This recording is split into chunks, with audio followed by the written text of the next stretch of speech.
Hey, look at that ad. Walk, earn, repeat. What's that about? Sharp reward. Never heard of it. Let's look it up. Feels like free reward for walking. So this app tracks steps and gives you rewards? Yep, every step adds up. And you can even spin a daily wheel. That's actually fun. See, it tracks steps, shows balance, and has this spin wheel too. Okay, fine. I'm downloading it. Sharp reward, right? Told you, it's addictive. I walk a lot. I deserve free reward. Hi everyone, and welcome back to the day 2 of Software Architecture Conference. We had an incredible day 1, about 8 to 10 sessions. And I would say I was just looking at the stats just out of YouTube and the other platforms that we stream. More than 10,000 people ended up joining that stream. And out of all the 4 days, day 2 is actually the longest stream we're going to do. It's going to past 8 hours.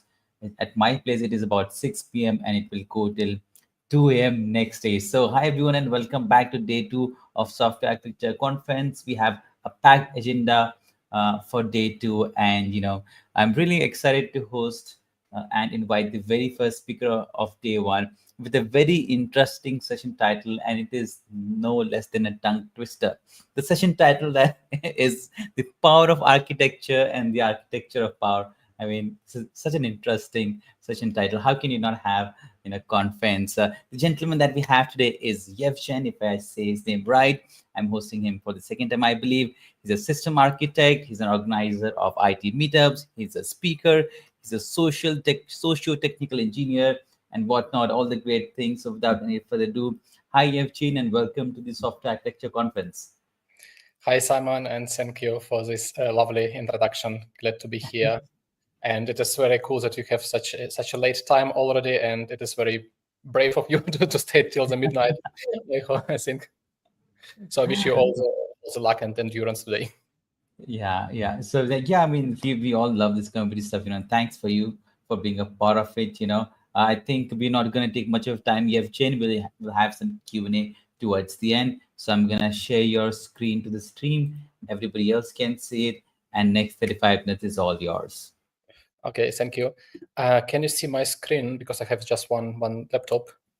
Yes, we see your screen. Okay, thank you.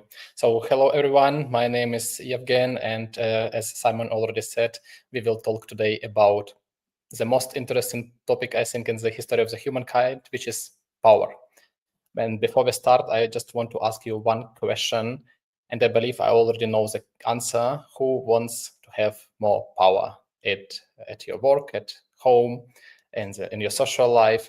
I believe that all of us desire more power, not for doing the world a worse place, but to making it a better place, because we want our ideas to become implemented. And today I will talk to you about how can we as people in software organization gain more power, even if we don't have a formal authority to power. Let me quickly introduce myself. I'm originally from Ukraine, and as Simon already said, I'm organizing IT meetups in a small German town where I live now and trying to build a tech community there. I identify myself as a systems architect and politician, and have been consulting clients from different domains such as railway, logistics, medical devices, maritime navigation, and defense. So we are often right. We think that we have an ideas that are good things to do. So we have this righteousness.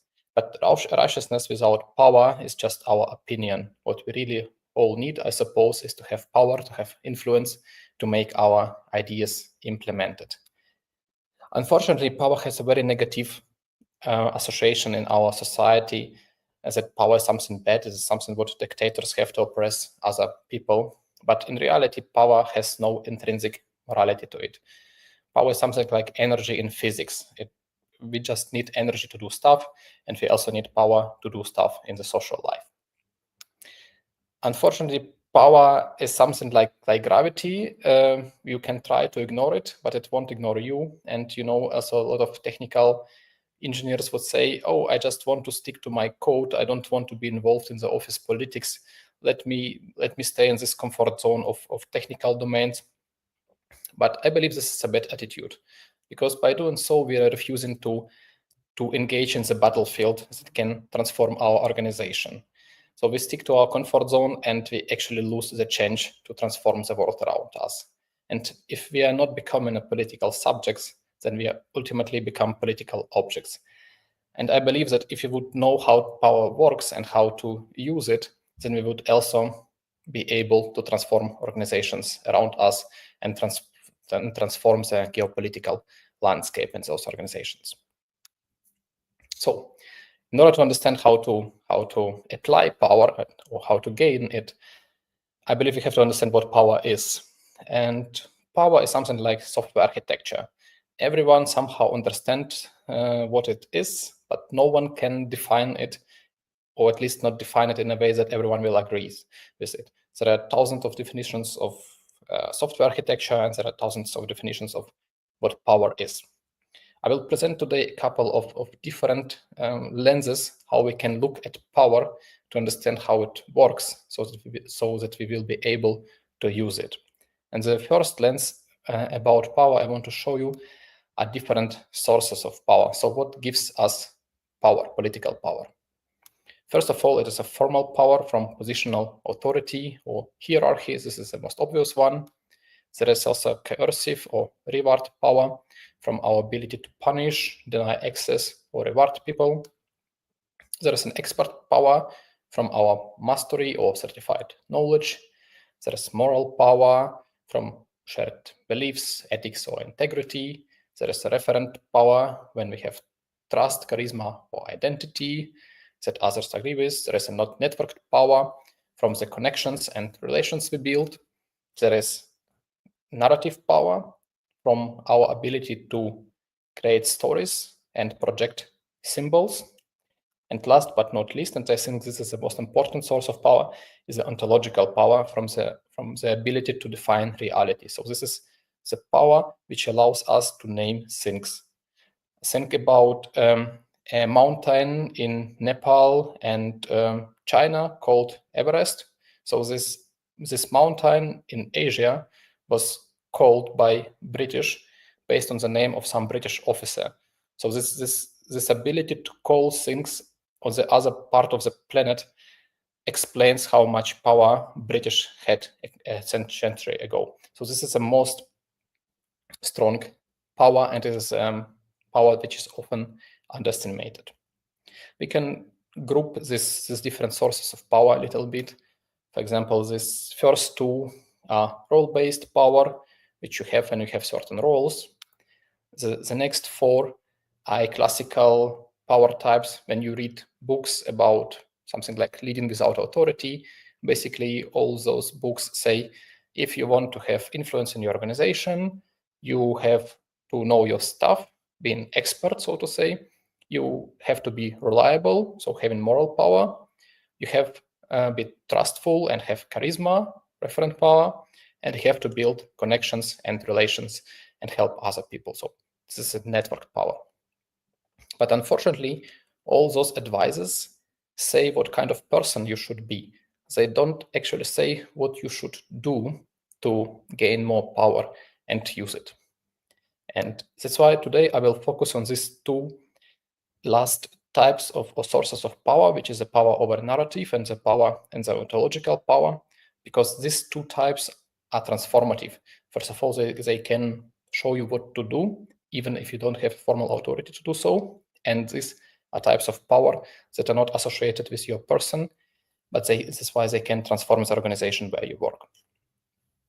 So, and another lens to looking at power is the depth lens, because we are used to think that power is something visible, but visible power is just the tip of an iceberg.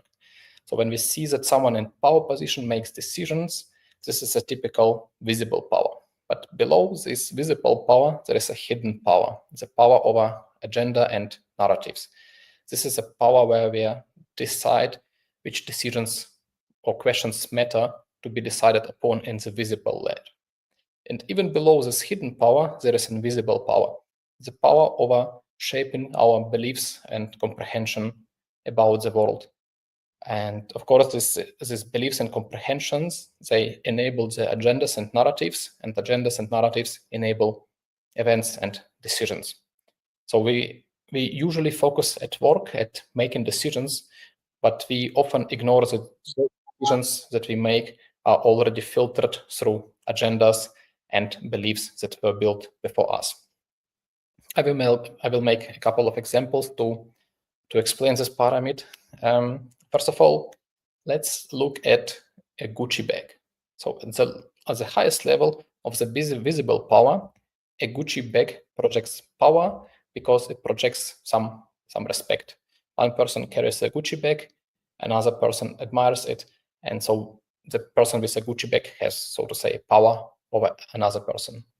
But this power projection is only possible because there is a narrative that Gucci is luxury. And Gucci puts a lot of effort and money to convince you or us about this narrative that Gucci is luxury. And what they also do is trying to cultivate the beliefs together with other luxury brands that luxury means status and status means respect. So basically, when you are buying a Gucci bag, you are not paying for the bag itself.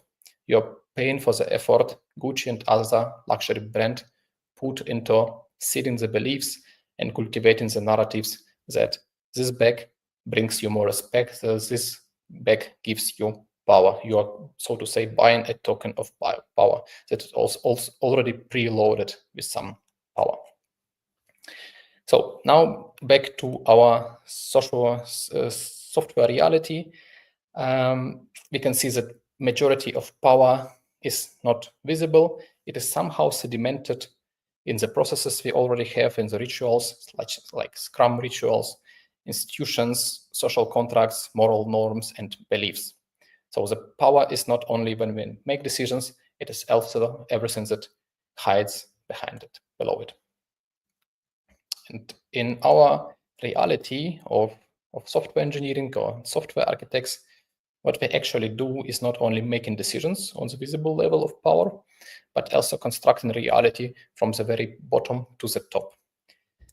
For example, if someone asks the question how to split the system on the visible level of power, we are trying to answer here the question, what is better? So which system split is better?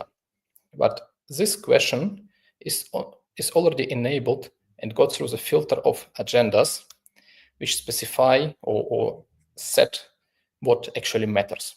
For example, there is a narrative that have reached the agenda that durable architecture is important for us long term, and that's why we as architects can deal with the questions how to split the system. If we don't reach the agreement that this narrative matters, that durable architecture is important for us long term, then we will never be able to make those decisions on the visible layer of power. But even this narrative or even this agenda point is already based on a basic assumption in the invisible layer of power that architecture is actually a thing. So this is the layer where we answer the questions what exists. Lots of us think that architecture is a thing because there are a lot of books about software architecture. There is also a conference like the one we are attending today, software architecture. So there are a lot of artifacts in the world that are saying software architecture is a thing, but it is not a real tangible thing. It is it's only a thing because it exists in our beliefs. For example, I live in a country called Germany, and this country exists only because 8 billion people believe that it exists. If they will be somehow rebrainwashed to believe that Germany doesn't exist, then Germany will cease to exist in a moment. So things in the reality don't actually exist in a tangible way. Usually they exist only because they exist in our heads. When it comes to the literature about making decisions as software architects, we don't have much, unfortunately. Most of the books are focusing on making technical decisions. There is just one book, as far as I know, about making decisions in a group, which is a Facilitating Software Architecture by Andrew Harmon Lowe, which is a very good book about setting the meritocratic structures and democratic structures to make architectural decisions. But unfortunately, even this book doesn't address the layers below the visible layer, like hidden power and invisible power. And I believe that we as architects have also to master construction of the reality in these two deeper levels, and I will try to show you how today.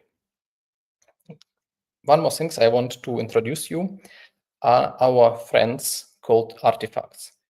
Because if we lack formal power, we still can use the power of artifacts around us, because artifacts are political subjects. For example, if you see a traffic light which shows the red color, a red light, we will usually stop, and if we see green, that we will usually go. That means that the traffic light projects power onto us. There are also law books, and I hope that the most people in the world follow them. Of course, these books can project power only because we have some social contract that these books matters. If this contract will be destroyed, then we will end up in an anarchy. In the world of software engineering, we have another artifact that projects power, which is coding conventions. And coding conventions nudge people to write code in a certain way and don't write it in another way, which means that coding conventions are sources of power too. There is a famous quote that architecture is a frozen music, and I would like to extend it by saying that artifacts are actually frozen power. And they are our friends, because if we lack formal authority, we can use those artifacts to project more power. So now let's come to the practical part. And I want to introduce you to a mental model that I call power loop, which is a dynamic model that explains how power flows through society or through organizations. And based on the model, we will see how we can modulate the flow of power to probably make the organization we work in a better place. So everything starts with beliefs, and beliefs enable institutions. For example, we have belief in God, we enable an institution of a church. If you believe in Agile, we enable an institution of Scrum or even SAFe. And of course, the institutions, they reinforce beliefs. Sometimes they're doing it for the good cause, sometimes for the bad cause. There are a lot of critics about SAFe frameworks that actually we serve SAFe and not SAFe serves us, but it will not be the first institution in the world history that reinforces beliefs in this way. Institutions, of course, curate agenda. For example, the institution of Scrum, with its rituals and processes, sets up the agenda, which decisions are made when. For example, during the sprint planning, we are discussing the agenda, which stories will go into the next sprint. Agendas frame decisions to be made, and after decisions are made, some events are triggered, some events are not triggered, some events appear even without our decisions. But of course, not making a decision is also making a decision. That's why we can say that everything that happens in our software organization is somehow related to the decisions that we make or not make. But events itself, they are objective. They're not colored by any interpretation. They become stories when they are interpreted by the narratives. And the narratives, they can, of course, shape or cultivate or seed beliefs, but they also can modulate an agenda. For example, in lots of countries, there are different political parties. They pick just one topic, overblow it, and put it to the agenda of the government to prove that the government can't make any decisions with an end goal to disrupt the institution of the democracy, for example. We will use the same pattern, but for the good cause later. The good news that artifacts are everywhere in this power loop. First of all, in the beliefs, for example, engineering principles document, glossary, onboarding guides, engineering career ladder, the artifacts these artifacts, they shape the beliefs, what exists, what matters, what is desired upon, and what is morally normal in the given organization. There are also artifacts that represent institutions. For example, architecture board is an institution. ADR, architecture decision record template, is an institution itself. Coding conventions are institutions, and definition of done lists within Scrum or other framework are also institutions. There are also artifacts representing agendas, sprint planning backlog, OKR dashboards that show what matters, what doesn't, project roadmap, which shows what is highest priority and what not, or simply tags and statuses on the working items in the backlogs. For example, the status high prio or urgent will put this agenda as this working item on the top of the agenda. There are also artifacts representing decisions, such as architecture decision records, merge requests, code review comments. They're also signaling what is better. And even no merge without review board is an artifact that can prevent misuse of power by merging some unreviewed stuff into the main branch. There are, of course, artifacts in the event stage, system logs, obviously, audit trails, demos and presentations, and system dashboards that reflects the current state of the system. Those are all artifacts that represent some events. And finally, narratives. We have diagram annotations here as an example. If you have some big architecture diagram and you have one component that you annotate with a label of deprecated or obsolete, this will frame the understanding of other people about the role of this component and, of course, about its future. Retrospective summaries are narratives where we tell stories. Internal blog posts or podcasts are certainly narratives. And tech debt logs with our commentary, they're also telling stories and shaping narratives. Now, as you can see, artifacts are everywhere in the flow of power through organization. Similarly to the energy in physics, they can emit, transmit, transform, resist, and absorb power. And this is exactly what we can use if we lack formal power to change the power flow around us. Now we can look at a couple of power patterns to change the political gameplay around you. Unfortunately, we don't have much time for many of them, but I just picked 3. Others can be built similarly. So the first problem I want to address, wait a second, is a classical problem that some decisions are made without consultations or inclusion in organization. For example, by a lead architect who is very autocratic, and all traces are, of course, obscured and nothing is documented, and no one can understand what happened, why it happened, and why it is like this, and no one can start working on the system because nothing is documented. So the pattern to fight this anarchy or autocracy is building an institution that will counterbalance this arbitrary use of power. So what we are doing here is the following pattern. We start on the level of events, where we can offer this lead architect to document architectural decisions post factum. We cannot ask them to co-create these decisions because we will be eliminated as a person, because we live in that case in autocracy. We can challenge the dictator, so to say. What we can do is to take over some dirty work that the dictator doesn't want to do. And just nicely and politely offering to document ADRs post factum.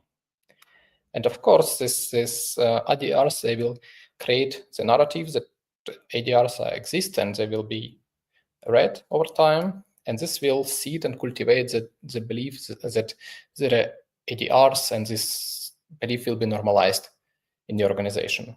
And over time, there will be a new institution of ADRs in your organization.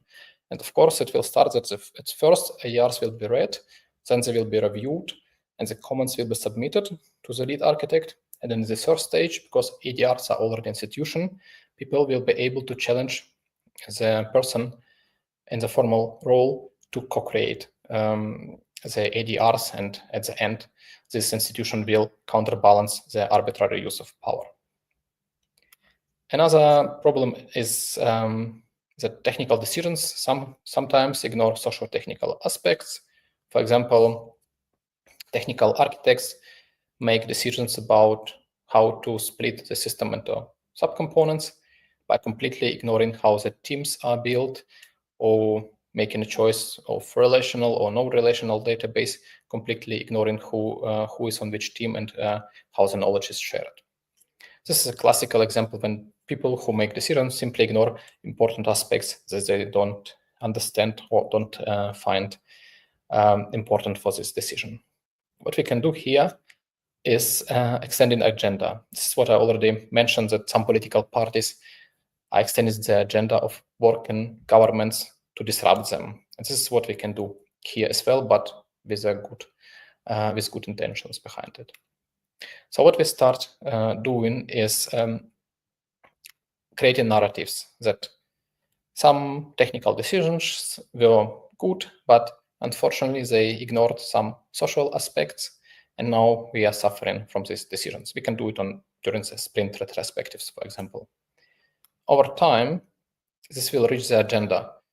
Like, okay, we lacked these aspects, now let's put them into the agenda, and at the agenda level, we can introduce socio-technical requirements, such as our organization have 5 distributed teams, and all technical decisions have to be made in accordance with this social architecture.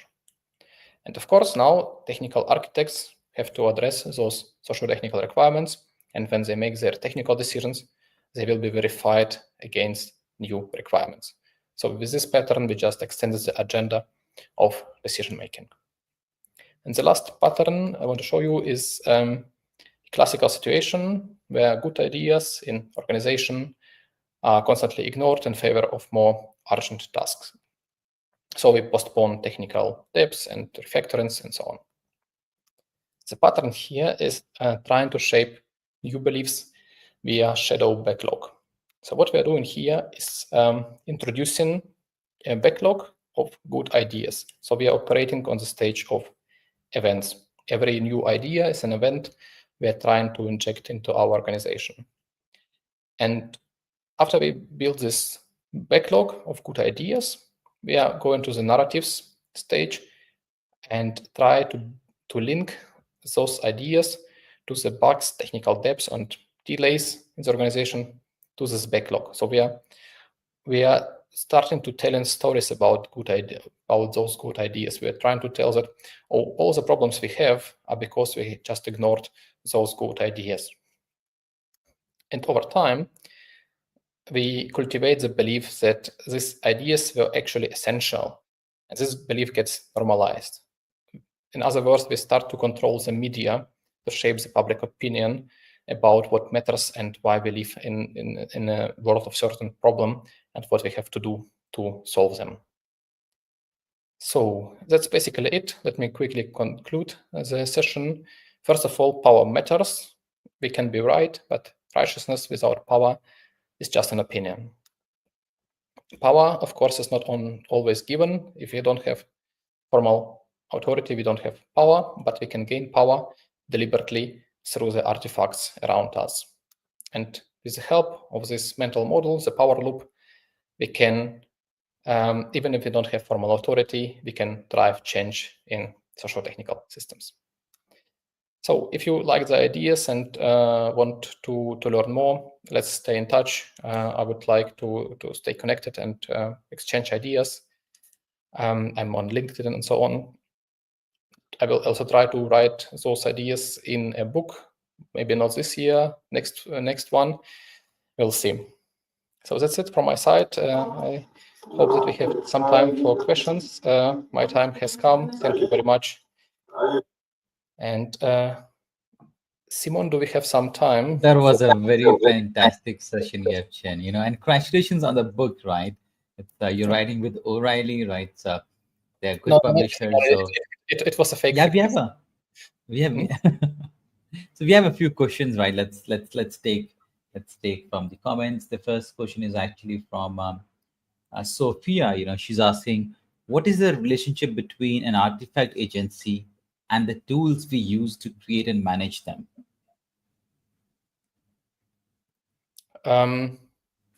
In some cases, there are for sure some relation. For example, let's take GitLab, GitHub, and so on. In those, you can configure some rules.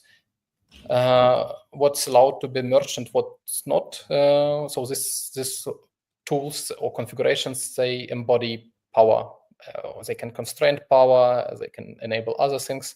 So in that case, the tool itself matters because the tool itself is in the subject of power. But in other cases, it must not be the source of power. Or another example, if I don't know if everyone knows this tool called Enterprise Architect for modeling systems, and this tool requires, of course, license. And if these are only software architects who have this license and not the engineers, then not everyone will be able to look at the architecture and quickly adapt it. So this will also shape the power play. Oh, okay. It went over my head. I'll be honest, right? I'm not a very serious software architecture like you. So, I hope, Sophia, you got your answer. We'll take another one, then we'll move to the next one. It's by Singh is asking, how can we use this mental model to understand and navigate resistance to change within an organization? Okay.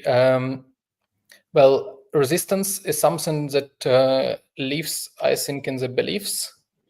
And I would start with creating some new narratives that can reshape those beliefs.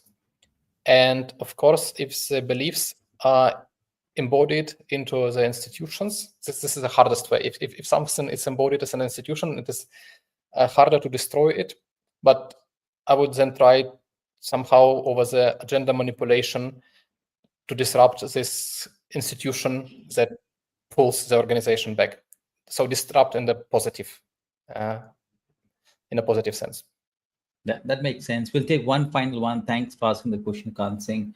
We'll take one final one from Sakshi, maybe, she's asking, how does the shift to remote work and reliance on digital artifact change the dynamics you have described? I think it's changed very positively because now we have even more artifacts, and artifacts are, so to say, the weapon of poor, because people without formal authority, they don't have much tools for projecting power, and the more artifacts we have around us, the more opportunities we have to gain more power. Perfect. Thanks, Sakshi, for asking the question. Atul is saying, nice explanation. Love the way you broke down different dimensions of power. Thank you. Atul really liked it. And a few folks are joining us now. Well, Yevgen, we have a few more questions, but we'll have to move to the next session. I always enjoy hosting you, Yevgen, and any final thing you want to plug in before we move to the next session, though. Yeah, very thanks for having me, and I wish you today a lovely night or day, depends on which time zones you guys are. So enjoy the conference and see you next time. Thank you. Yeah, thank you so much. Thank you so much, Yevgen. Have a nice day. All right, ladies and gentlemen, that was the best session to start the day 2 of Software Architecture Conference. So we'll now move to the next session, but before that, we'll take a quick commercial break, and we will be back in a minute.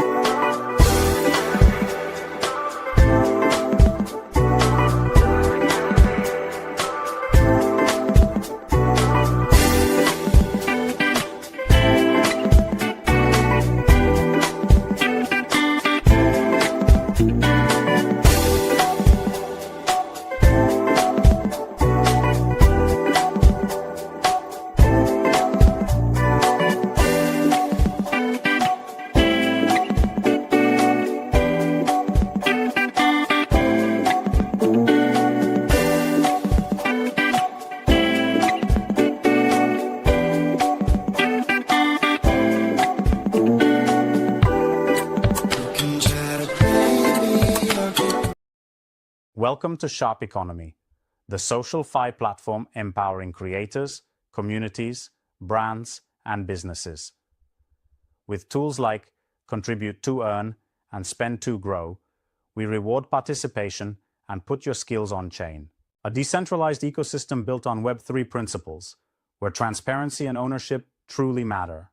Sharp Economy stands on 4 powerful pillars: the Sharp platform, bringing Web 2 to Web 3, the Sharp token, fueling growth and rewards, the Sharp Rewards app, where you learn, earn, and grow, and the Sharp Innovation Foundation, shaping the future. Step into Sharp Economy. Own your growth. Own your future. Hey, look at that. Hey, look at that ad. Walk, earn, repeat. What's that about? Sharp reward. Never heard of it. Let's look it up. Feels like free reward for walking. So this app tracks steps and gives you rewards? Yep. Every step adds up. And you can even spin a daily wheel. That's actually fun. See, it tracks steps, shows balance, and has this spin wheel too. Okay, fine. I'm downloading it. Sharp reward, right? Told you, it's addictive. I walk a lot. I deserve free reward.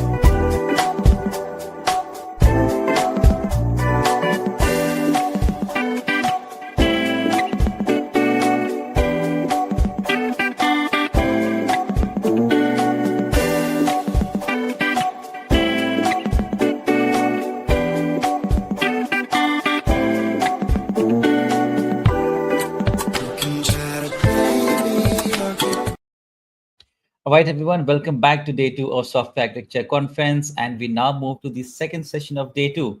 And now we're going to talk about container security overview. And joining us today is Lesley, who's a cloud security engineer. So without any further ado, Lesley, welcome to the conference.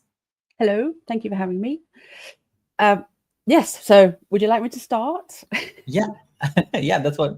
Okay, sorry. So I am sharing the presentation. Okay, there we go. Sorry. Okay. So hello. So as Stephen said, my name is Lesley Nuttall. So I work in cybersecurity, and today I'll be giving you an overview of container security. Now, I will admit that I am not a containerization guru, far from it, but I do love to understand the what, why, and how of technologies. And to be honest, we don't have to have deep knowledge of the inner workings of containers to put protections in place, but we do need a solid grasp of the fundamentals. So by sharing some of the things I've learned along the way, hopefully I can help to provide an understanding of how to protect the containerized applications we build and run. So as you can see, there are 3 main topics on the agenda today. First, we'll delve into the what. What is the difference between a container image and a container? And what is keeping containers isolated at runtime? Second is the why. Why is securing containers an essential part of security? And why should we be concerned? Finally, there is the how. How can we employ security practices to reduce risk for our running containers? And hopefully we'll have some time for questions at the end. You've probably heard that containers are the backbone of modern software deployment, but what does that mean? What exactly are containers? At its core, containerization is a way to package applications so as to overcome the "it works on my machine" mantra. It's a software deployment process that bundles an application's code with all the files, libraries, and configurations it needs to run. The result is that applications are put into boxes or containers that run consistently in different computing environments, whether that be on a developer's laptop or on the public cloud. There are two parts to containerization: the container image and the container. Container images assemble all the components needed to run an application. They're basically a set of static files that act as a blueprint for pulling all the layers needed to create containers. And these blueprints aren't limited to bundling application dependencies at the programming level. They also include dependencies at the operating system level. It's this that gives containerized applications their consistency. Users only need to unpack the container image to recreate the complete execution environment required for the application to run. And at runtime, a container image is instantiated as a container, which is actually a process or set of processes that can use the resources of the host machine. To ensure that container runtimes can understand the structure of images created by the various build tools, an image format specification was created by the Open Container Initiative, or OCI. Similarly, an OCI runtime specification was created that outlines how to manage containers. Now, Docker was heavily involved in the OCI, sharing a draft specification for the image format, as well as donating their libcontainer project, known as runc, to serve as a reference implementation of the OCI runtime spec. It is now time for the obligatory virtual machine versus container diagram. In the past, VMs and containers have been presented as competing technologies, but in cloud environments, they typically work together. Containers don't package a full operating system and so run within VMs, taking advantage of virtualization technology that makes it easier to manage the hardware infrastructure. This also means that all containers running on the same virtual machine will share the kernel of the VM.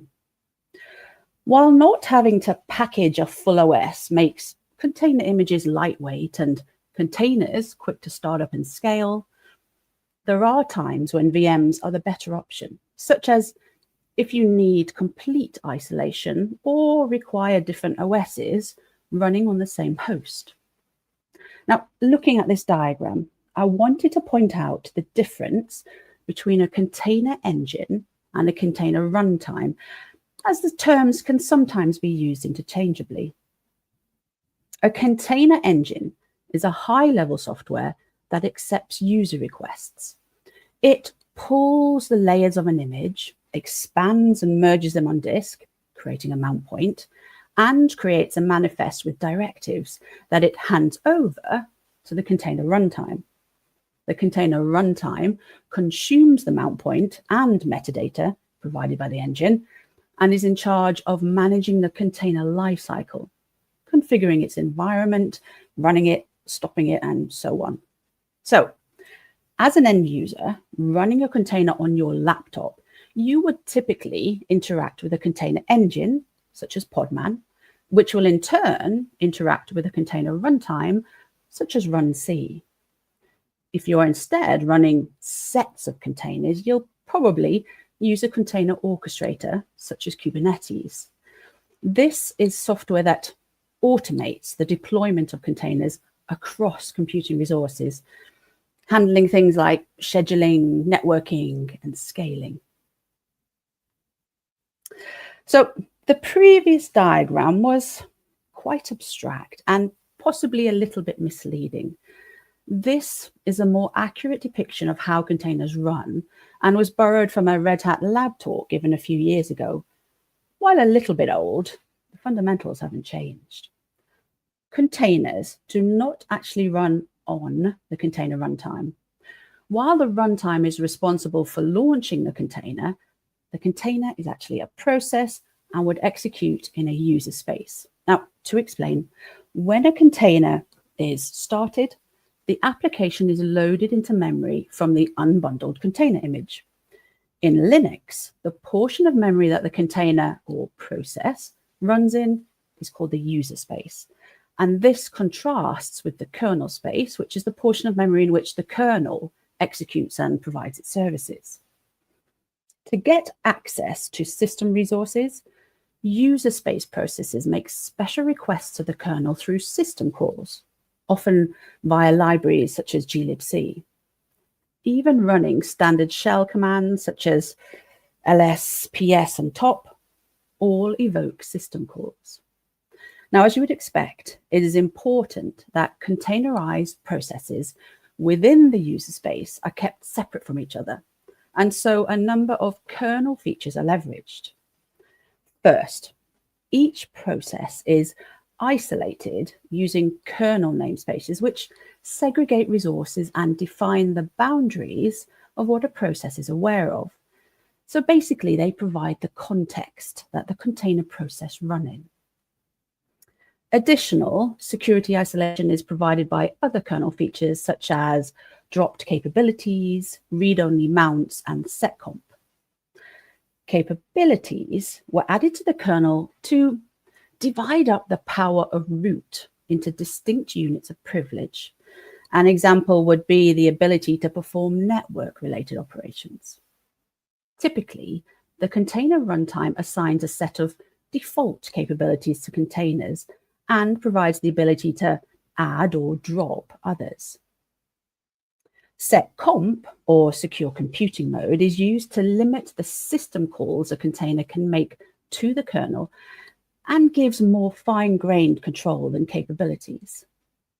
File system isolation, which includes files, directories, and network ports, is provided by security modules which apply mandatory access control. So SE Linux is used on RHEL and AppArmor on Ubuntu. And finally, the resources consumed by each container, such as memory, CPU, I/O, etc., are confined to specified limits using control groups or C groups. Now, this helps to eliminate noisy neighbors where one process starves others by over-consuming resources.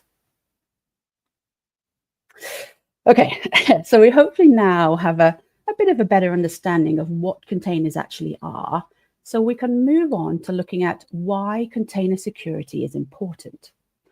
To answer that question, it's worth taking a broader look at some of the research around cyber attacks before we look at the state of container security. In 2024, Unit 42, who offer incident response services, were called in to help out at over 500 major cyber attacks in 38 countries. Those incidents included extortion, network intrusions, data theft, and more. And from those experiences, they were able to identify 5 emerging cyber criminal trends, which they published in their incident response report. The first trend is that as defenses are enhanced, backup practices improve, and cyber hygiene matures, so too do attacks evolve. Initially, attacks focused on encryption.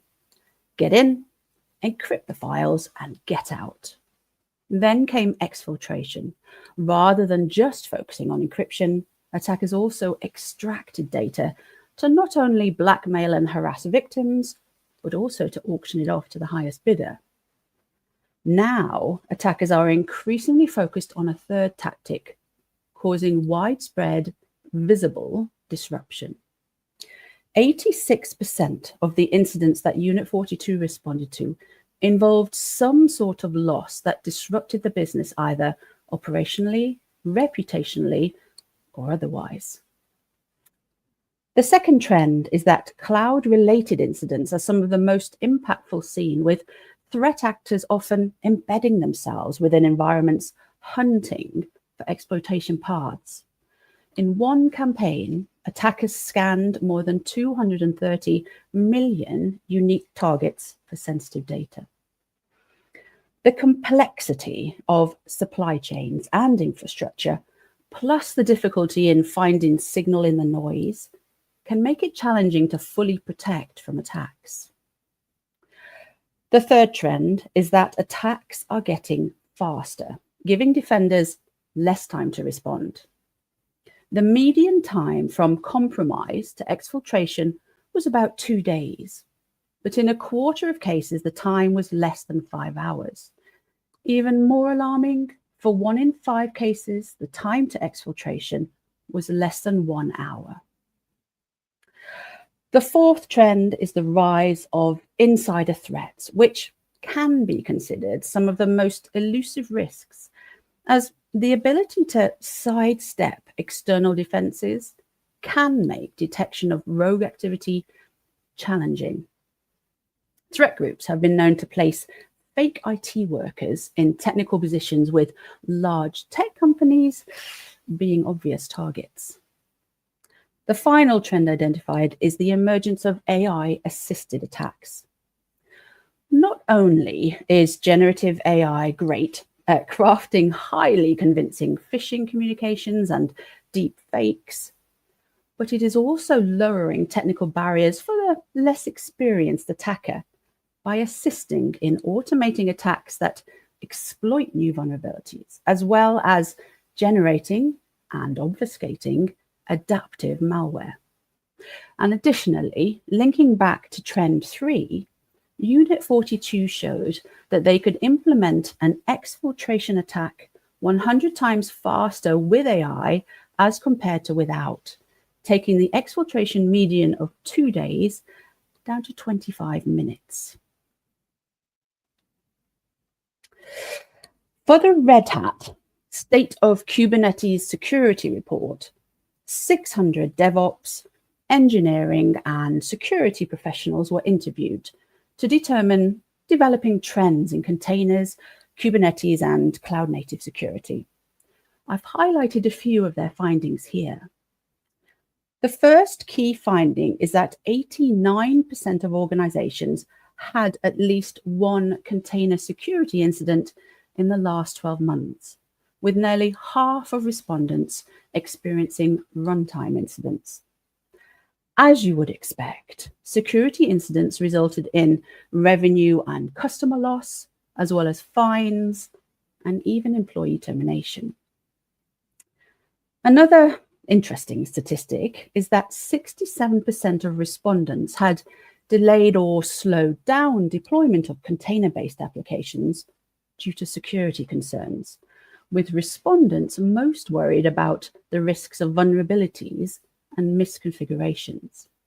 However, when you contrast this with the fact that a third of respondents believe that their existing security solutions slow down development, you start to see that there is some tension in this area. While we might have become somewhat fatigued to all the news reports of data breaches, the fact is that a breach can cause substantial damage to a company, its customers, and to individuals. In fact, the latest IBM Cost of a Data Breach report showed that the average total cost of a data breach is currently $4.44 million US, with 90% of studied businesses suffering operational disruption because of the breach. With the adoption of containers as the base for modern day applications, they have become the workhorses of businesses, performing critical tasks as well as processing and transferring massive amounts of private and sensitive data. So, with substantial stakes, it is vitally important that we all maintain a strong container security posture. Right, we've now covered the what and why, and we finally come on to the how. At a high level, the container security principles that offer the biggest bang for your buck can be boiled down into 5 practices. First is reducing the attack surface by using bare bones images that only contain what you need at runtime. Second is keeping your images up to date. Third is enforcing least privilege by only granting the permissions needed to get the job done. Fourth is managing secrets securely by never embedding them in images and using a secrets management solution. And finally, fifth is improving your code security. The key aim to reducing the attack surface is to strip down your images to their bare essentials while still delivering functionality, maintaining provenance, and meeting any compliance requirements. Easy peasy, right? But joking aside, all that typically starts with the base image. So it is extremely important that you are pulling base images from trusted registries. Confirm that the image comes from a reputable organization, is updated frequently, and all included software is supported. While it can be tempting to use base images that include multi-purpose just-in-case tooling, in effect, you will be constantly playing catch-up on vulnerability remediation. You may also end up with bloated container images that take longer to pull, are sluggish to spin up, and slower to scale. Rather than figuring out what packages you can safely remove from an existing image, it is usually a more reliable approach to start with a minimal base image and selectively install the packages your application requires. When bringing in third-party content, once again, ensure they are from trusted, supported sources. If a malicious attacker does manage to somehow get access to your running container, you want to ensure that they are given as few tools as possible to leverage. In particular, avoid installing network tools and clients such as curl, wget, netcat, and SSH. Attackers frequently use these tools to retrieve second-stage shell scripts and executables that they can then run. Also, don't include shells. While this means you won't be able to run scripts at runtime, it would be preferable if alternative methods were utilized. If you're thinking these tools are useful for debugging purposes, then consider utilizing temporary debugging images. Finally, make sure there are no compilers or debuggers. These might be useful and required even in build and development containers, but should never be in production containers. Application security company Veracode recently published their annual State of Software Quality Report, which analyzed scan data from 1.3 million unique applications. It reported that 80% of applications have at least one security flaw, with just under half having flaws ranked in the OWASP top 10. And those stats only account for known vulnerabilities. When looking at where the security flaws were located, 70% of applications have flaws in code imported via third-party libraries.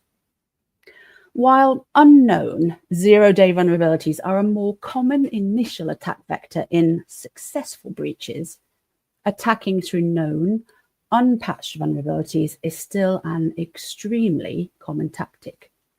So make sure you scan and identify vulnerabilities in your container images on a regular cadence, and wherever possible, remediate those vulnerabilities before they enter production. Another tool in your scanning arsenal is a dependency scanner.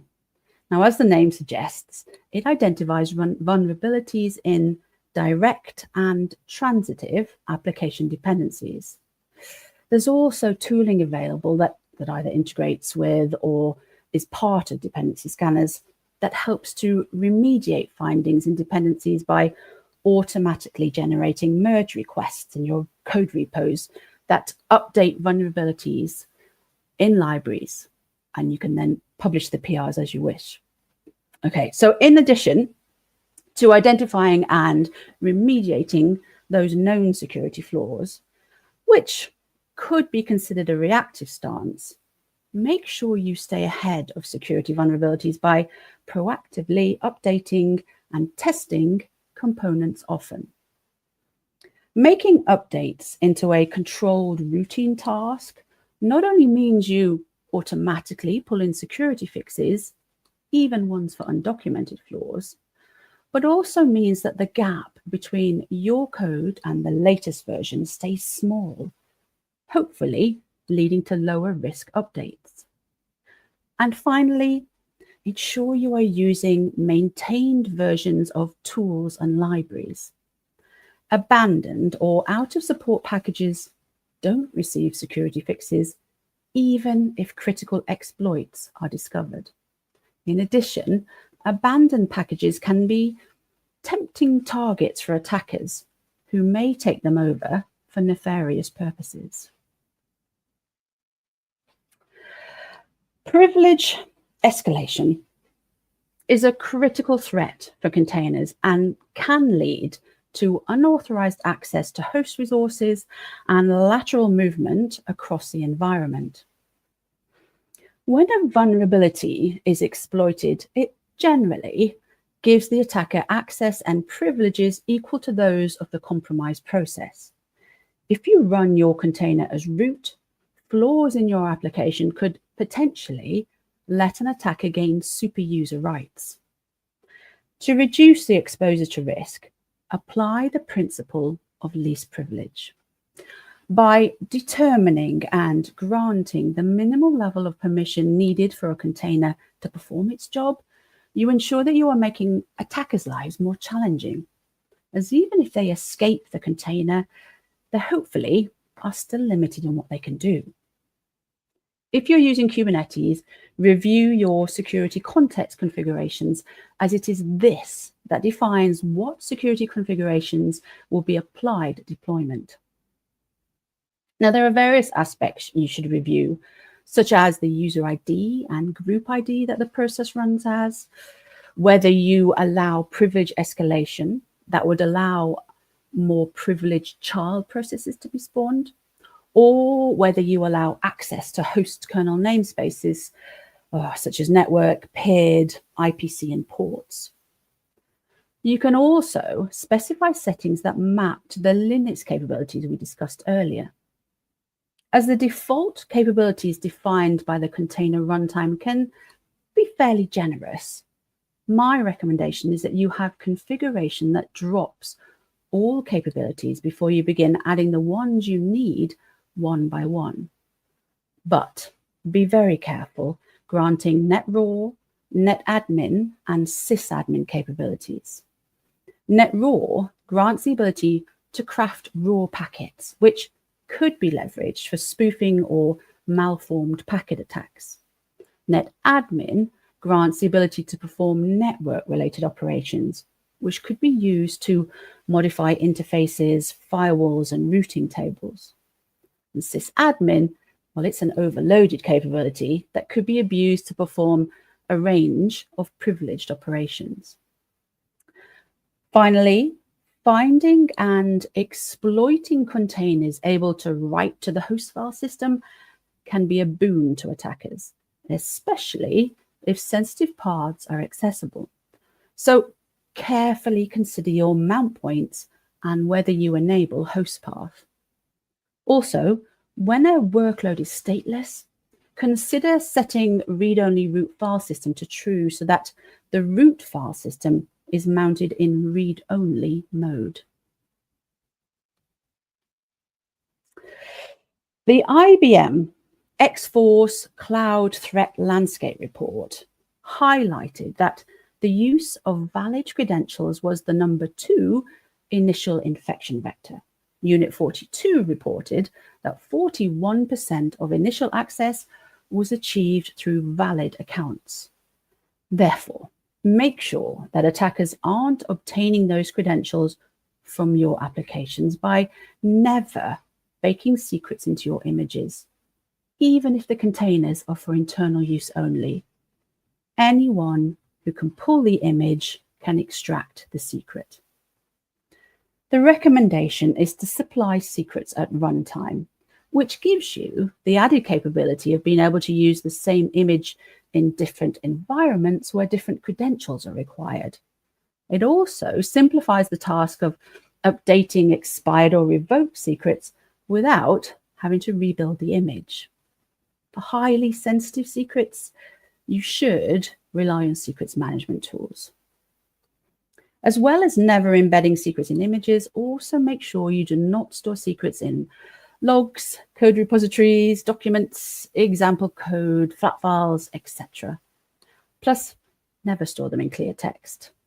And finally, make sure you periodically rotate secrets. Without rotation, an unknowingly compromised secret could give perpetual access. As mentioned previously, Veracode reported that 80% of applications have at least one security flaw, and 64% have flaws in code written directly by the owning development teams. It was also seen that while fixing security flaws begins in earnest, the longer a flaw is present, the less likely it is to be resolved, with 43% of security flaws remaining a year after discovery. The result is that applications gradually become bloated with old, unresolved security flaws, with almost half of organizations having critical security debt, a risky combination of highly severe, long unresolved flaws. And the best way of overcoming security debt is to avoid those flaws in the first place by having secure coding from inception. The OWASP Developer Guide is an excellent resource for writing applications that are more secure. It has cheat sheets, secure coding practices, and also lists the top 10 proactive controls, which includes items like implementing access control, using cryptography, validating input, handling exceptions, implementing secure by default configurations, and more. However, even when we adhere to secure coding practices, vulnerabilities will still creep in. So we need tooling that gives us visibility of those flaws. And the two primary tools are static scans and dynamic scans. Static scans examine the source code for adherence to coding standards, as well as looking for vulnerabilities. The tools typically scale well, and they do identify lots of well-known vulnerabilities, but it's worth noting that they can sometimes result in false positives. Dynamic scans have no access to the application source code, and they instead examine an application during runtime, simulating malicious attacks. The tools perform realistic testing, but it's worth noting that they can only find issues in code paths that are actually exercised. Right, so we've now talked through each of the container security practices, and I just want to reiterate them one last time. We have reducing the attack surface, keeping your images up to date, enforcing least privilege, managing secrets securely, and improving code security. Now, this is not an exhaustive list. And of course, threats are constantly evolving, meaning this list also needs to evolve. But by embracing these 5 practices, your containerized applications, and thus your business, should be better protected. Now, I have mentioned various reports in this talk that you may wish to look at in more detail. So to make your lives a little bit easier, I've shared the links here, and I can probably post them into the chat afterwards. So after listening to all that, does anyone have any questions?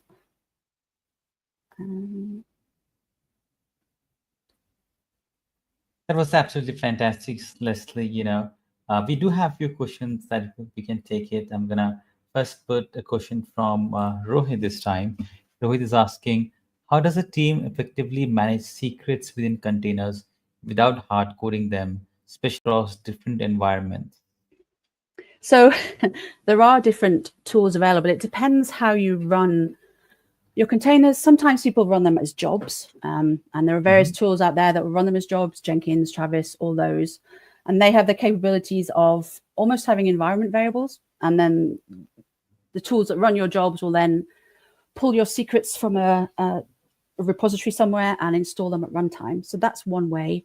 You can also have them as, if you're using Kubernetes, you could have them as Kubernetes secrets, and then you can pull them at runtime as well. And there are various other means as well. But those are two key ones we see in cloud environments.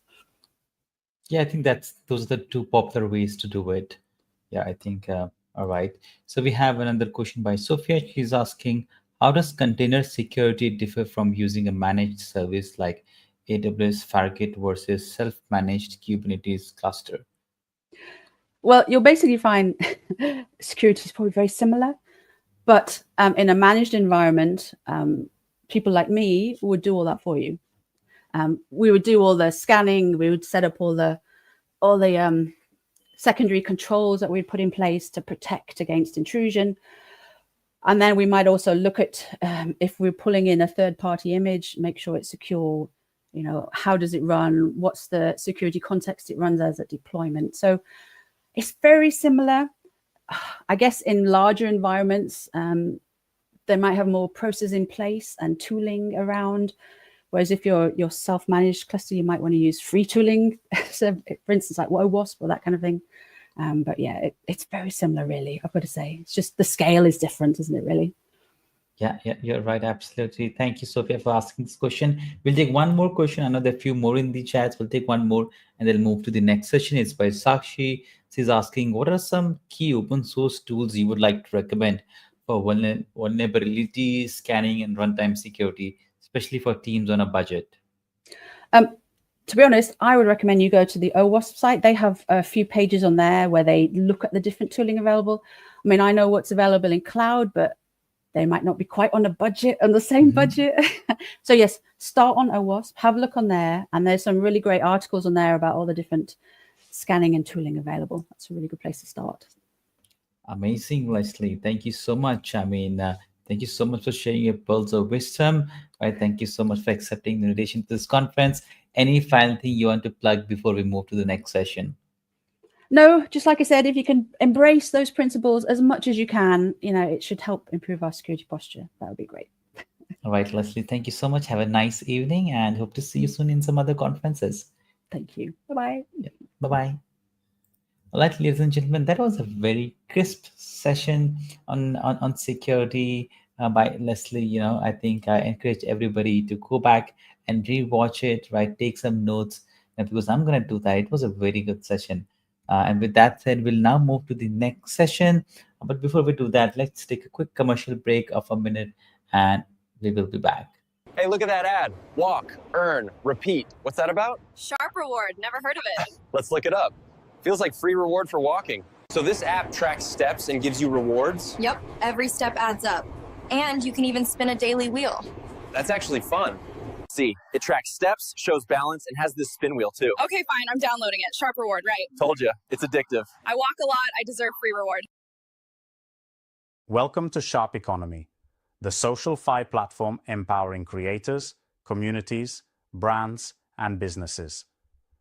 With tools like Contribute to Earn and Spend to Grow, we reward participation and put your skills on chain.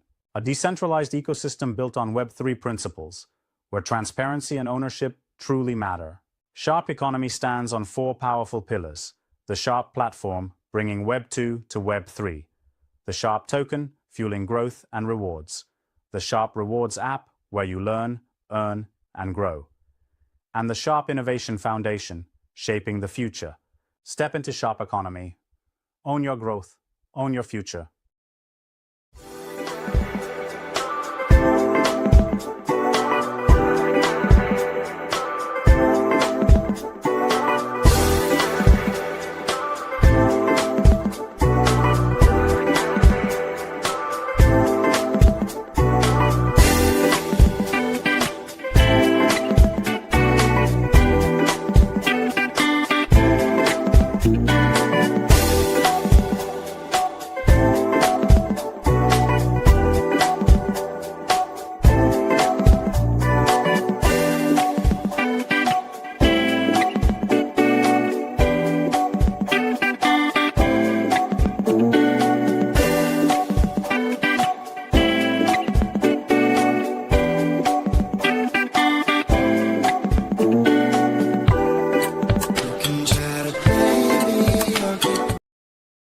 Right, everyone, welcome back to the Day 2 of Software Architecture Conference 2025. I'm your host, Simon, and we now move to the next session. It is so good that we are on time, and in fact, we are running ahead of time of 5 minutes. That gives us more time to chit chat with the speakers, and also we can take more questions towards the end of the session. And we now move to the next session that is by Rajni Singh, who's a big data and AI senior engineer. Wow. She's going to talk about blueprints for intelligence, designing scalable generative AI systems. We've not had anyone talking about a session like this. So I'm going to add Rajni to the stream. Rajni, we can only see you when your camera is switched on. Otherwise, we won't be able to see you. What I can do is, there you go. Hi, Rajni, how are you? You're muted. I'm good. How are you? Am I I'm doing audible? absolutely. You are very loud and clear. No problem at all. Okay. Thank you. Thank you for this opportunity. Yeah, thanks, Rajni, for accepting the invitation. Please feel free to go ahead and share your screen. At the bottom of your screen, you'll find a plus icon. You can click on Sure. it, share screen, and then entire screen or Yes, I can window, see. whatever you prefer.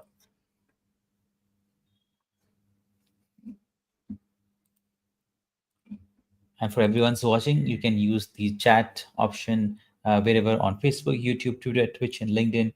You can use the chats and ask questions to the speaker. And towards the end of the session, we'll take 2, 3 questions that uh, I know it will be very easy for Rajni to answer. Yes. Um, Is Your it screen is, visible? yeah, My it's loading. I can see your slides. I have added your slides to yes. the stream, Rajni. Everybody else can see it. And next 35 minutes is all yours.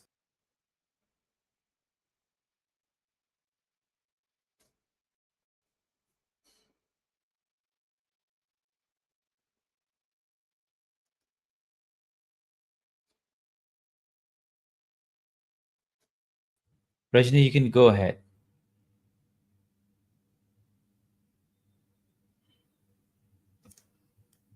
You can go ahead with the session, Rajni. Okay. Hello, everyone.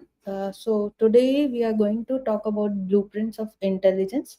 So why we have said blueprint and what is intelligence means and why we need a generative AI system here in generative AI is that first we can start. I think everyone, you must have used ChatGPT or any similar AI tool, Manos, Gemini, in today also or in within an hour also to search about what is this talk about what we are going to do here, uh, like these things. So let's get started. And why I have taken this topic, because we can exactly say that whatever we are here to solve, like I'm Rajni, I have almost 18 years of experience and I have been obsessed with the new tech tools and technology which are coming to help me learn also and share also. So earlier my background was in development, and then I moved to data, where big data and all, and then I moved to chatbots, AI. Other than that, now working in generative AI, then prompts and agents are there. So it's never too late to learn. So whatever new things is coming, and blockchain is also there, so we can work in blockchain. I have also worked there. So today we are going to explore the blueprints, the architectural DNA that transform AI from a cool demo into a system that serves a millions of users seamlessly. By end of this session, you will have a roadmap which can build a AI system that can scale like a Netflix, respond like a Google, and it never break down. So I'm very much obsessed with one question: how do I build a AI system that never says sorry, try again later? So in ChatGPT also, sometimes you can see there is a lag. Sometimes it says that it's already enough, that there is a rate limiting part if you are not a privileged user. But that is not with the pro users or the user who has already taken. So the architecture plays a lot of uh, weightage how your application look like, how your generative AI system can work. Okay, so now moving to next slide.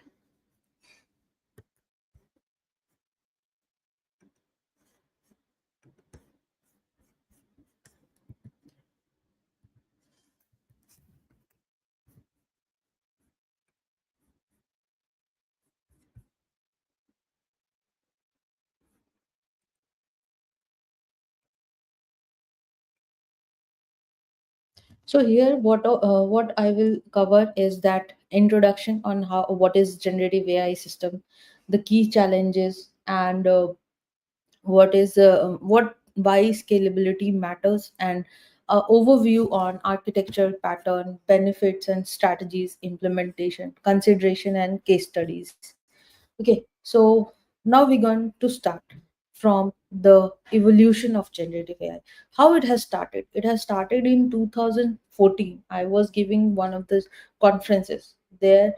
It was said that it was given there is a very low pixel image was given that has been generated through GAN, generative adversarial network.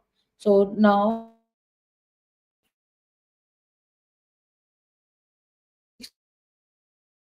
then moving towards a transformer arrived.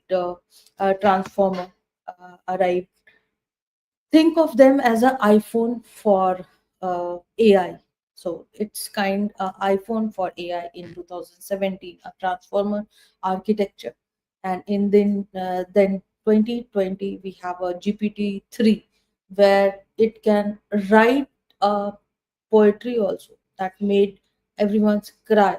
So in 2020, GPT-3 demonstrated unprecedented text generation capabilities, generation of a voice, generation of a text, generation of a video.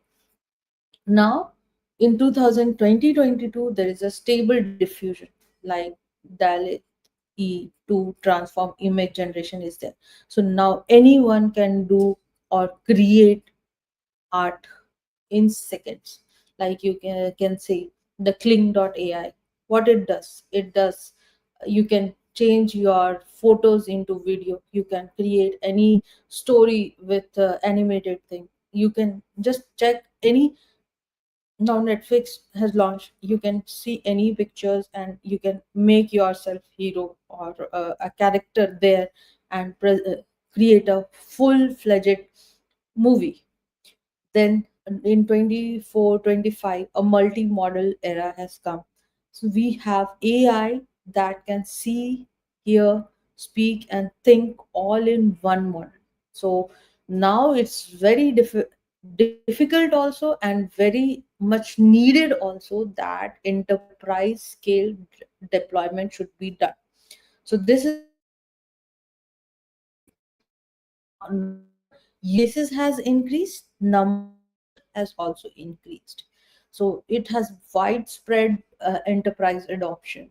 Everyone, a kid also know what ChatGPT is. A kid also know how to art butterfly or a snake, something. They just draw and then they get a animated thing or a video thing or from image also. So now focus is on, so due to its widespread usage, the focus is on scalability and efficiency. Integration with existing system. If there is existing system like Kling was already there, ChatGPT was already there, how we can make it to create an architecture diagram, to create a all the presentation with more research item. So integration with existing system is also required. Emphasis on responsible AI practice, like we have everything, every data is available. How we can ensure that our data is getting uh, is responsible enough, ethical enough, secure enough data or knowledge brain, which is part of it. Okay, so here is what fascinates that each leap wasn't just about a better algorithm, it is about building a system that could handle millions of users. Like Instagram, it handles 500 million daily active users. Today, AI system needed to match that scale from 10 user or 5 user to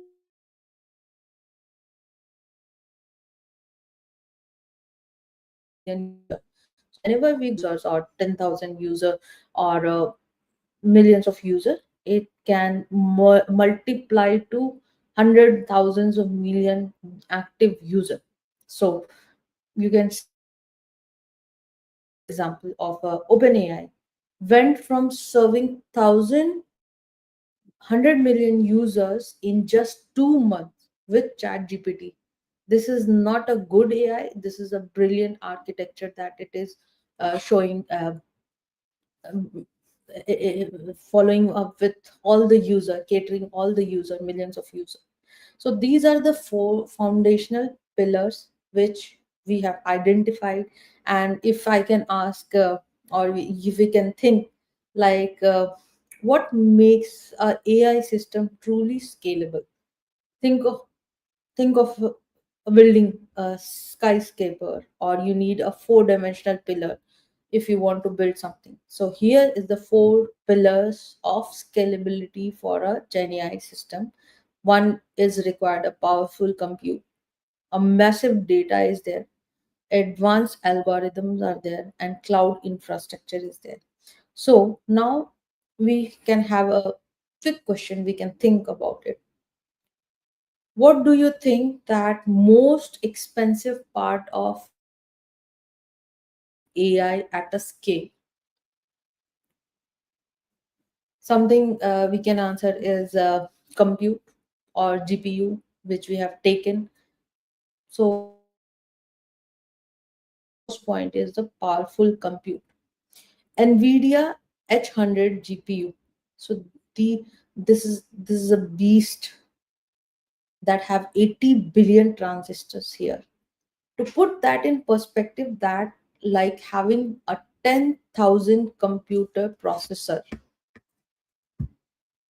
from the year two, 2000 packed into one chip.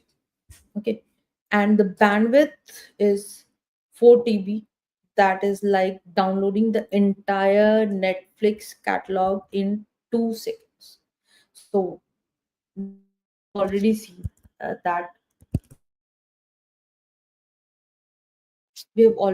that Netflix has a lot of data, lots of movie, 300, uh, almost 3 hours of movie. So one movie can have 1 GB or 2 GB in HD. So how much time it will take? So NVIDIA H100 GPU can download all the Netflix catalog in 2 seconds.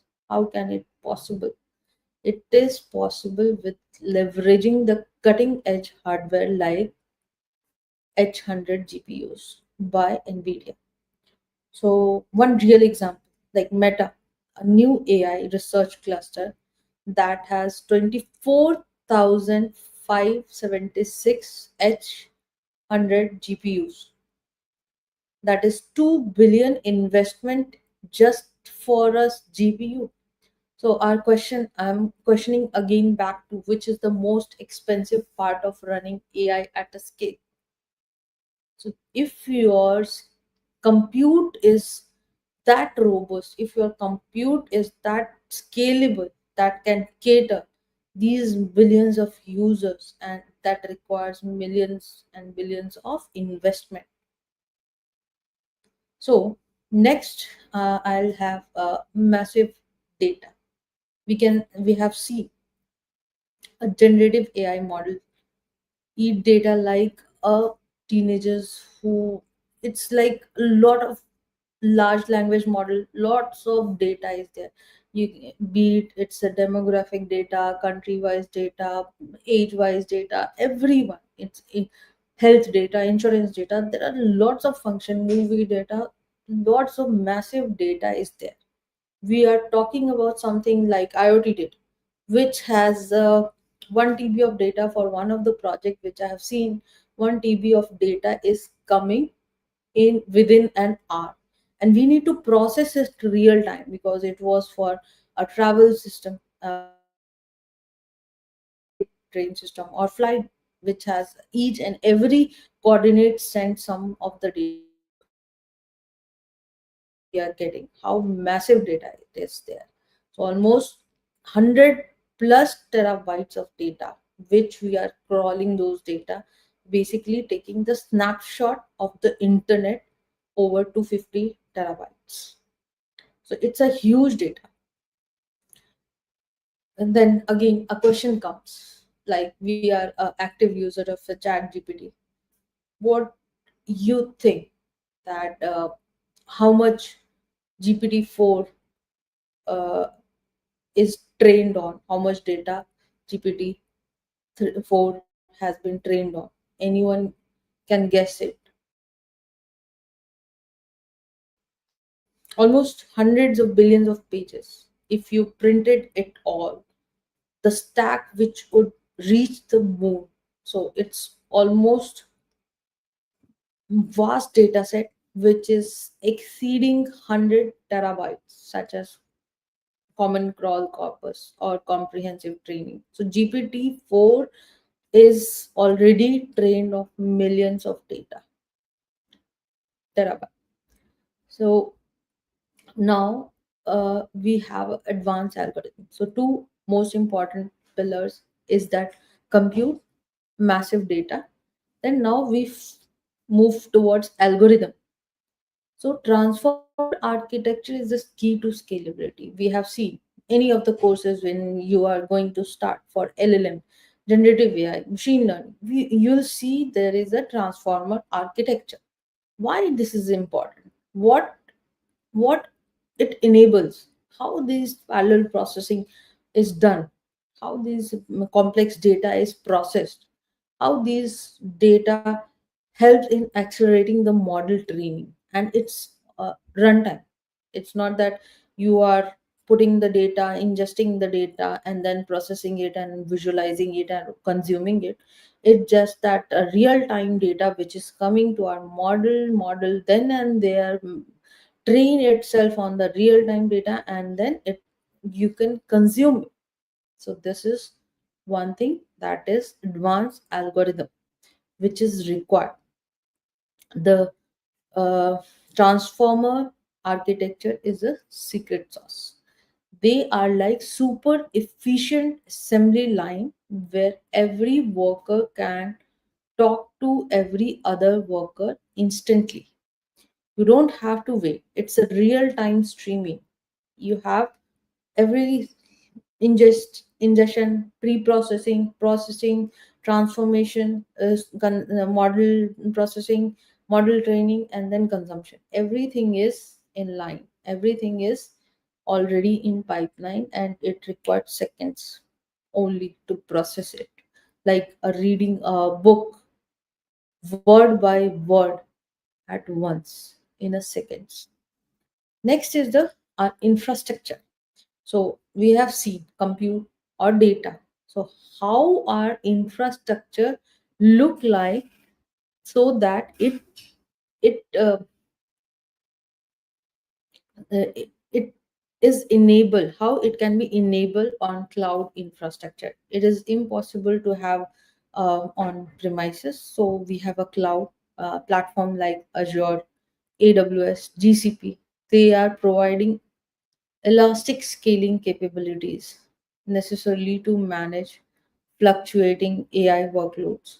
So this cloud our infrastructure works like a magic. It works like a magic warehouse that can expand when you need, and that can shrink when you don't. Like Netflix, this handles to 230 millions of subscribers. So there are some movie which has been on Netflix, which is favorite for all, that can is streaming on Netflix. So everyone is waiting for that movie. So it what it does, that same time that streaming happen. So for that we need some platform some scalable platform that can increase when the users increasing on your platform, whether it's a Instagram or Netflix. If you see that Amazon only, when there is a Black Friday or big billion sales are there, so it's not always that we have millions of users at a time on one application, but when we have a sale or discount or a big billion sale kind of um, discount or a Black Friday, and you have to purchase it, then you see on your application platform there is a huge number of footfall. So how this cloud infrastructure expand based on the user uh, scalability, number of user which is there, and how it can shrink based on the number of user when it goes down. So that scalability is required so that it cannot lose your money. It can save a cost also. So now we'll talk about the architecture pattern. What actually these architecture patterns are? What does it mean a serverless? What does it mean like microservices or edge computing or hybrid cloud or batch processing? So these are the five pattern which we can talk about. What actually a serverless means, and manages the infrastructure, auto scaling, and on demand. So let's talk about the actual blueprint of these architecture pattern, like having a magic where actual blueprint of these architecture pattern. I like to think of these as a different way of organizing a city. So I want everyone who can think of favorite app, whether it's Instagram or Netflix or Amazon, wherever they put their time more or invest their time more. It may be, for some people it's LinkedIn, for some people it's Instagram. So they can see how much time they are investing, and they can also see how these downtown with everything centralized, like a neighborhood with specialized district. Keep this in mind as we go with these patterns. One, serverless. What you understand from serverless architecture? This is like having a magic restaurant. If I give you an example of a real time. So when your customer is there, you can see the kitchen is visible. If customer is not there, your kitchen get disappear. So serverless is like we have application. If you need that server for your users, then it will appear. If not, then it is gone.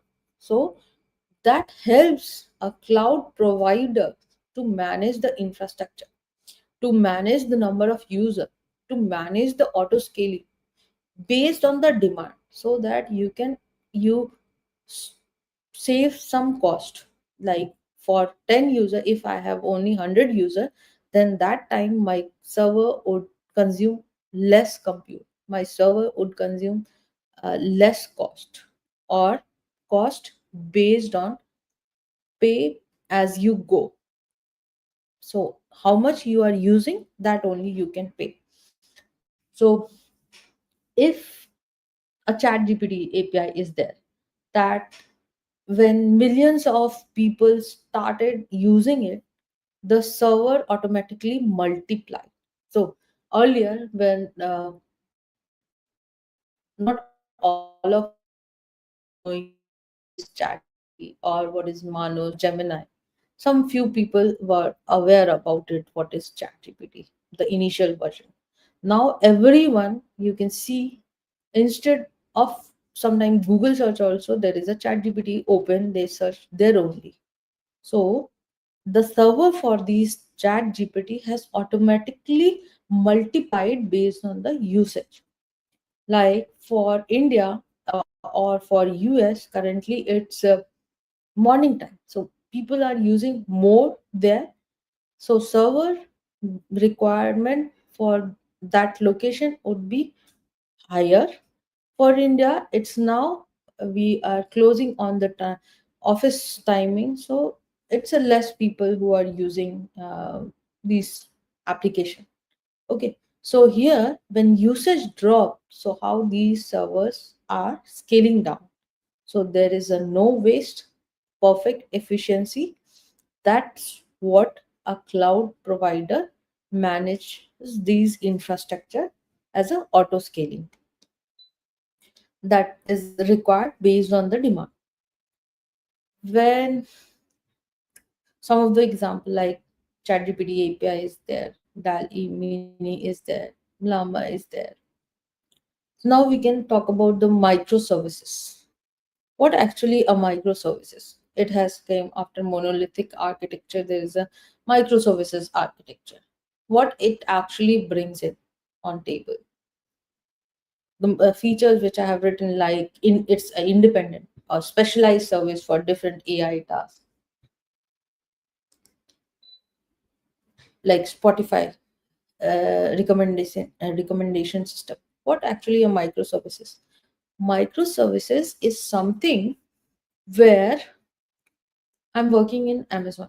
Okay, if I have to work in Amazon, there is a application when we were developing. It's like front end is there, UI, a back end is there with the database servers, and then there is a middle layer which is there is a API layer which interacts with user interface, then my backend, and then my servers are there. So earlier, if one of the issues coming, it will impact whole application. So to divide, and if some issue comes in between of development, then you have to again redo the architecture.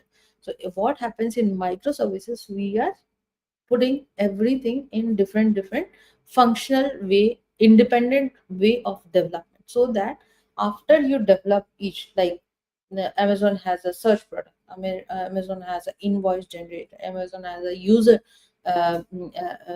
roles of user or user credentials are there, and then there are sections of categorization, cataloging is there. So everything will be developed independently. Notification system is there, email system is there, SMS system is there. So every functionality will be developed independently, and then as a product they are integrated, so that if any one of the services or functionality is failing, then a user and then a developer can focus on that functionality only. It's not that all application is down. So think about a mall with a specialized stores. Each store does one thing really well. Okay, like Spotify, it doesn't it doesn't have one giant music recommendation brain. They have a separate services for understanding what you're listening, analyzes your mood, finding similar user, picking the next song. So these are some functionality which has been integrated in Spotify, and each services can scale independently. When everyone is commuting and listening to music, just pick a next song, and so these services scale up. Okay, then comes the edge computing. Edge computing is something AI processing near user for reduced latency and privacy.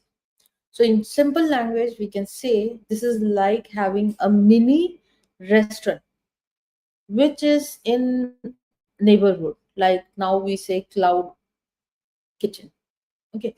So instead of going to one giant restaurant in downtown, we have a small mini restaurant which serves similar food, same brand, near you.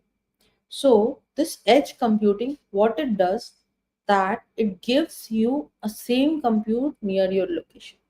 So it's not that if I am developing Amazon or in India or in US, then my server will be in US. To have a routing capability, enhance the experience, you have your server here also, near India, near US, near Virginia, California. So that is why in cloud compute there are importance of these regions. Why regions are important? So that you are not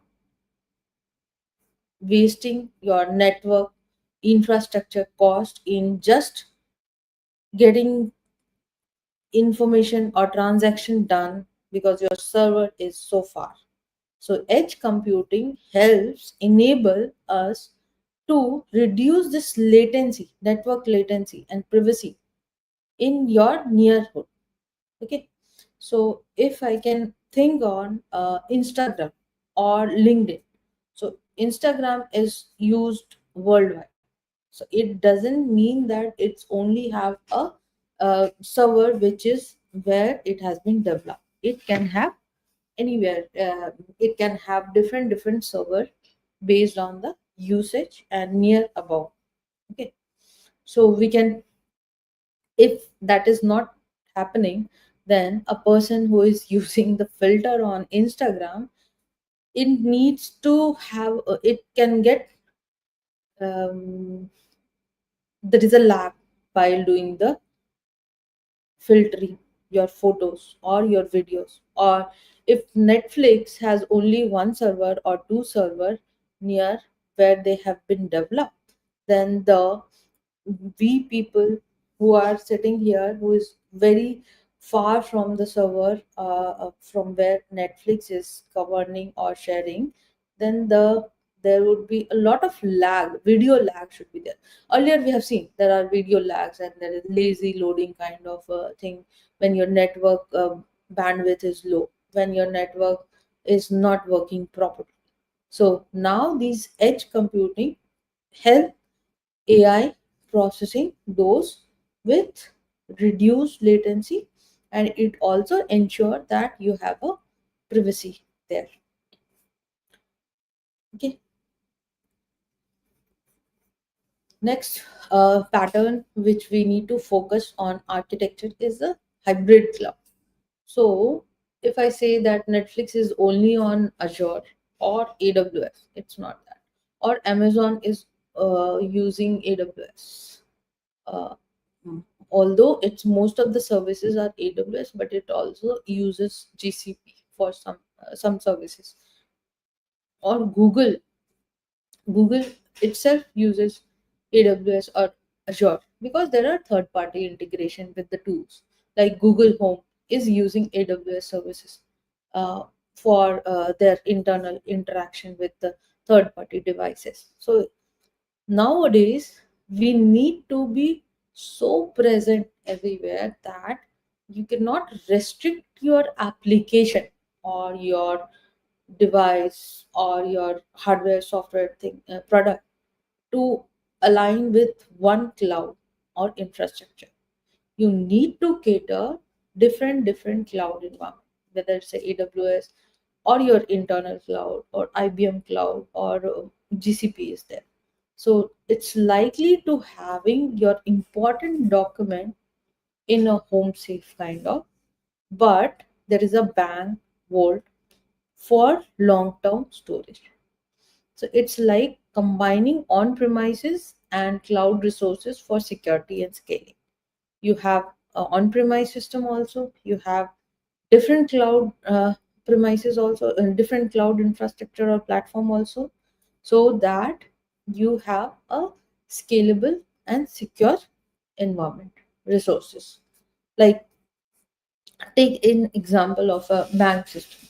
Okay, so bank uses this pattern like customer data they secure on premise. All the customer data they stayed on premise servers, but they use cloud AI for fraud detection. How it is happening? It cannot happen without any integration between on-premise and cloud infrastructure. So best of the both world can reduce the risk and it can scale also. So whenever you need bank data or user data in a bank, they are keeping that in on-premise for security purpose also, and for fraud detection, that is also again for security, but they are using cloud AI. Next, we can see a batch processing. What batch processing is? When we talk about something AI thing, everything, or Gen AI, prompt, the, everything should be in uh, real time. IoT system, real time. AI system, it should be real time wherever required. But how batch processing? It's not a real time processing, but for bulk content, we use batch processing to ensure that we are not losing any data for any of the Netflix thing or automated video generation which we are working on. How does it work? Sometimes you don't need instant result.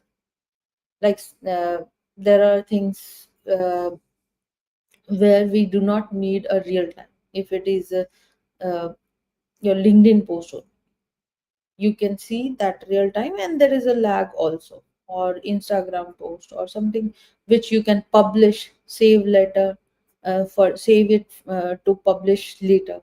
So that is not real time. So if it is in scheduled form, that is, and can be done, a lot of contents are there, then we can do a batch processing. Okay, so like preparing, if I give you example real time, so preparing a meal, we all working people, sometimes we happens to prepare a meal for entire day at once, or entire uh, week or weekend at once. Okay, so half cooked, and then whenever you need, you just get it hot and make it available, enable for your eating purpose. So something where you are creating ready to eat, but while eating you have to just put some pickle, some do some microwave it, kind of. So batch processing works like that, that you have everything in batches, just that whenever you want to use, you can use. So there is a trigger. Just like if you have to use any ready to eat, you have to put hot water or you have to make it microwave. So like YouTube also uses batch processing to generate the caption for videos. Okay, uh, they don't do it real time during uploads. They process thousands of video overnight when servers are idle. So if you are a YouTube content creator, so they do not do real time. They will do when overnight, when they have a server, they process it in batches. So there are this all comprises for a serverless microservices, edge computing. It all required cost efficiency, scalability, security, and all. So we can see a prototype for a detailed architecture, scalable GenAI architecture, where it has majorly data ingestion there, model training, inference is there, and deployment is there. Deployment part. So one is the client layer part, the web application, mobile application, or API client or SDK is there. So it just go to API gateway. If we have a edge caching or rate limiting, it will connect. And then there is an application layer where we need to authenticate your application, or prompt services are there, so it will be authenticated. As soon as you prompt it, there is a context service which act as a contextual search what you are looking for. So it will do the semantic search or knowledge graph or knowledge layer. It will connect to model inference, and then in model you have a different GPU cluster. Why it has been multiple, that you can do the connection with model and it's a real time, there are nodes, there are model registry is there. As soon as you ask any question or prompt, it will update your model again. If there are some fallback, next time it will be available for your that question. Then there is a data storage layer where it connects with model and give it a response at a client layer or interface layer wherever. And there is an infrastructure where you have a compute and all, container running, GPUs are there, auto scaling, and for all layers which we have has a security and a scalability is maintained and monitored.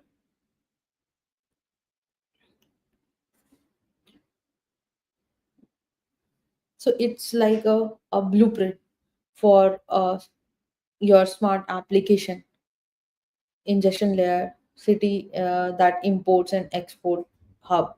So it captures all the tweet in real time, filter the spam in real time, inappropriate contents. So if my model also doing the, if there is a toxicity, biasness, that is also get monitored and that has been filtered for with the spam and inappropriate content.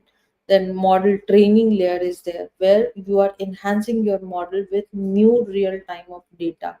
And above all, a simple model might train in a minutes, but in GPT-4 it took months and cost estimated 100 millions in a compute to just train your AI model. That was for non-stop 50 days because there were a lot of data. People are using a lot of millions of people were using. So your model training took 50 days for a chat GPT-4. So now we are waiting for GPT-5. It was supposed to um, come in GPT this July only. We are waiting for that. Then there is a deployment layer that manages everything, like managing, ensuring all your server, your compute, your cloud infrastructure, your platforms, every services. And if you are done with the scalable architecture pattern, if you have taken care, then what benefit you will get, that your efficiency will increase. Like Airbnb, one example we can give, that Airbnb optimize their recommendation system architecture and reduce the service cost by 40% based on the improving response time from 800 milliseconds to 200 milliseconds. So whatever FAQs or prompts coming for Airbnb users, they have reduced to only 200 milliseconds. And then innovation enablement is something like Netflix can test new recommendation algorithm on Rajni, millions of sorry to users. interrupt. Now, Yeah, we just have about 3 minutes before the next session starts. sure. Okay. I'll just Thank you. and this is about cost saving and adaptability. These are some benefits of scalable system. So the strategies which we have followed is horizontal scaling and vertical scaling and model optimization, where we have seen in OpenAI or Stability AI, Anthropic is there. So we are using a distributed kind of model quantization is there. So now there is a fusion AI, which is a mixture integration of AI and quantum. So that will also enhance and improve the efficiency more and reduce the latency almost 75%. So some of the consideration which we have already talked about is security, ethical consideration like biasness, fairness, and hallucinations are there. Monitoring and observability will play a major role here because if we do not measure it, we cannot manage it. And infrastructure which is required, that is how DevOps practices will require, and the talent which requires who can do it. So that team is required, that domain expert is required. Some of the case study which we have seen in healthcare nowadays, a cancer can be detected a year before based on the OpenAI tools only. Key takeaways, like now if you consider any architecture design, you have to consider the compute, the 4 pillars: compute, and then the data and the infrastructure. So these part, and security part. So you have to work on that. Any question, I'm available.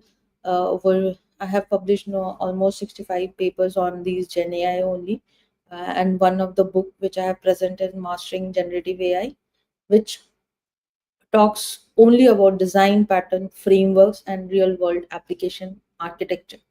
So for any question, you can connect over LinkedIn or over Medium. Thank you so much for this. Perfect, Rajni. That was a very crisp session. So much to be taken away in just about 35, 40 minutes, right? We don't have enough time to actually go ahead and take the question, but I really So sorry, encourage I everybody couldn't to see the go time. ahead and yeah, it's okay. I know when you are so much committed with the sessions, right? You don't actually look at the time, but I encourage everybody to go ahead and connect with Rajni on LinkedIn, right? As you said, you have written, published a lot of papers, so it will be very good to connect with you all. Thank you so much, Rajni, for your time. I know it's almost 8 p.m. here in India, so I'll let you off go and have the dinner, and let's stay in touch and have a nice evening. Thank you. Thanks a lot. Have a nice day. All right, ladies and gentlemen, that is it. We now move to the next session of the day. I gotta hurry up because we're already 2 minutes in. The next session is by Rijwan Ansari. He's a Microsoft MVP, he's a CSharpCorner MVP, he's an author. He's everywhere. I say he's everywhere in the community, and he's gonna talk about architecting end-to-end AI applications with Azure AI Foundry. Hi, Rijwan, Dai, and welcome to the conference. Hi, happy to see you again. Likewise, like look at you're wearing a new C Sharp MVP t-shirt, and I'm wearing an old one. So yeah, How's life? How's life? Are you in Nepal now? yeah. I'm in Nepal. I'm in office, and Oh, almost everyone is gone. I'm alone here. all right. So I know it must be a little scary, so we won't take much of your time. Please feel free to go ahead and share your screen, and then we can get started. Sure. So, share screen. How's the weather in Kathmandu? Is it raining there? No, it's seem like those days it's hot. Oh my goodness! Here in Delhi, it's raining like every single day.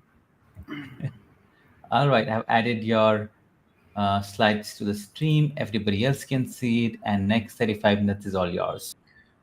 Thank you now for avoid some. Okay, let's start. So, good morning, good evening, good afternoon, wherever you are. Welcome to today's sessions on architecting into-end AI application using Azure AI Foundry. I'm Rijwan Ansari. I'm really excited to be here, especially one of our loved community, CSharpCorner. And also today we are going to talk about AI, building AI application, deploying it. So next 30 minutes, I'll be exploring what the challenges we face when we are building AI application, what are the challenges, and we'll walk through the architectural approach, and go through a quick demo. So let's start. Yeah. Now, I don't need to explain this thing. Although I bought it, so the future is not coded, and it's trained, deployed, and scale with AI. So AI is now electricity of 21st century. Either we can plug in or left in the dark.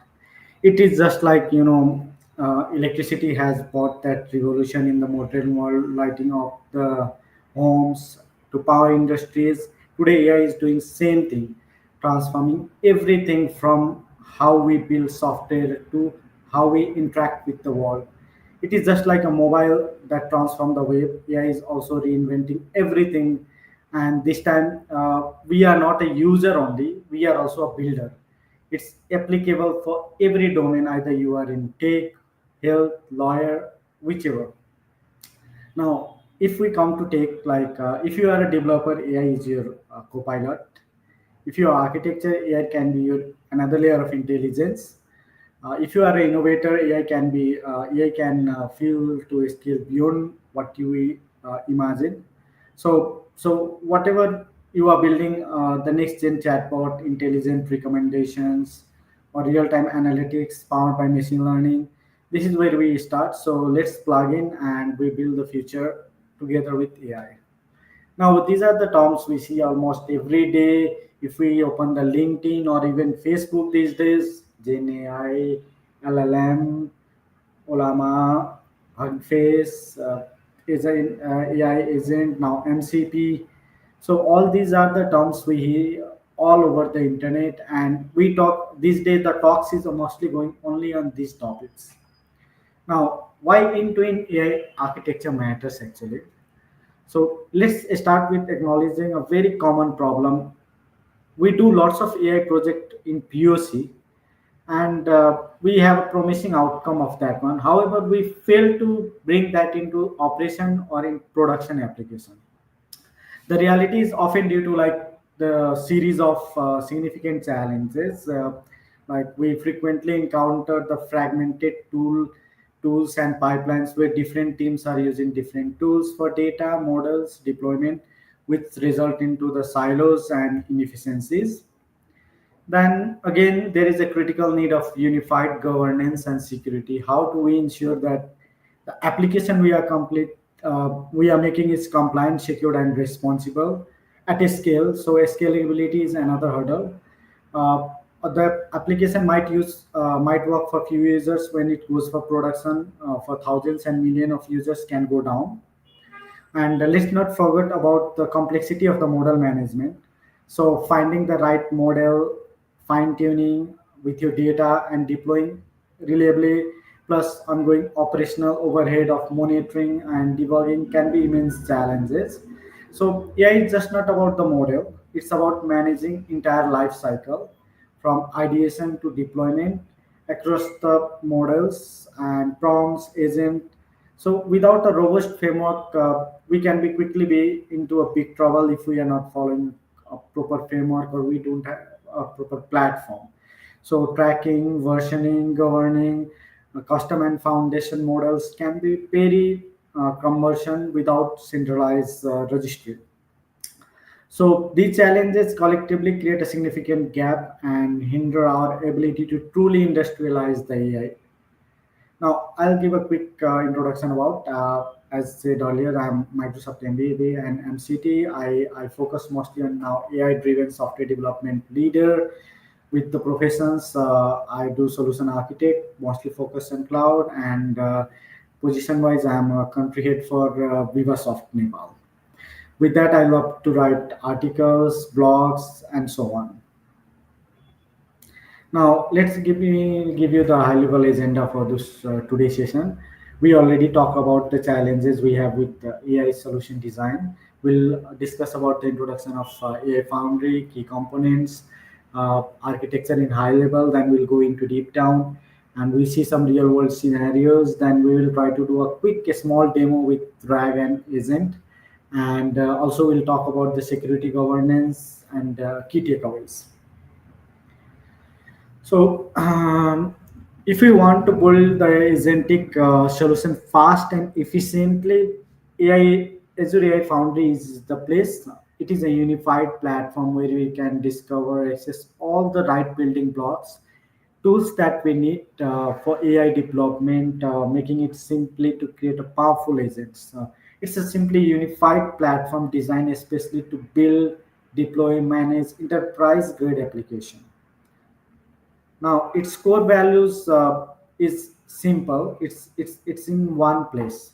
The best thing we know about Azure Foundry is we don't need to build like different environment for different component.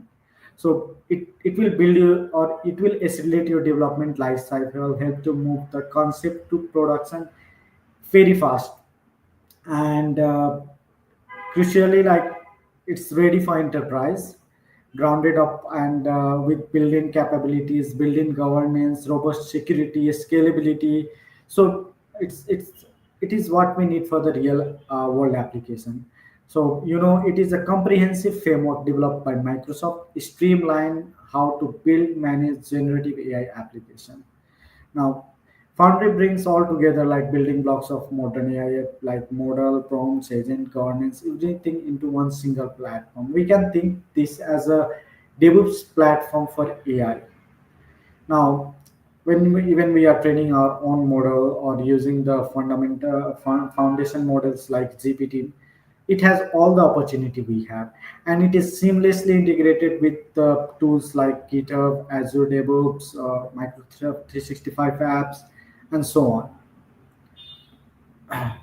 So this is you can get a clear idea what Azure AI Foundry is. Today we'll see actually we'll know the essential of Azure AI Foundry, starting with the tour of its extensive capabilities of unified platform that support you throughout the entire AI development lifecycle, from initial concept to early experiment, coding with your preferred IDE, pre-production assessment, management in the production, and beyond. So creating a multi-modal AI application using new Azure AU agent services in the AI Foundry, all integrated in your code.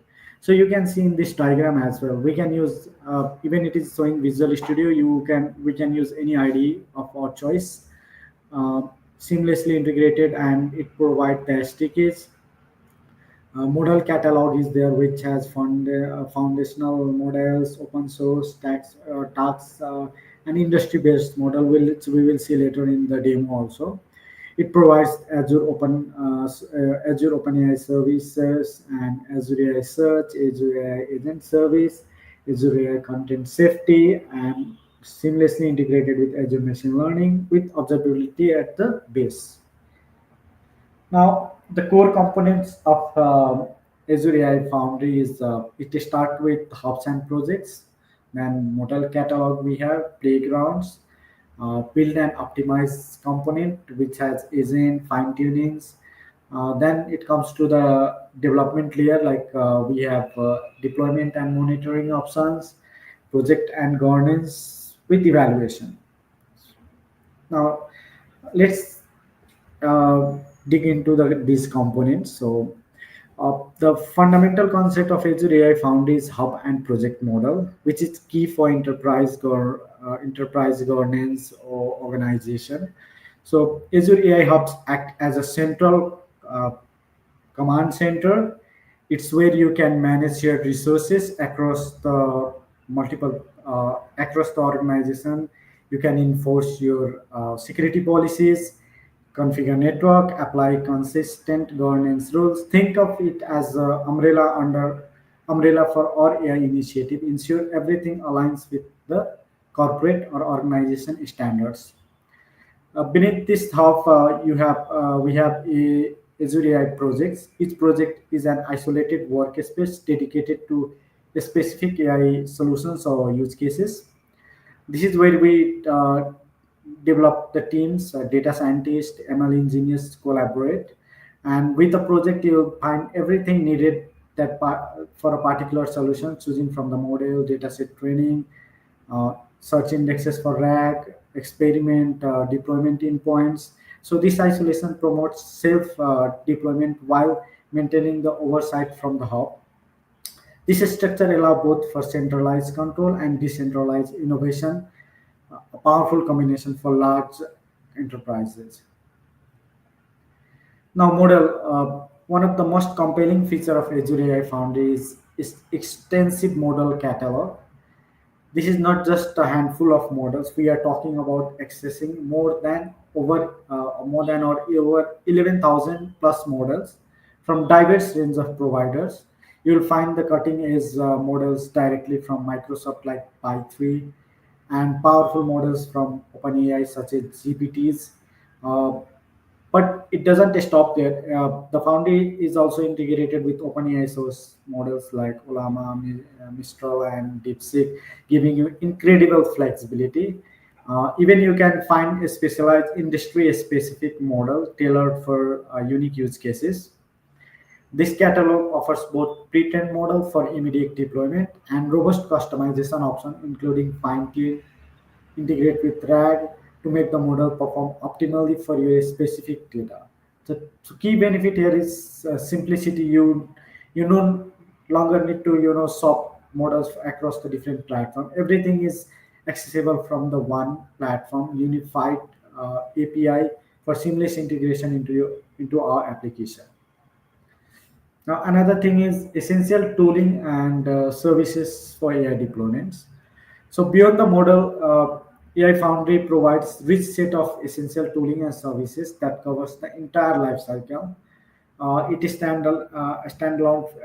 standout feature is AI agent service, which is where you build, deploy, scale intelligent agents that can automate your complex multi-step business processes.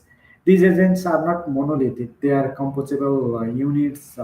Is provided by the model given a specific instruction and so on. I mean, you have all the right component available, toolings, even for designing like responsible AI ensures content safety, security controls, and so on. Now, when we want to design our AI application or end-to-end application, architecting it, these are the main components from the high level. For example, if you want to build any enterprise grade or like any AI application, we need to have a data sources. Then that those data sources go through the ingestion or preparation, which means we are making it ready for the model uh, for training. So in model also we have wide range of models. We select the model, we do training of that model, then we evaluate the results, and if we achieve our accuracy, the benchmark, we go for application layer where we will create APIs or deploy it to for users. Then always the looping process or continuous process is monitoring and governance. So these are all the components that we need for end-to-end AI application. And we can achieve all these end-to-end application within a one platform, Azure AI Foundry. So now let's begin it all together and visualize how these pieces fit into a complete end-to-end AI application architecture using AI Foundry. Now think this diagram as a journey of your data and AI logic from raw information to intelligent applications that we are going to deliver to the user. So it they start on the uh, far left with data sources. These can be diverse, residing in both in your cloud. Perhaps it can be Azure Storage, Cosmos DB, or on-premise within your existing database or systems. So this raw data is then flows into the data ingestion and preparation stage. Here, the services like Azure Data Factory uh, that helps you to orchestrate your complex data pipelines and transforming this, while Azure Synapse and Analytics provides a unified platform for large scale data warehouse and analytics. The goal is here to get not only like uh, data but clean data, structured and ready for the AI composition. The prepared data then feed into the heart of AI architecture that's called Azure AI Foundry Hub and Project. So this is where the magic happens. Uh, Within your project, you can access the vast model and select it is starting from idea foundational model for your task. You can leverage the AI agent service to define and orchestrate your intelligent agent that perform complex tasks, and critically you implement the retrieval augmented generation, I mean RAG, powered by AI Azure AI search. Then if we go again, then this round to the models, so a specific to our data and ensuring the factual accuracy and relevance. Once your AI logic is built, refined within the Foundry, it is moves to the application layer. This is where the developer develop. This is where we develop the user-facing components. It can be either backend services that interact with AI. So you might need we can use either Azure Functions, lightweight event-driven APIs, Azure Container Apps for hosting microservices, or Azure Apps for your front-end or user interface. So these applications are often deployed to the deployment target. If we want to manage container deployments, we can use Azure Container Apps, offering simplicity and scalability. Now, for scenario, for like complex and highly orchestrated scenario, we can use Azure Kubernetes Service (AKS) that provide full control over your containerized applications. Finally, overreaching continuously monitoring ISTs every stage. So we have monitoring and governance. This is not just a step, but ongoing process. We always need to monitor and govern it, check the compliance. So Azure Monitor, Azure Application Insight provide a deep observability and your application's performance, health, and users. So, and Azure AI Foundry has built-in observability features give you like a specific insight of your AI models, agents, ensuring that you are performing optimally, secure, and compliant-wise. So, key here is like Azure AI Foundry helps you to unify these traditional like separated stages into a coherent, managed, and highly efficient pipeline which accelerate your journey from AI idea, concept, POC to production. That's why we called it. It will be helpful to build our end-to-end AI application within one platform. So let's dig into those components. Now, ingestion and preparation, feeding your AI, right? So the objective here is to get the clear data, transforming that to the AI models. So these are the components we talked earlier. Now I'll go next. So here, like when we are ready with the data, the foundation and customization, this is where we build the intelligent core.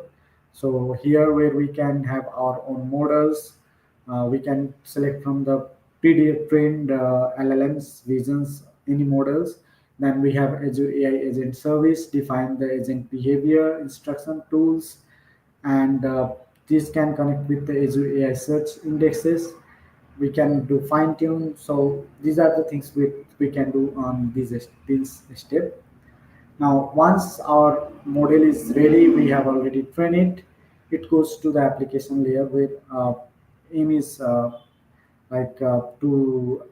integrate AI capabilities and what we have developed on the Azure AI Foundry to the user-facing applications. It will be often leveraging like various Azure services on this, like Azure functions are perfect for creating serverless APIs that expose your API capabilities, allowing application to call them on demand. For hosting microservices or like for complex architecture, we have both containerized applications, AKS, and if we want to, it integrates seamlessly to Azure AI Foundry. So it provides actually Azure AI Foundry SDK and its unified API, which provide a consistent contract of work across the multiple models and services. On that, after that, it goes to monitoring and governance, ensure that the AI we have built is trustable. So this is one of the final step, but this is a loop, like we have to follow this continuously. So this is not just a one time task, it is continuous process. We need to monitor the performance metrics like latency, throughput, error rates, to ensure that our application is responsive and available. Model evaluations, cost management, compliance, paramount. These are very important and paramount. So Azure AI Foundry provides a robust feature like we can have a role-based access control, data encryption, content safety filters. So and on top of it, the accountability where auditing provides the traceability of our all the AI interactions, which is essential for regulated industries. So Azure AI Foundry provides built-in observability tools that integrate seamlessly with Azure Monitor, and application insights gives you a holistic view what's happening in your application. Now I have it's 21 minutes, so let me quickly show you a demo.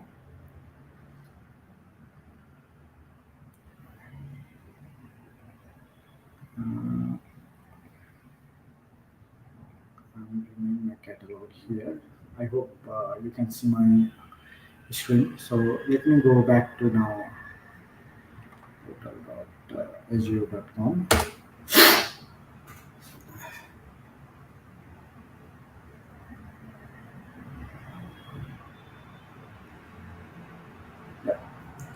So it start with the data itself. So first I will go with storage accounts. This is where we can store. So I will use existing storage account. I just created, I think, for this demo. Now, just created like few hours before. We can create our containers. I have already one containers with product data. So this is which we are going, this data which we are going to use for our AI application. Now, simply you can just create and you can go straight options. Now, after that, we need to go for AI search, where we are going to create our indexes. So AI search, and you can simply create the import, then you follow the steps. So you will be able to create the indexes required for your data. I have one. I'll just quickly show you how it is there. So if I go to the fields, these are the indexes I have, and we can mark like retrievable, searchable based on this, and we can define the data type. We can add again our fields, whichever the fields we need. Once our field is ready, let's say this search will itself work. Like if I search with, let me find the term. Okay, like for example, if I want to, what are available in my data, I'll just try to get the details of data. Okay, for example, my data has request smart water bottle, so I'll just search here request smart. It is giving me data. So our search index is already done. Very simple. Just import it, and whatever the metadata or indexes column you have available, you can just choose those columns and done. Now let's go to the model Azure AI Foundry. Now Azure AI Foundry, if you see, we have Azure Foundry, AI Hubs, and so on. So this is where we go and create our. So we have option. We can create project and hubs, which we discussed earlier. And once your project or hubs is created, you can create a project and come here. So this is one of the project I have. This is the name. I refresh it. So these are the options. You can see we have lots of options like overview, model catalog, playground, agents, template, fine tuning, content understanding, tracing, monitoring, evaluation, and guards, risks and plus alerts, governance, then assistant with vector stories, data fill, modeling points. All the options are there. I mean, whatever we need for actually building our AI applications, all the features are here. Now, once our model is ready, we can connect with our data. It's already connected. If I can show you, let me check. Yeah. This is my AI resource. Let me go to AI Foundry portal. It's already here. I'll go to the Foundry first. Now there are two items. So these are my resource, and these are the project. So let me choose this one first. It directly counts it. Let me go back here. Here. So here you have option like you will be able to connect with like the project I have. I can create a connection with my data source. So I can just simply select this, and Azure AI, it will show my here I can add connection here.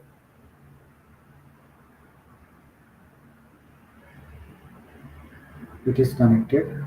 So now my project is connected with this one. Now I'll go back. Let me go here. After that, you can come here. Let me check if there is any model already. So, models, I was talking, we have like many models. So when we come here, we can see all the models we have. Like you can see 11,000 plus models are there. It is coming from different vendors, and lots of collections are here. You can directly see, like, based on the different collections are there, yeah, models.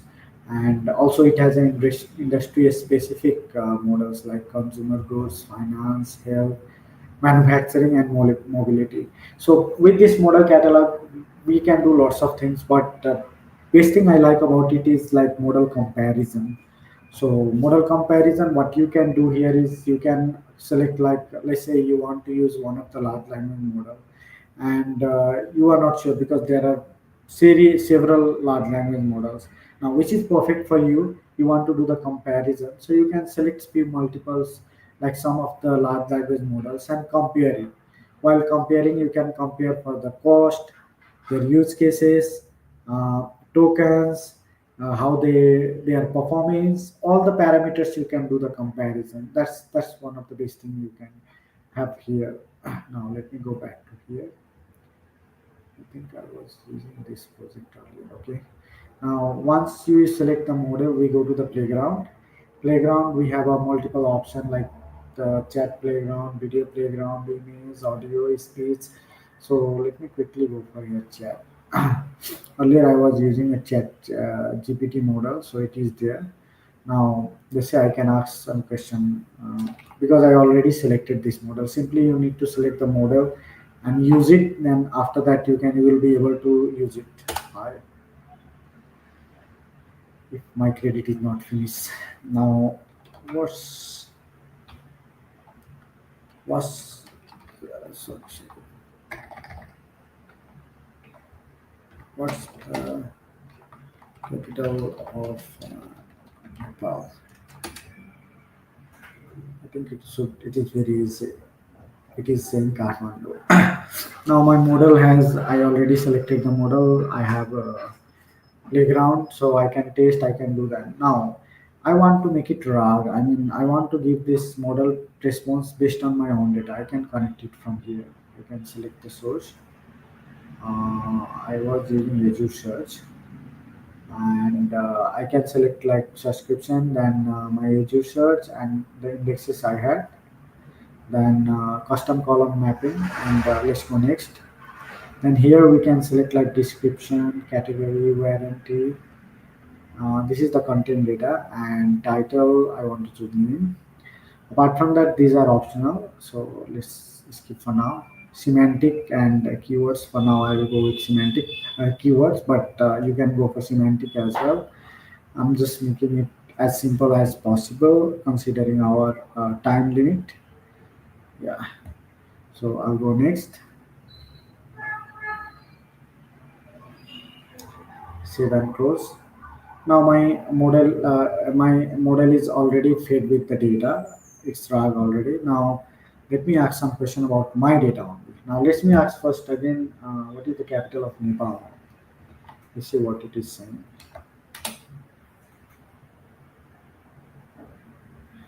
This is not available because in my data there is no information about the capital of Nepal, so it cannot now not respond because now it is already this LLM is fed with the data, so it can use its model, but that model will only work with our data. Now, if I ask again this capital of Nepal, it is not responding because this is not available in retrieve data. Now, what I will do, I'll ask about my something about the data I have, like it's about two products. Let me ask what it is saying about this one. Okay, so it is giving echo a smart water bottle durable. So it is coming from my data. Let me show you how my data are. Just a quick overview. This is one JSON file. It has some products with some description, features, and so on. Now, this is giving based on my features. Now even I can add some more like some other product what we have available. Like, I'll ask another question. So this is giving the information about another data also. So now this is already used one using the my data. Now on top of that, you can already give this as a specific task to this agent, like only reply for the product you should work as a product agent. Then we can do that one. On top of that, we can apply safety, like safety. So avoid harmful contents, avoid ungrounded contents, copyright likewise. So these are the things we can apply on top of this. And if your AI is ready, now lots of things we can do. We need to do fine tune and monitoring, evaluation, all these things you do. Once, let's say you have done, if you want to deploy, very easy. You can deploy as a web app, Teams application, or for the Copilot Studio. You can simply click here and it will ask you the option to how you want to publish it as a container or apps, likewise for this one. So this is very easy. Within one platform, you can do all the things. Now you have option for agent. Now templates, another interesting thing. Like if you want to get started or if you want to learn more about Azure AI Foundry, just go to the templates. It has already some built-in templates. Like if you want to build AI chatbot, AI agents, multi-agent workflow, multimodal process containing, generate documents from your data or improve the data, improve client meeting with the agent, modernize your code with the agent. These are already some use cases which you can try. It has all the details. Like for example, if I want to use multi-loan, okay. So if I open this one, it will go to the GitHub. It will give me all the overview of this one, solution overview, architect of this, and features of this, and ready to deploy. Click here, deployment document is there. Also, the prerequisites are there. All the information, whatever you need for this. So these use cases are really cool. You should go and try if you want to get hands-on with some of the real-world use cases. Then we have option to do the fine tune, then tracing, monitoring, evaluations. This is very interesting. Then guardrails where you can apply, like implement the guardrails and control to protect your AI from safety and security risks. So these are some advanced or safety you can apply on your AI. Risk alert, governance, all the informations, whatever you need for your platform is available in under one umbrella. So that's what we call end-to-end architect we can do with Azure AI Foundry. Now, let me go back to my slide. I'm not sure. It's already 34 minutes, I guess. So I'll quickly move to the next, the key takeaway, like unified platform, enterprise ready, distributed development, intelligent agent, and grounded AI is this. So you have all the things within one platform. And if you want to learn, the resources are like you can explore ai.azure.com. You can go to Microsoft Learn on this. You can even go to the docs of official Azure AI Foundry. You can get started. There are tutorials and also the templates are there, perfect for applying any use cases. Connect with the community. I will be happy to answer if there is any question. Hello, yes. There are a lot of questions, right? But I know it's very late at your end. Thank you so much for a fantastic session, right? Sometimes, there's so many updates that keeps on happening in the Azure AI Foundry. Every time I see someone giving a demo or I go into the Azure AI Foundry, something has changed, right? So they're updating a lot. Let's take a few questions. The first one is by Sakshi, and she's asking, how does Azure AI Foundry help with continuous evaluation of models in production to detect issues like model drift or performance degradation? Yeah, so I said Azure AI Foundry is already built. Building governance is there, and also there is a evaluation. Mhm. So there is options. Even you can do set up the alerts, issues. So those things, even when your applications are running in the production, doesn't matter because it is already connected with your Azure monitor, and Mhm. application insights are there. So those informations you are getting correctly, and those gives you the depth information about your applications. So you will be able to detect the issues, and you can continuously evaluate your model based on the responses you are getting. It has already Amazing. those options. Let's take one more question and I'll let you go. There's a question by Hemant. He's asking, how does Azure AI Foundry ensure role-based access control across different teams projects? This is sometimes very important. Yeah, so Azure, not Azure AI Foundry. Each of the Azure components we are using, they have a role-based application, role-based access control. Even if I can show you quickly, let's go for example here. So if you can see, there is access control. This is available for all the services we have in Azure. Now you can define different roles based on, like, let's say roles is roles you have. Let me load it here. So you can give the read permissions, or somebody can only deploy, somebody can only view. So those division you can do easily with role based access to all your resources, not only for like one. Even you can apply same thing for your data. You are putting your data into Azure blob or storage account. Maybe like your data team should only access the data, so you can create a team for data team, and they will have only access to that one. Other team can only read or whatever the permission. So all the components you can manage the permissions separately. On top of that, Azure Hub is there, where you can apply some of the organizational policies for entire projects we have under this. Perfect. It would be so nice, if we can also have something. I know this is on the resource group level, right? Mhm. Yes, But I resource think, group, that's also yeah, perfect. So yeah. if you want to control on the resource level, you can apply on the resource or each Mm. component. It depends upon the requirements. Perfect, Rishwan. Thank you so much. It's always lovely to host you, right? Mhm. It's late. Any final thing you want to plug in before you head back to home? Yeah. So sorry, can you repeat again? Any final thing you want to plug in before we move to the next session? Yeah. So first thing is Azure, AI Foundry gives you the platform to do all the AI related or AI application related component, starting from Mhm. data, data ingestion, then models development, then application layer, then monitoring layer. Now, if we want to get started, I will say just start with the templates they have. They have already built-in templates and use cases. You can apply multiple use cases. Obviously, you will get the idea how it works. Perfect. Thank you. Thank you so much for that final plug, Rijwan. Thank you so much for sharing your pearls of wisdom and your time. Right. Have a good night. Have dinner. Once you reach home, send our regards to Satya, to whom we are going to host tomorrow. No. Right. Thank you so much.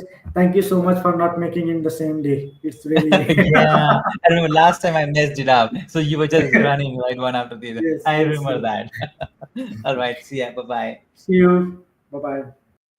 All right, ladies and gentlemen, that was Rijwan coming to your screen talking about the Azure AI Foundry. We now move to the other gentleman. He is Aro Shukla. He's going to talk about Guardians of the GenAI Galaxy. Such a nice session name, right? He's a community rock star. He's a Microsoft MVP in AI, MCT. So without any further ado, Aro, welcome back again to Software Yeah, Architecture Conference. yeah. So I have a haircut. I mean, like, I just want to be my wife telling that, like, you don't look good with the long hair. So this is the new haircut, and you look handsome as usual. Oh, Yeah. thanks, How are Aro. things with Thanks. you? Yeah, everything is very good. I always Yeah. enjoy having you in this virtual event. Are you still in Singapore now? I'm based in Singapore. Yeah. So 21 Okay. years in Singapore. So it's like But don't you almost ever half come life. back to India? Whenever I host you, you're always there. Yeah. Actually, I just went to India last month Oh, to meet my really? Wow, parents that's and all. lovely. Yeah. Okay, that's Yeah. great. That's So great. All right. let Yeah, me share about please feel what I free to go have. ahead and share your screen, Yeah. and Yeah. then we can get Uh, started. Where do you live actually in India? I never asked it. Where are you based out Oh, of in India? I'm based in the central part of India called as Gwalior, where I born, but I stayed in Wow. Delhi for many, many Oh, years. Then I so moved you to come to Singapore Delhi? very frequently. Yeah. Oh, wow, that's lovely. That's great. That's great. All right. So please feel free to go ahead and share your screen, and then we can get Yeah. started. You can see my screen, right? Yes, it's the VS. Yes, I see your Okay. slides. Right. Slides. Okay. Yeah. Perfect. All right. Next Okay. 35 Awesome. minutes is all yours.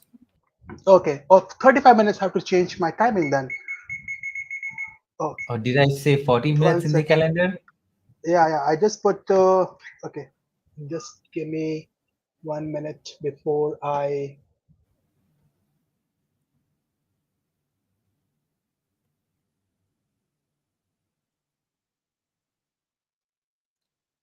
Hope you can hear. hear me Yeah, well, we right? can hear Okay. you. Yes. Okay, awesome, awesome, right? So, guys, first of all, thanks to everyone, and it's almost 11 p.m. in Singapore. But when I if Simon is hosting me, it's pleasure whether it's midnight or 3 a.m. I always be there, right? So, first thing first, this is the fourth session. I think most of the session I attended as a speaker. So I'm really happy that I'm doing the fourth session in this particular uh, architecture conference, right? So what I'm sharing with you is about the guardian of the GenAI. So I talk about the Azure AI, what Rijwan did, right? I'm basically taking the mostly low code and no code kind of solution, right? And what organizations use to do, mostly for enterprise agents, we work on that, right? So I have a couple of demos, but demos will be only useful if you understand the core concept. Okay. I mean, everyone talking about agents and AI, right? So I just want to be clear what we were doing, right? So it's an era of agents everyone is talking about, but most important thing to understand is that what is an agent, right? We talk about agent in general later, but what agent do, what their benefits, maybe some not their disadvantage or not, which check in detail, right? So most important for me to talk about the scale, right? Deploying uh, Power Platform agent or Copilot agent is simple. What is most important? Any organizations with this enterprise is about how we can control security and governance, right? So we talk about something about the agents and enterprise scale. We talk about one of the very good case study from Microsoft IT, one of the small scale case study. I will share about that. And we talk about the security and governance pillars, right? So you get the point that how we create the agents without any kind of with a lot of security and governance. You can have an amazingly good, beautiful UI of agents, but if the security and CIO and the CFO said no, it's not good, all your hard work go into drain, right? So we talk about security pillar in a later stage, right? Now, I'm not going to in detail what is the agent, but in summary, uh, we have a simple agent to very advanced agent, right? So simple agent is like about talk about your word copilot, right? You generate a summary, so that is called as a retrieval, very simple thing, just like a chat GPT. It's a retrieval. Again, it's kind of agent, right? The other one is something called as a task, right? So that is again what we can do is about a goal, independent goal, which can monitor your needs. Example, we can use Power Automate to create a multi-level approver with a planner, right? That is called as a task approval stuff, right? Yeah. So other stuff we're talking about is autonomous, right? Autonomous is actually with something slightly more complex. You think about a use case. I am from the Power Platform background. I talk about Power Platform use cases here. So you think about Copilot. You think about Power Platform and a planner sending tasks to a set of users and sending them reminders um, on the daily basis or weekly basis, right? That is autonomous thing, right? So this is slightly more a detail, more complex, right? So we talk about this thing. I'm not going to autonomous side because it's slightly more detailed and we don't have time. We have only a few minutes left. So I talk about retrieval and the task one, right? Now, what happening from the use case standpoint, right? Microsoft give amazingly good tool sets, right? So we have something called as agent builder, which all the end users can leverage, right? I will show you in the demo. We have makers. We see the demo as well. The Copilot Studio, that is, we are here for that. And for more developers oriented, which Rizan will show, right? We can use the Visual Studio Code. We can use the AI Foundry. Again, we can integrate Copilot with AI Foundry as well. So you have more better together scenario in this case, right? Pro code use case, right? Now, one thing to understand that Power Platform and Managed Platform, Power Platform is you can have a multiple scenario. You can have an 10 agents, which is 10,000 users, right? And that could be total engagement. Okay, so these are think about IT department, cloud help desk. This is very less agent, maybe just IT help desk, some for HR application. That is a 10,000 users using 10,000 users, 10 agents with 10,000 users. Yeah, that is a very high use case. Or it can be we can have 10,000 agents but just 10 users. So based on what you can do, right? So this will give a scale to you that how the Power Platform, which is top of the Copilot Studio, can help the users, whether you're from low code, pro code, or your no code, right?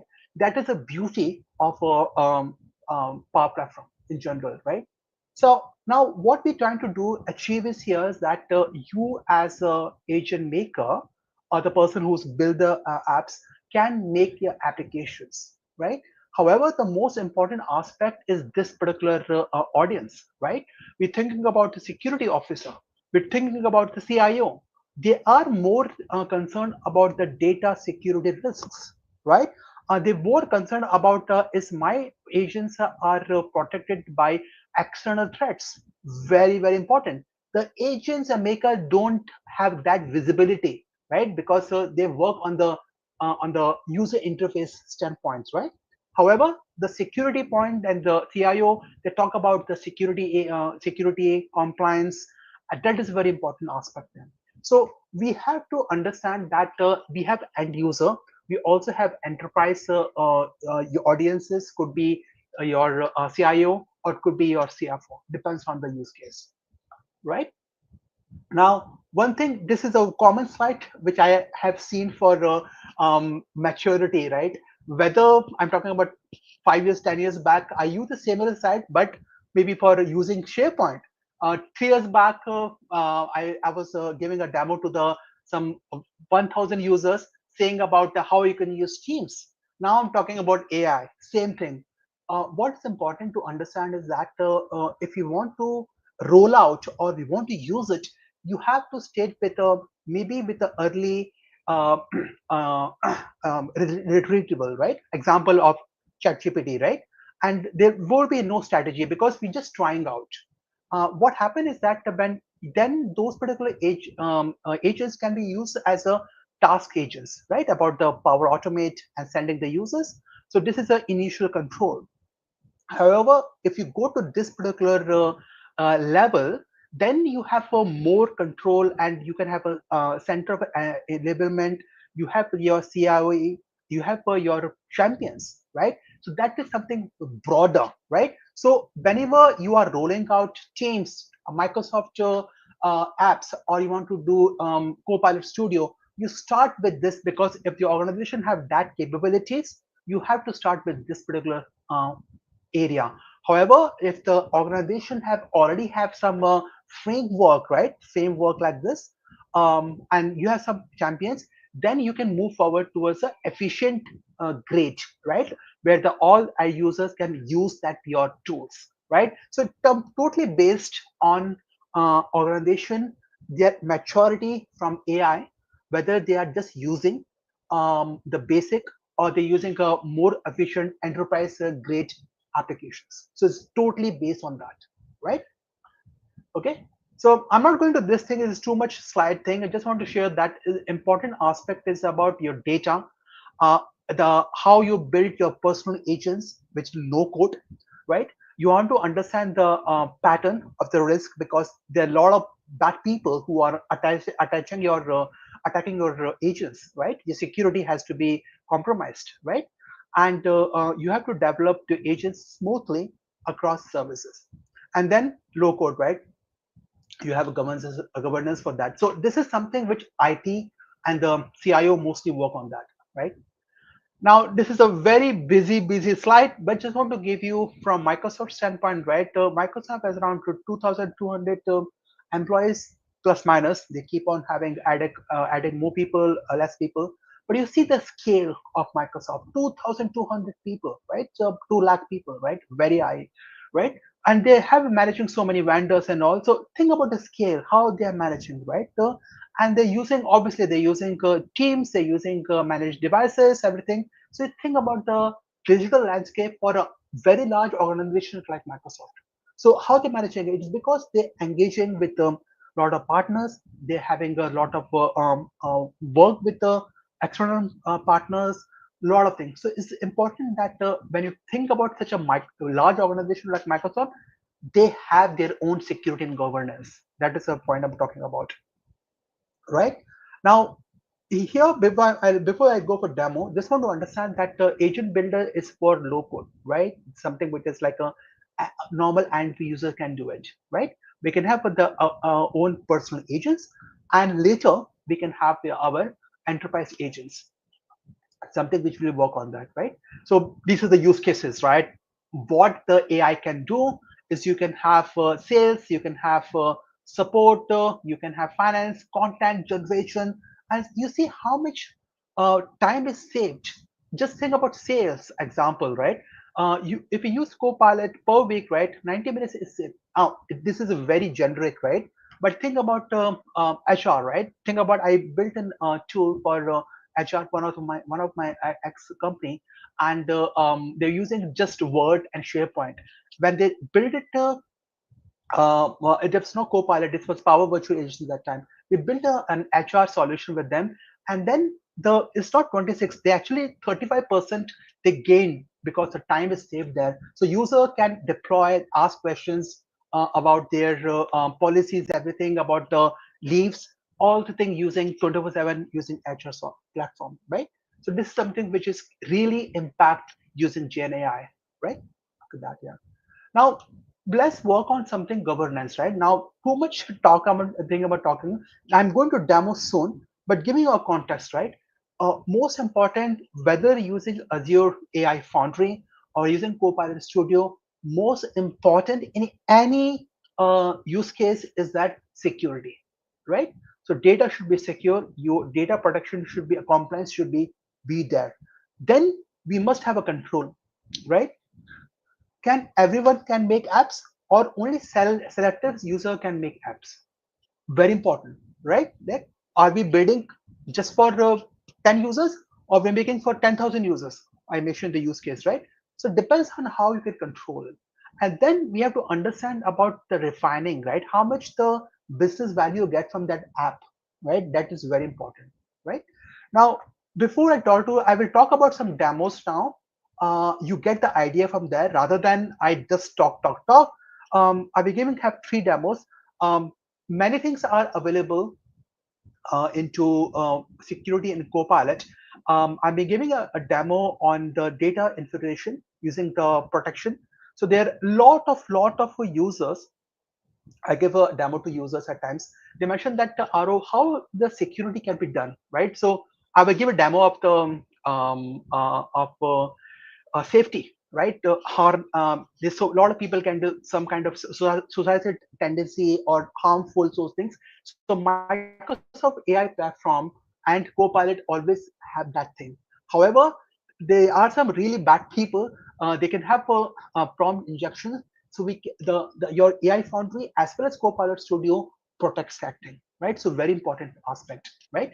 And also this is the logging activity, right? How the data can be used, right? So data compliance, everything, even the GDPR, everything from there is shown. I will give in a demo as well. So what this particular slide, I mean, it's very busy slide. I shared a slide deck with you later on.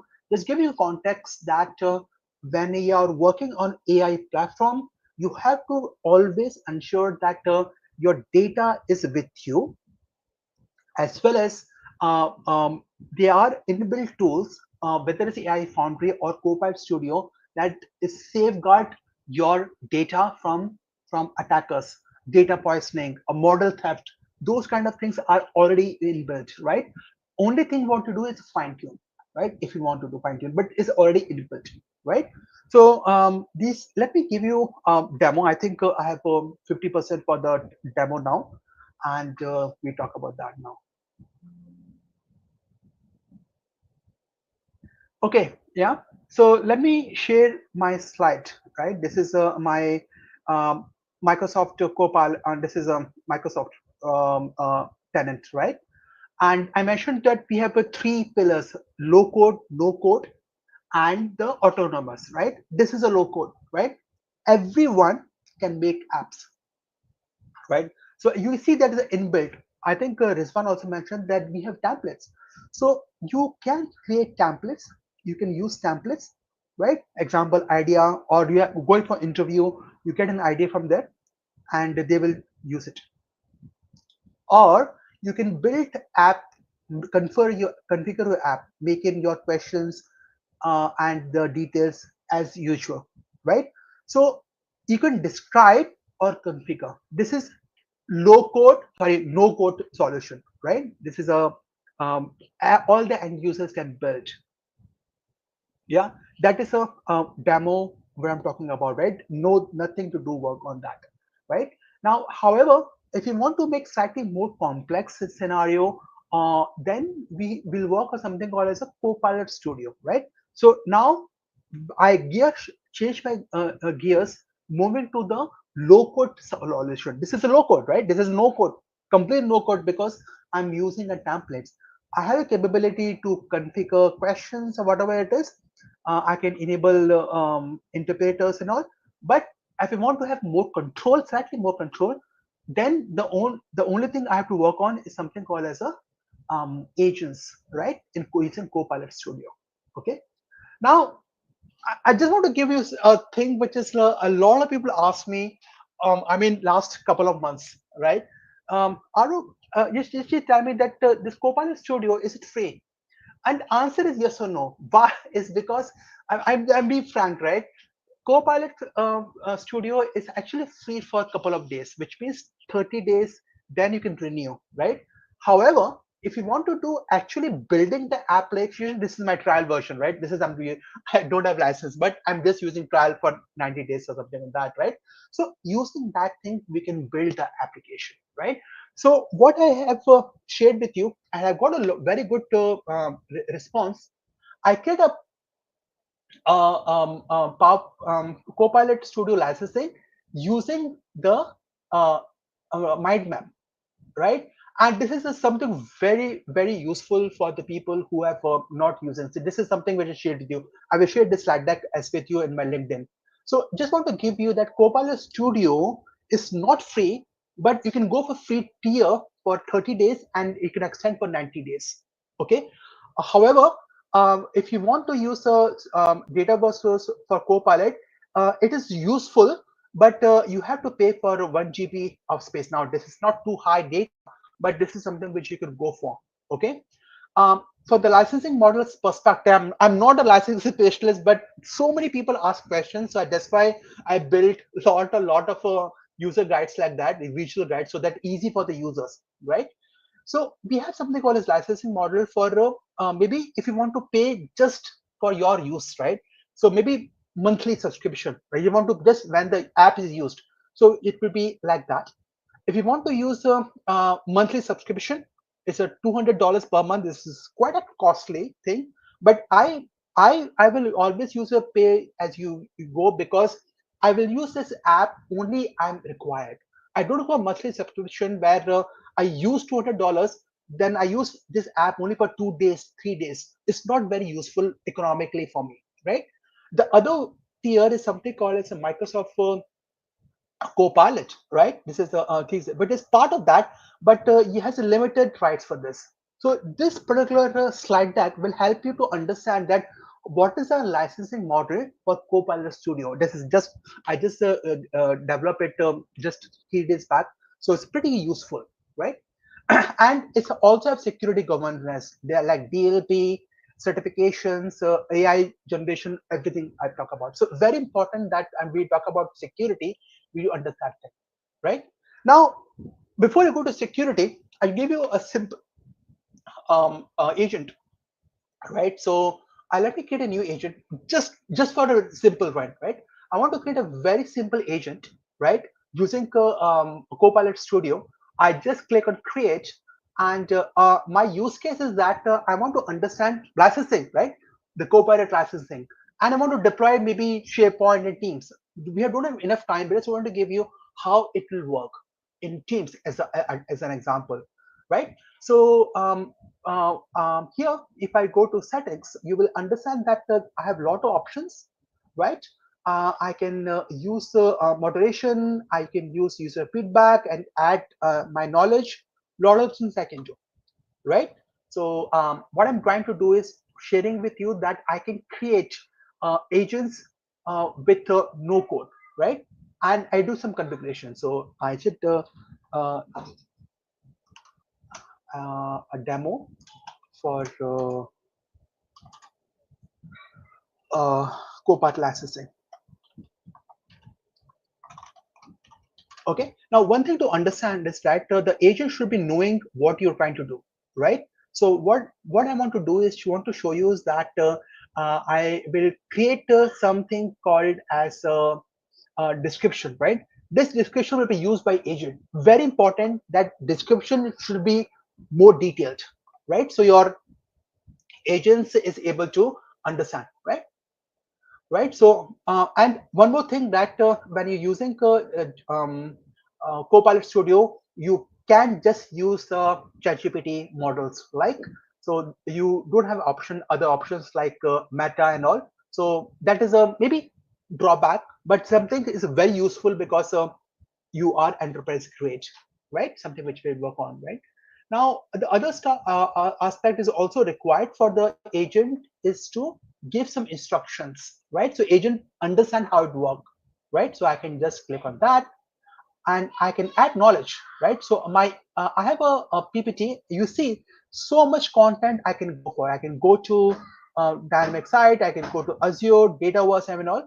But here I'm just upload a simple document for licensing, right? Here I can put description and add to my agent.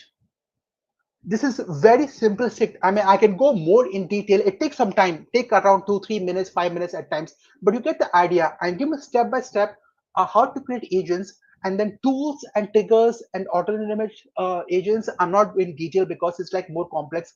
If you don't have time, I have only 10 minutes at this point of time, right? So what I want to share with you is that I can, once it's done, I think I can't do it because it's still publishing. Yeah. Yeah, so it's still publishing. So what is it that it will take some time, but what I have done so far, I'm creating, I just close it. I've done in one of my other environment, the agents, right? And this is the license query because it takes some time, right? It takes 5-10 minutes and all. So this is something which I already rebuilt for you, right? So here I can just build, I can have some conversations. I have all this thing. Now I can ask a question, right? I can do a test, ask whether what license. I click on test. This is just like on the Copilot. Then we deploy to agents. For example, I click here, ask a question here. Give me free and paid license for Copilot Studio, right? Now data is coming from where? It's coming from here. It's not going from anyone else, right? If you add more data, maybe you also add Power Platform and all, then it will have more data. You see, right now, all things are coming through using this knowledge only. It doesn't do anything, right? So now we can see that we have free license and all. This is coming from Microsoft Copilot licensing. You see, it's much easier, right? Now I can do what I can do. I can go and deploy in SharePoint on Teams, and it will deploy directly inside, right? So I did it here also, right? You can see here that I want to understand the licensing in Teams, and now it will give me. I've already deployed this my agent here. So it's very similar to like Power Virtual Agents. It's simplified way to deploy the agents in your platform, right? Azure, you can add AI search, SharePoint, lot of places you can do it. So you see, this is the way you can do it. Now let's talk about security, right? Main thing we're talking about security. Now what happens here is that if I click on this particular this agent which I have done, right, you can see the status is protected, right? Why is protected is because is that I can see the details. That is no threat, because it's right now it's a live authentication. There's no policies, but you can see that my agent is protected because just assume it is coming from Teams, and Teams is also from Microsoft, right? But there is some a data poisoning or some prompt injection can be done in Teams as well, right? So this can be also protected, right? So if you click on this particular site deck, just want to show you is that it will give you all the data about the protection status of real status, about the protection somebody, what kind of threats is blocked by the agent, what authentication, what policies are used. So it give you a detailed information about that, right? That is super useful. The other aspect is about the security aspect, right? So if I go to security, if I want to have my authentication, maybe just not a Microsoft team, I want to do maybe a third-party application, not in Microsoft. Then I can use as a federated one. I can use Entra ID. I can use this in way. And this is the example where I want to deploy an agent not using Microsoft. So I have to provide this information, right? Okay, that is something which I can do. This is something which is very, very important to aspect about the security, right? And then if you're using Microsoft, then you can use Azure. I can have some secret. I'm not going in detail, just giving you a context that security will be part of that. Very important aspects. Okay, so this is something which we can talk about. So I can't talk a lot, but just want to give you that we can have languages. Example that voice is supported in this app. I can have multi applications, right? Example, people who are speaking Marathi or Hindi, right? They can speak the bot, the agent can speak in both languages, whether it's in Finland or maybe in Russia, irrespective. I don't know, but just want to give an ad that the agents can speak different languages. That is the beauty of the agents, right? So I click this agent will talk about both English and also in Hindi, right? I can upload my my flyers, everything, all things that can be done. So this is the beauty of the agents. It's slightly more more user friendly, and you can localize it, right? Something which we can do. Okay. Now the other aspect is about the Microsoft Purview, right? So this is not into Copilot, it's into actually Microsoft Compliance Center. Okay, so I let how it go. Let me. I just create a new tab. I go to office.com, right? Because I'm admin, I can go to admin center, and I can go to their different blades which I can go for, and I will see Purview, right? So in Purview, what I can do, I just click on Purview now. What I can do, they have a lot of solutions for the data security, right? So in example that for my Copilot uh, interactions, right, if something happened, right, I want to see that think about some attack happened to my agent, right? I want to understand who's the user, which IP. In this scenario, we have to rely on Purview, right? So I'm not doing the licensing specialists, but again, Purview needs some E3 or E5 license. I'm not into detail licensing because a lot of people ask questions on that. So I'll give you this thing, right? So if I want to have some attack happen, right, for the Copilot, so I can go Copilot interaction, any prompt book or any attack happen. So all things I can do it, right? Now it takes some time because it takes 5 minutes and all. So I just show you something which I just shared yesterday. I just created for this demo.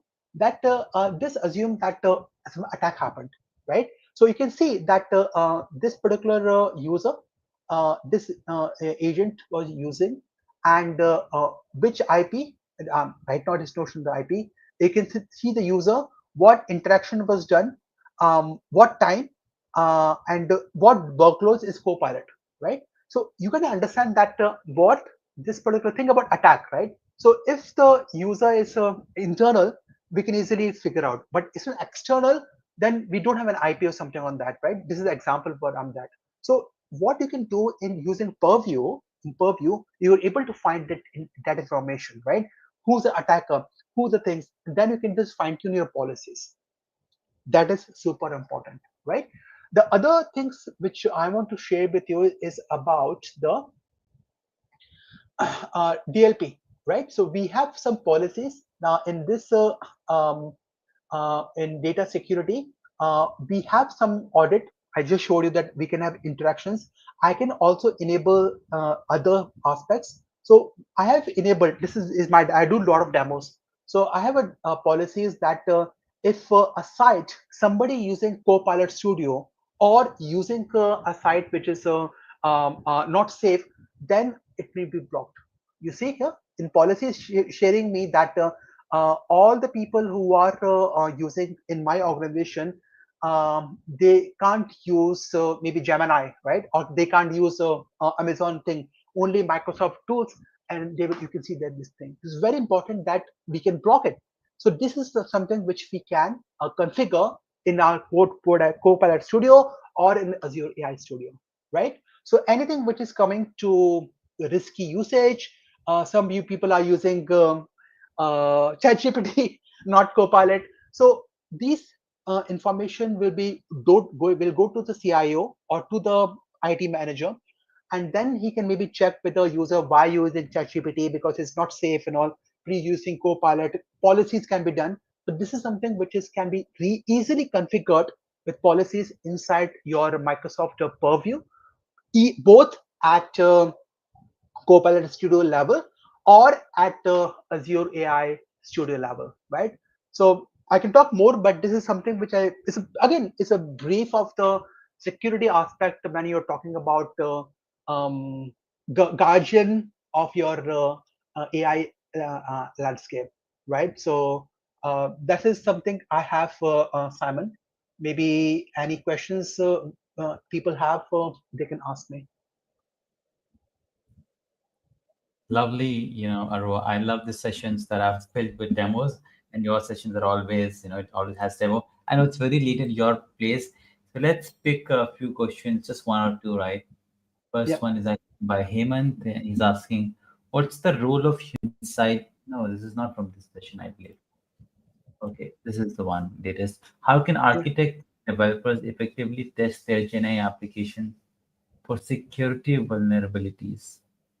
Yeah. So again, I didn't go to in-depth Khan Shekhawat, but just want to give you context, right? When you're building I mean, developer, I'm not talking about the pro code or something, the developer, the low code developer, you have to think about three aspects about your design of your app. Okay. The second thing is about what model you are using. Are you using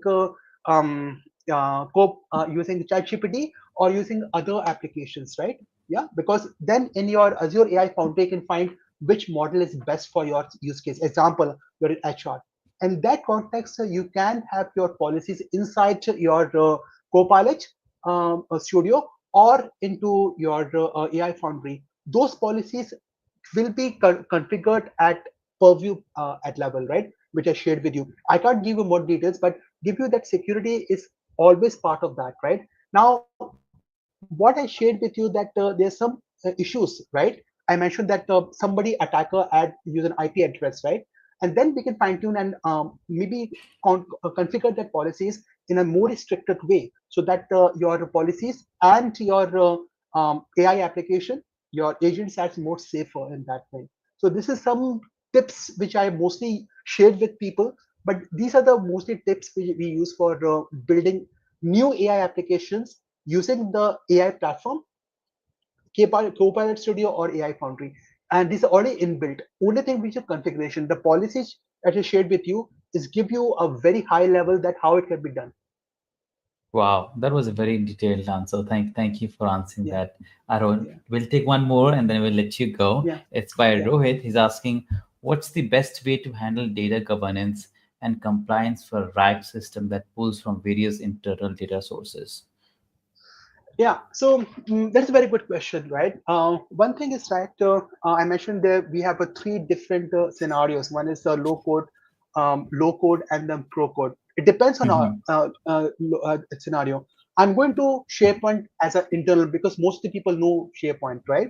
So Yeah. if you want to use an agent, right, you can use something called as a already there in that Copilot Studio. It's a very good article about security compliance for SharePoint using Copilot Studio. It's a learning path there.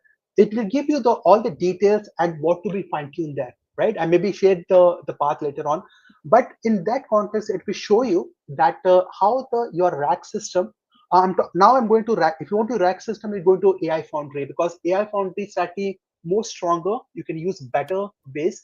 So if you want to use the rack, I will always configure, always look forward to AI Foundry, not Copilot Studios because of the limitations Copilot Studio has, right? So always use something called as a AI Foundry. It has some always have rules and regulations, policies which you can configure. So I'm by putting SharePoint is because you even in AI Foundry, you can configure your internal data sources like SharePoint and put a RAG system inside. So the user are not using Copilot. You can block and you can use it as a an agent, but your data is actually coming from AI Foundry, and all your data governance and compliance is slightly more stronger into AI Foundry. So in that way, you can handle that data governance part. Why I'm telling you, why I can't too much details is because it's a very huge topic. But in short, I give it the always use AI Foundry if you want to use RAG system. Wow. All right. That's great, right? I think you have about 900 plus folks watching across the platforms, right?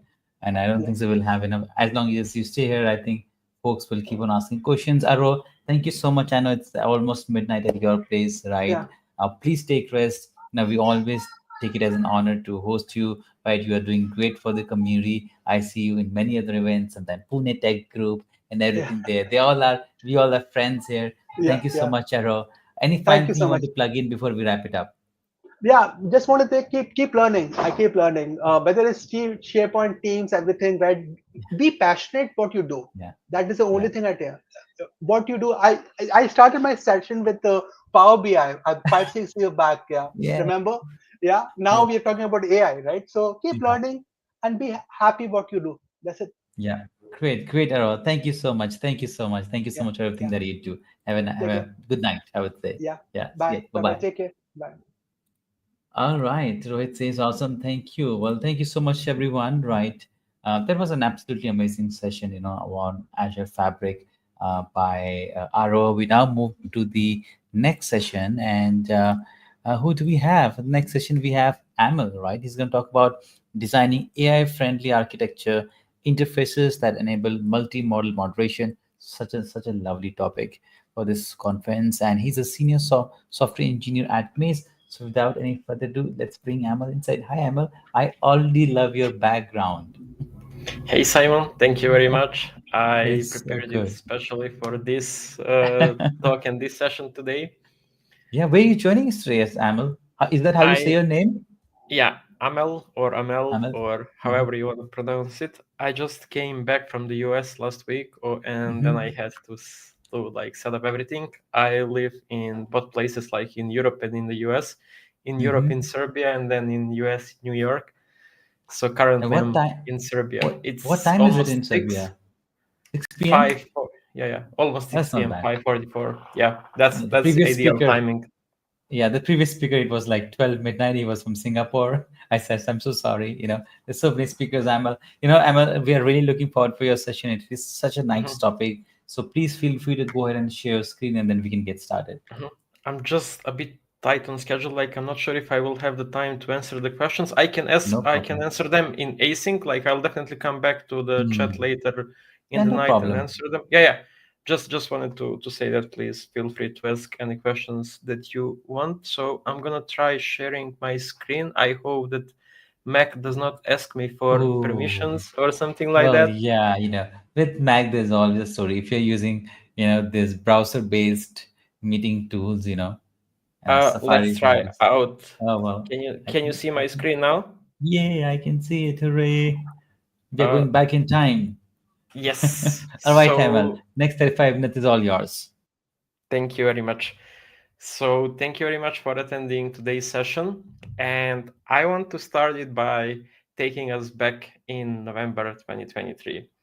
So ChatGPT is celebrating its first birthday, and it's ideal time for you and for all of us to try out how it works, to experiment with its API.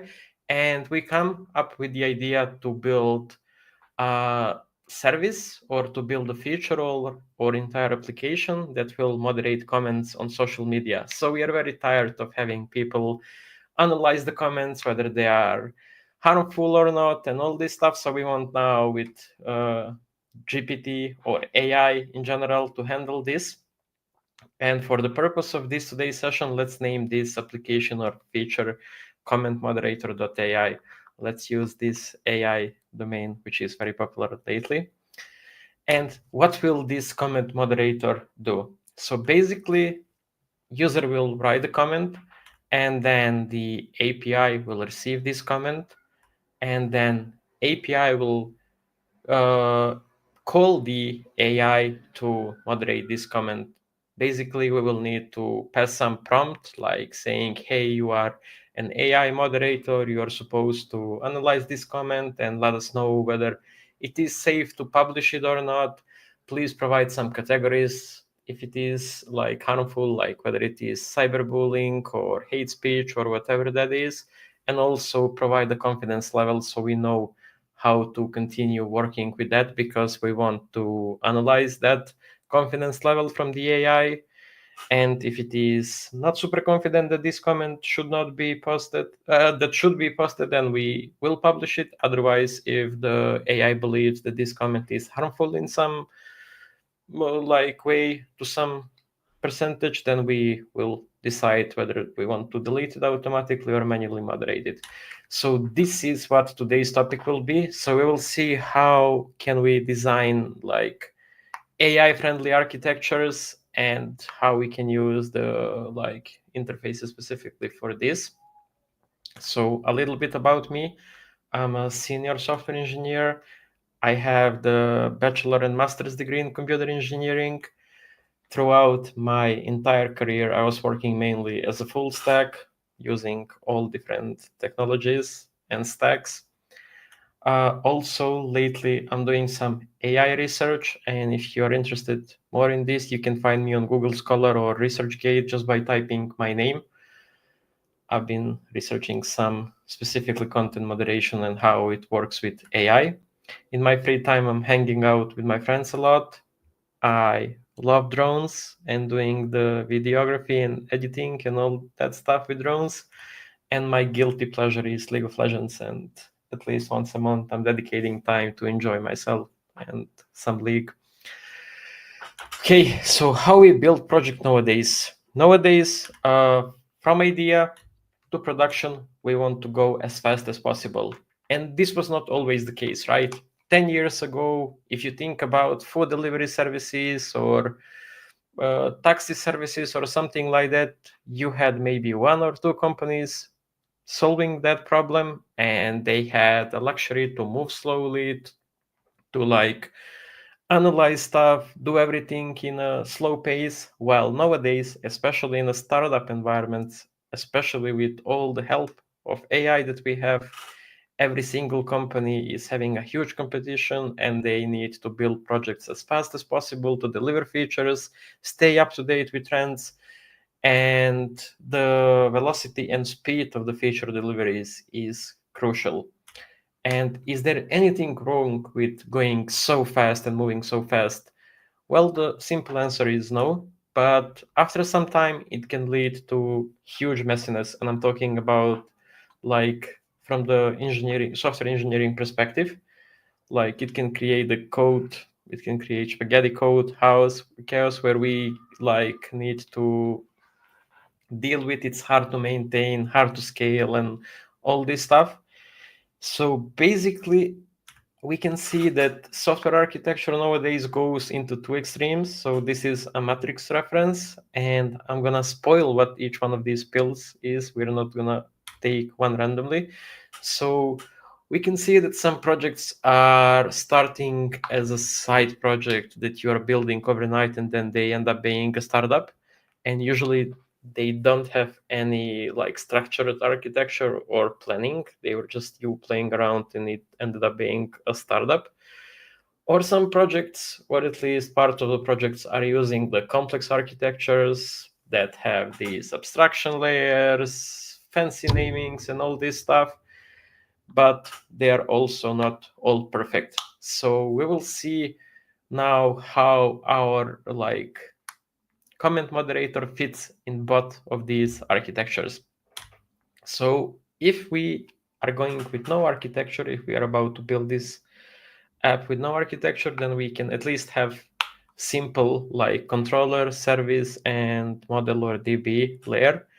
And then each one of them will have like at least one method, which is create comment, and save comment respectively. So let's see what they will do.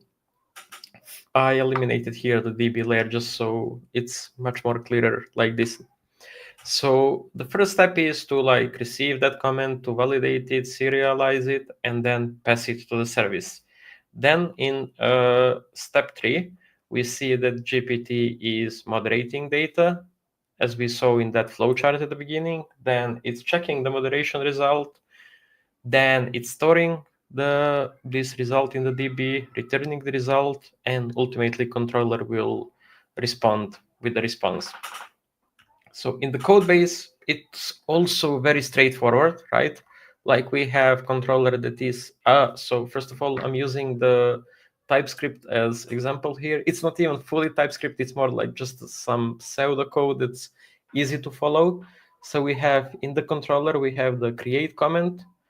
As we see, we are receiving the request, like taking the comment and then passing it to comment service.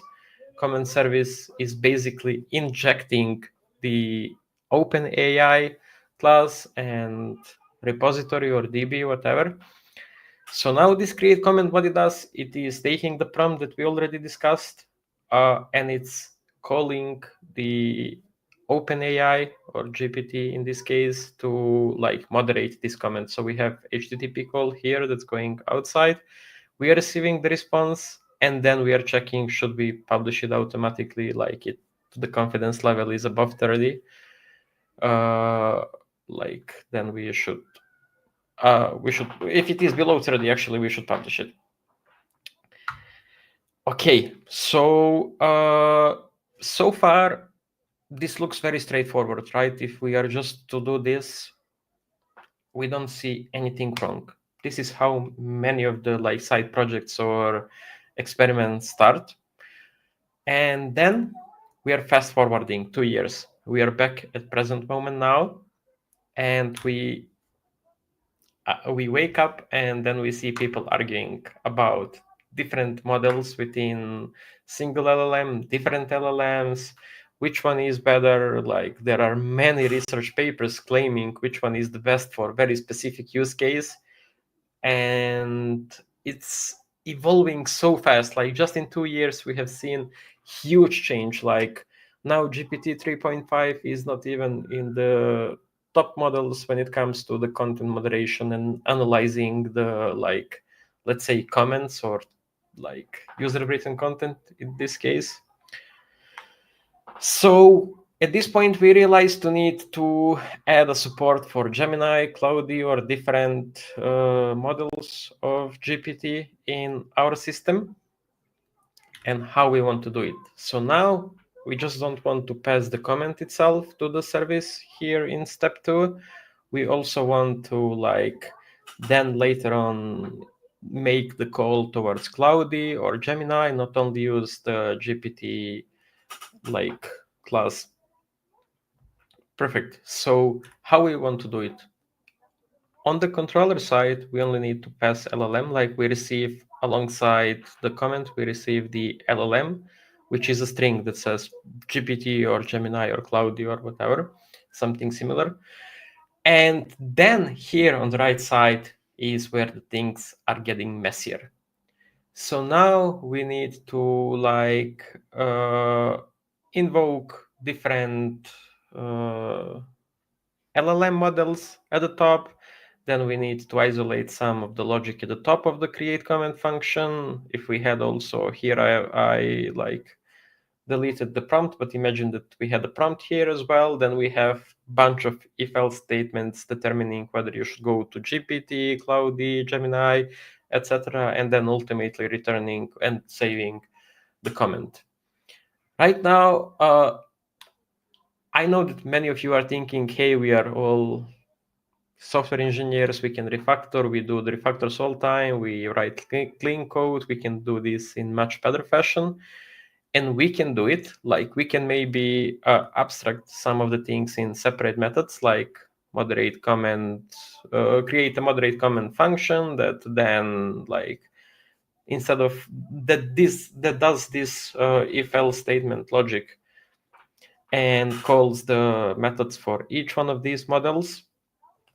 But when we take a look again, we just reshuffle things. We didn't do anything to this class. This class, unfortunately, the class of comments still has many problems.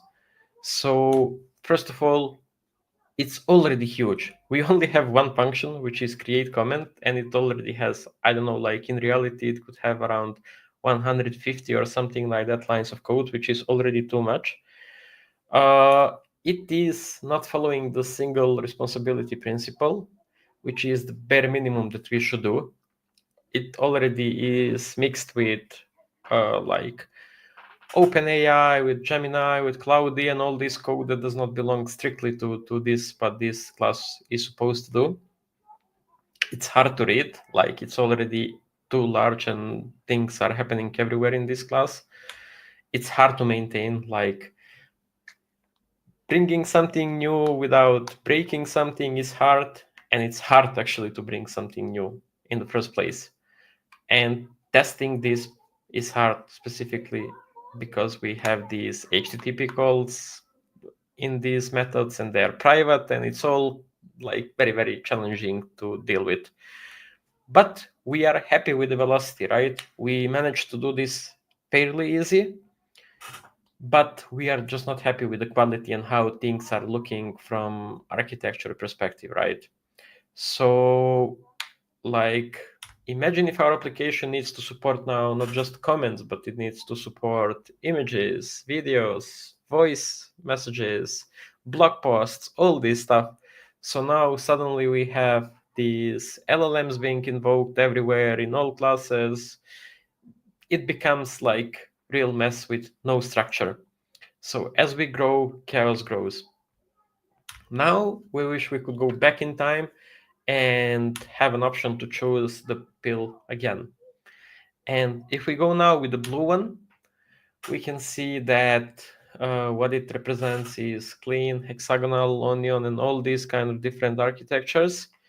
And as somebody who is facing this for the first time, the first logical step is to go ahead and buy a book about clean architecture. This one is the most famous one. Then, and it's gonna probably take you a month or something like that to get all the knowledge out of it. Then you want to watch some YouTube videos of practical implementation of these architectures. And all these learnings after all these times are that these architectures are actually addressing the problems that we just saw in no architecture world. So separation of concern here is ideal. It's easier to test and mock because these layers are very separate. It's much better to maintain over time. It's much easier, and it's easier to adapt anything into these architectures.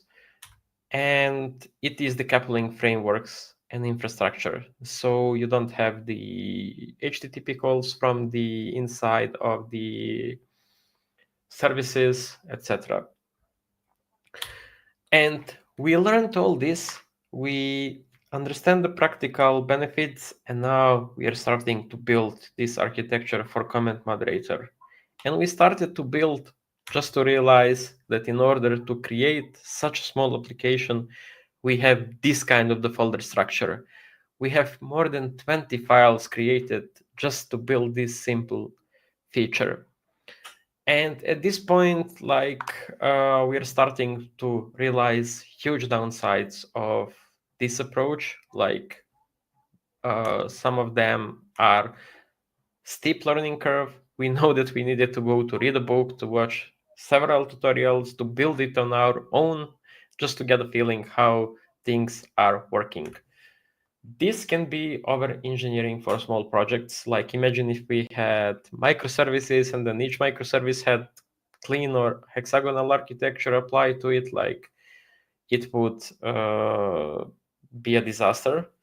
I mean, disaster for a small project or small problem, not in some large scale projects. There are still very solid and valid use cases when you want to use these architectures. Slower initial development, definitely, because we need to set up all of this. We need to validate that all of this is working fine. And it all comes with a lot of boilerplate code that we need to copy paste around just to get started. It's super difficult to onboard new engineers. Like just for us to create this simple application, it has so much files. We needed to do so much learnings. But imagine if we progress and if we are 1 year into this project and then we decide to bring somebody new. Like we need to be like prepared that it's going to be super painful for them to onboard on such project. And it's super hard to like debug and trace issues and in this huge ecosystem. And of course, it requires a deep discipline to maintain the style of working, and everybody needs to be on the same page in order for all of this to work. And what's the most important is that this is delaying the features in delivery. Like it guarantees the better quality, but features delivery, especially in these new projects or startups, is needed.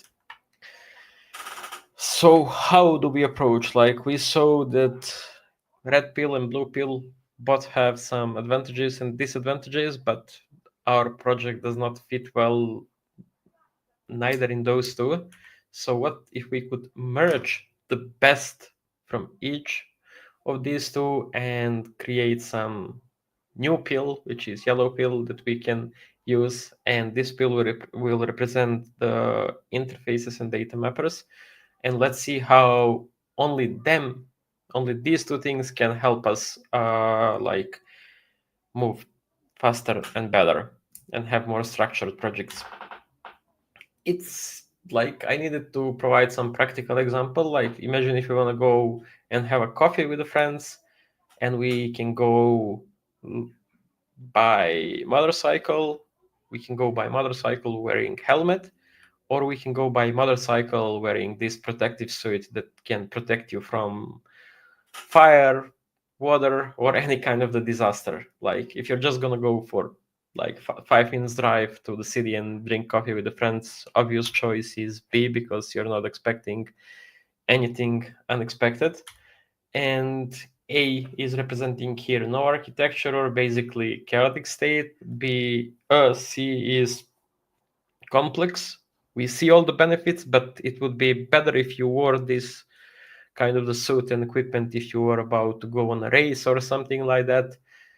And C is like these interfaces and data mappers where you can have some benefits of the C, but also have some benefits of the A, because you only need to take out your helmet and you can start drinking coffee with your friends.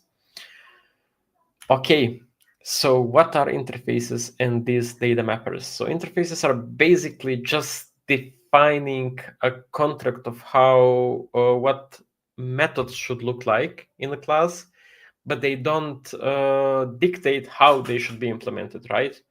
And data mappers are just to guarantee that these interfaces and the data that's being passed and returned is in a strict format so they can communicate easier. So I know this is hard to understand without, or maybe many of you know already what this means, but let's go with some simple examples. Like right now, instead of having the comment class, we want to start building the interface. And our first interface will be this one here. That's LLM moderator, and we see that it has one method, which is moderate comment, that accepts the comment and is guaranteeing that it will return this moderation result type. And it has severity and categories. And mapper is just a function that like gets the data and maps it to this moderation result data type. Okay, so I did not use generics or something like that here. That might be one of the questions, but I'm just, as I said, like reminding all of us once again that I'm using this as a pseudocode rather than some actual production code that you might see out there. So basically, as we already said, oops, sorry. So as we said, anything that implements LLM moderator and has this like method and is returning this moderation result is satisfying this interface. This interface is happy with it. Okay, so let's move forward and let's see how we can use it in action. So the first thing is to use this like keyword implement here. So we have the GPT moderator class now. We are trying to isolate the logic from comment service and have classes deal with its own domain. So GPT should be calling the GPT and moderating the comment and all this, dealing with all this logic. So it's implementing this interface, and that means that also it has to have this method that is defined in interface, and we have it here. As you can see, we have the comment being passed and then the result being returned. We also see that like the rest of it is not super important as long as you also return the moderation result type, and we do that here, like it's returning the mapper. We can also see that within this class we can have more methods, but we need to satisfy only this part here, and then we can have any extra methods like this implementation and concept of interfaces does not care about the extra methods you might have. Similarly, we can do same for Gemini. Like you can see here that it is also implementing this interface, and it has this method, and it has this like return type. But we can see that internal implementation is different, but we don't care as long as we are having this, as we are following this blueprint and we are returning this data type of moderation result. So how this can help us to go from red or blue pill to this yellow pill on the right side that we are seeing for the first time, where now we have so little code and it's so abstracted and it's so easy to read. Let's see.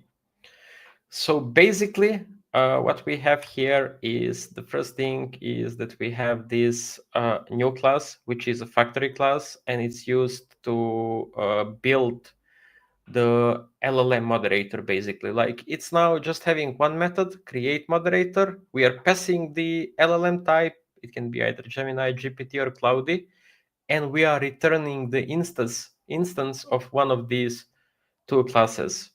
So now, and they are implementing this LLM moderator, which is that interface that we are guaranteeing to return here.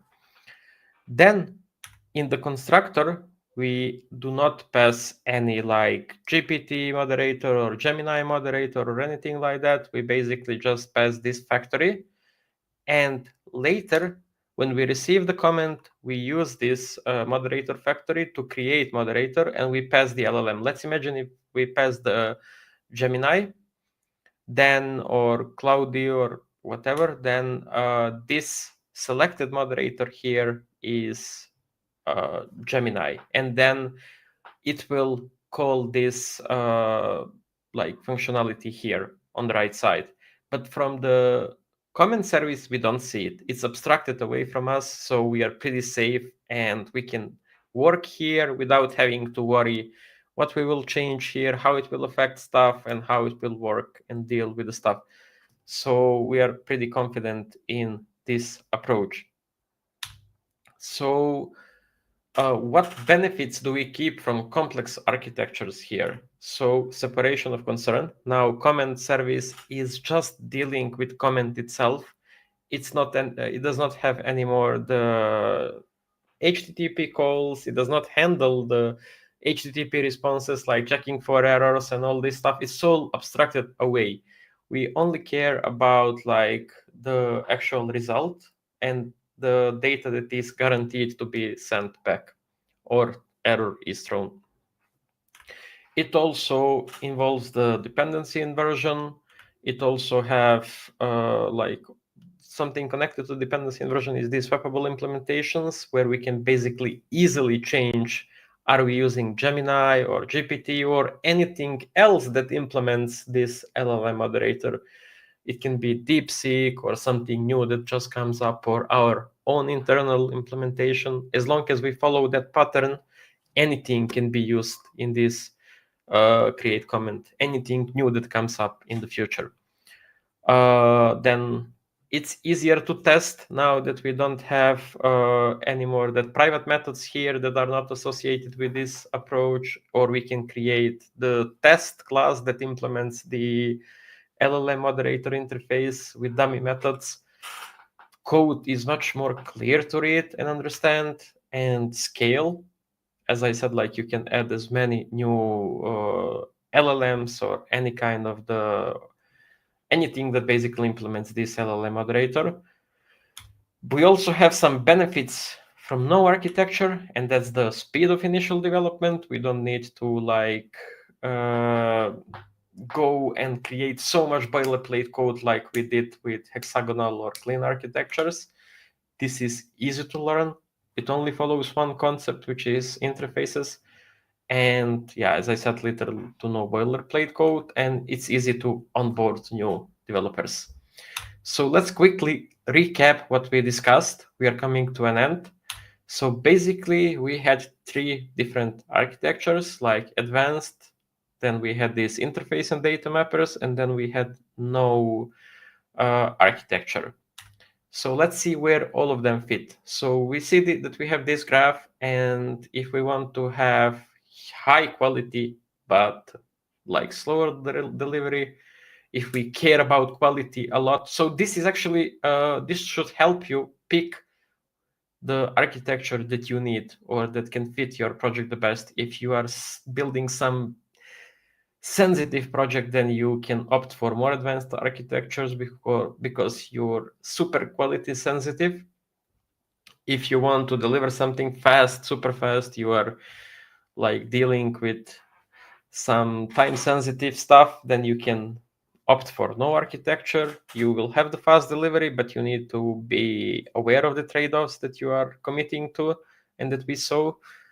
And then we have interfaces and data mappers that are in the middle ground of all of this, and they serve as a choice if you want to have both quality and delivery at the same time.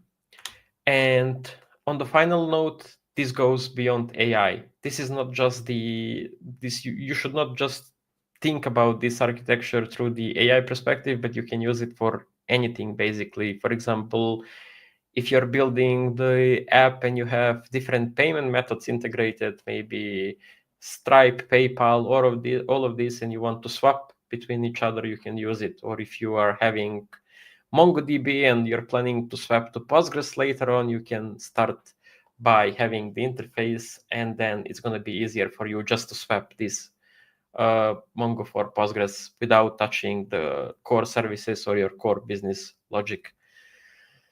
So that was everything from me. I don't know how can I stop sharing my screen now here.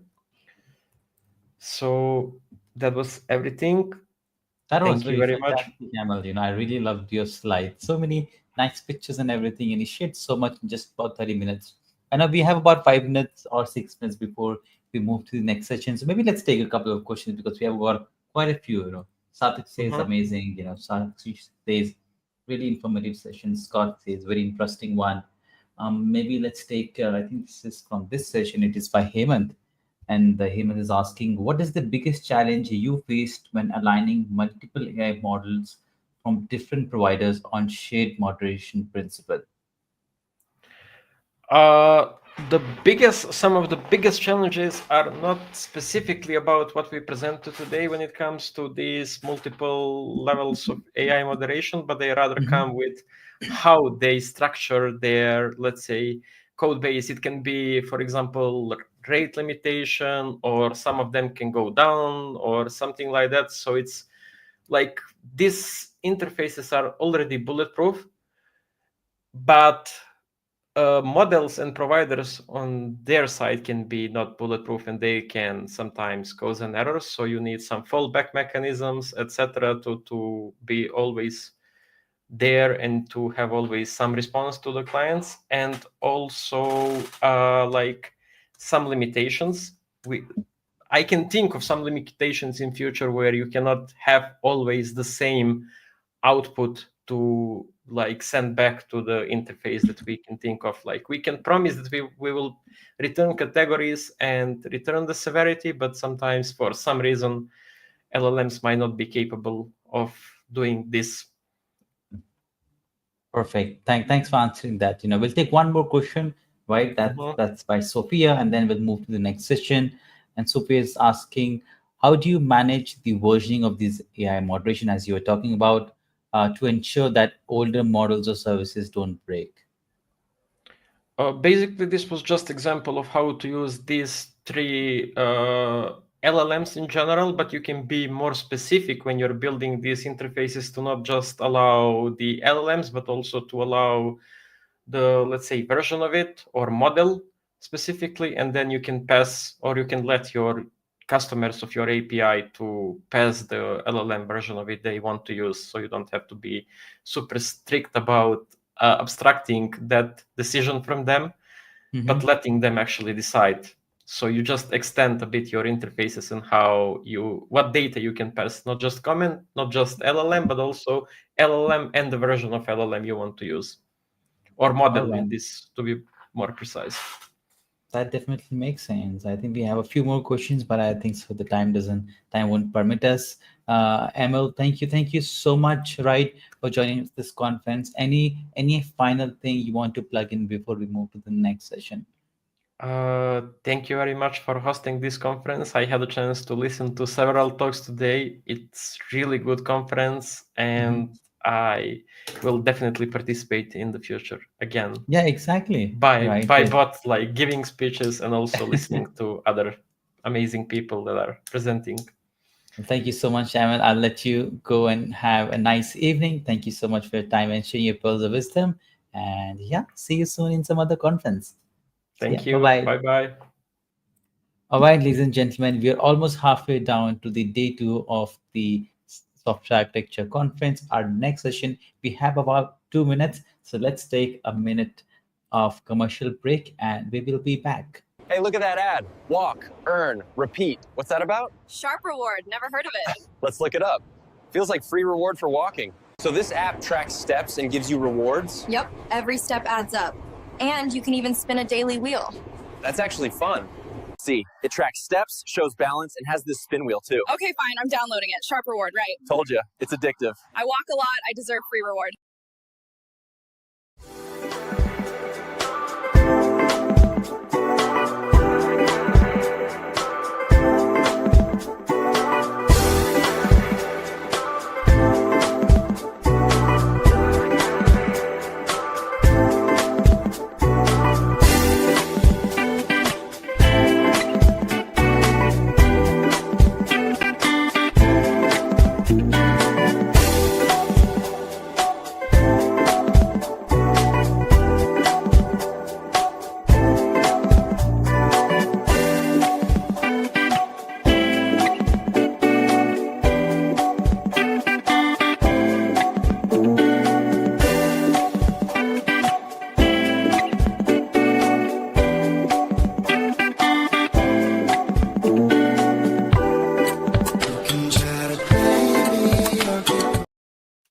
We now move to our next session, and our next session is on designing and architecting for workflow.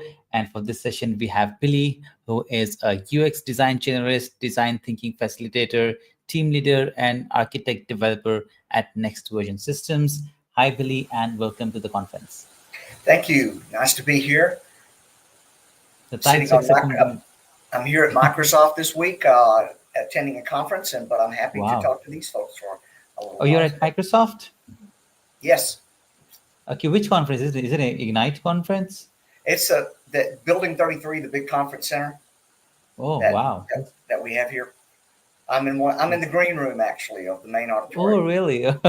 That's a very nice place to be, and be speaking at the conference. Billy, I won't take much of your time. I see you've already shared your screen. Once you move away from this meeting, right, from this browser, right, and to your slides, I'll then add your screen to the stream. Okay, let's get my slides then. Yeah, I see your slides now. Okay. I've added your slides to screen. There's a StreamYard is sharing on screen. There's a pop-up. You want to click on that hide, right? Next to stop sharing, there's a link that says hide. There. Yeah, click on that. Perfect. Yes. Yeah, that hides it. Everybody can see your screen, Billy, and next 35 minutes is all yours. All right. Thank you. Well, welcome to talking about workflow. For those of you who don't know me, you can tell from the image that I'm not the youngest person in the industry. I started writing code for money in 1978, if you can imagine that. And over the years, having done quite a lot of business application software, I've been involved in systems that have workflow many, many times, because most business applications do, in fact, have some workflow in them. They are usually made to promote workflow throughout an organization. The problem is that they aren't really designed and architected for that as much as they should be. And so very often I've come in and helped businesses design and architect for workflow. So what I'd like to do today is show you some of the main lessons in what's a fairly short amount of time, but I think I can hit some of the high points. So understand that workflow is in almost every app, even though people don't necessarily call it out within the app as workflow. In fact, most business applications typically have their menus and their navigation structured around how the data works. That means the users have to memorize where they go to do a workflow. And that causes a problem because attention in human beings is a scarce resource. The more attention you have to pay to something, the less you have to pay to something else. Short-term memory also has limited capacity.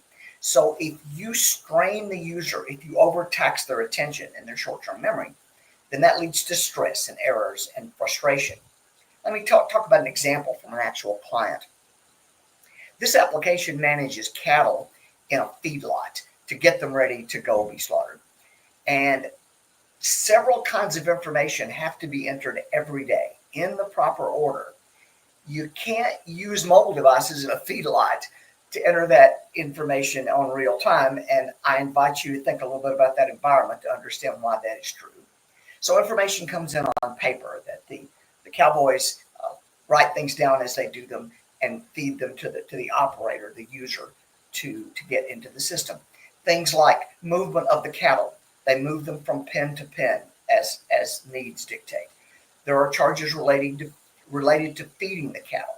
The owners of the cattle are charged with the food that the cattle eat while the cattle are there. There's also a system to treat the cattle for diseases or whatever, the veterinary system. We have to get imported information from that. For example, whether the cow is alive or dead. Sometimes we get deceased cattle that come in and we have to enter that. And then there are price changes for commodities that relate to pricing throughout the entire system that have to be done on a daily basis. Now, how is that done? How was that done when we first came in and looked at the system? This is spoofed up, but we'll give you an idea. It looks very much like the typical business application that you're probably familiar with. There are menu items that have a lot to do with file maintenance and data things. So, for example, there is an option for cattle pen transfers so that you can change which pen a particular cow is in. And so if you want to do the first item, you would go to that point on the menu. And then when you have to deal with the feed charges, well, that's a different place. That's a different top level menu and a different option there. And then if you needed to take care of importing the vet charges, that's in yet another place. And finally, the commodity management menu would have a place for you to work on commodity charges. So your workflow, the user's workflow requires them to go to all these different places inside the app. Now, the problem for that is now what the user is doing is having to know, learn, memorize the navigation of the system and remember where they are and where they need to go next, which is taking up their attention. And they must track what they've completed and what they haven't. So that requires them to use their short-term memory for that. And if you require them to do all that, especially when you consider that they get interrupted, then that they certainly have the possibility that they're going to make some mistakes. So there's a design principle around that says you really don't want to do that in general. Users don't need to recall when a task is accomplished or whether it's been completed. Ideally, the interface should track that information and expose it so that they can just recognize the option they need, and they can recognize where they are in the workflow and whether or not a task has been completed. So here is a typical, this is actually from the prototype of that system. I'm actually going to get the software and show that instead, because I think that's a little bit easier for me to demonstrate. So you can see here that this would be the window that they would work with. It would go on a dashboard or something like that. And you can see there are visual signals to indicate where you are in the workflow, whether or not an item has been completed, whether or not you need whether or not an item is even available for you to select. You can see there are visual signals for that, as well as there's information that might be associated with each step in the workflow. So the architecture for the workflow, which I'll show just in a minute, a couple of interesting facts about that, has a possibility of keeping up with information that's related to a workflow step. And that way, when you publish the workflow into the interface, then you're able to show that information so the user can realize what the priority is and whether or not they've really got to do something. In this case, for example, there are 2 unposted deaths and unposted movements for cattle. And the workflow understands that that's an essential thing to do before you go on. So that's marked in yellow. And so this particular workflow is for when you come in Monday morning, because you've got Saturday and Sunday and Monday to do all of that, as well as things like there's an operation. Once you've completed all of the information transfer, then there's some back-end accounting that's done that they named generate charges. And then, as I said, the commodity entry, which is kind of separate from all the others in terms of the logic flow. Nevertheless, it needs to be done. So the workflow includes that. And in this case, that can be done out of order. So the ticket entry's been done, but the status review has not been done. So that's an example of what it would look like to the user to have a workflow that they could use to make sure that these things are all done and that they are done in the proper order. It turned out that one of the sources of error in the system that preceded this was that it was really easy for users to do things out of order, in which case you had to go into the database and unwind things, and that obviously isn't ideal. So what you want is tasks. You want some simple object model to hold the tasks, including an ID, what text goes on the UI to identify the task when they're going to do it. There should be a Boolean to say whether the task is available and one to say whether it's complete. And then you want a collection of dependencies if you're going to implement dependencies. Some workflows don't have dependencies. All of the items in the list are independent. But more commonly in business workflow, there is a definite order in which things need to be done, which means that a particular task may have a dependency on an earlier task being done. So for the object model for that would contain a collection of other work items. And then what is available does is it checks to see if all the dependencies are complete. The is complete Boolean in those in those objects would tell this object whether or not it's ready to be accessed by the user. And you might also have symbols and information holders, anything that's app specific or design specific, like those things that I put up there that said, oh yes, you've got cattle that need to be taken care of. And then what you do to implement this in the UI is create a list of work items and bind it to some list-oriented control in your UI. It is worthwhile to get a little bit of the design right so that this is really easy to consume by the user. You do want to spend some time thinking about things since the tasks involve different things. For example, we've got the cow there. That indicates we're working with the cattle movement in this work item. This is the feed charges. And this little syringe here is for the vet charges. Things like that, and making them different colors and such, help the user pick up on where they need to go next very, very quickly. Now, workflow comes in a lot of different forms. That kind of linear form is just one of them, although it is one of the very common individual user workflows. And there's also hub workflows where you start at a central point and you go out to accomplish tasks, but there isn't any particular order for the tasks. Think of a workflow, for example, somebody's answering the phone in an office, a water billing office, and there are about 7 or 8 things that they might do. So the hub workflow would include places to go for all of them. Again, trying to get away from the having to learn and navigate through menus to do the common things. What I just saw is kind of a linear workflow. There are lots of those, a wizard being an example of a linear workflow. That's a series of connected steps that definitely need to happen in order. Sometimes there are a few branch points. There are a lot of wizard engines out there, so I'm not really going to talk much about the architecture of a wizard. I think that's a pretty well-known area of expertise for you to draw on. And then there are complex branching workflows. In many cases, that means distributed workflows that are going to different parts of the workflow are being done by different users. Now that requires an advanced architecture and implementation. Usually in that kind of a workflow, because you are passing work from one to another, you need queues in order to do that. So let's talk. I'm going to spend most of the rest of my time talking about that kind of workflow because there's some very advanced architectural things there that you need to take into account. There was my hub workflow example, just the visuals of it. I think I've talked enough about that I don't need to go into detail. I will mention that to get the list of this, you really do have to talk to some users and understand their jobs pretty well.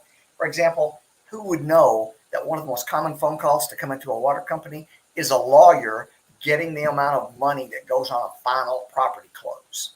Well, it turns out that that's a common one. So this particular little hub workflow has a special button to go right to the place where you find out what the amount of the water billing is for a property close.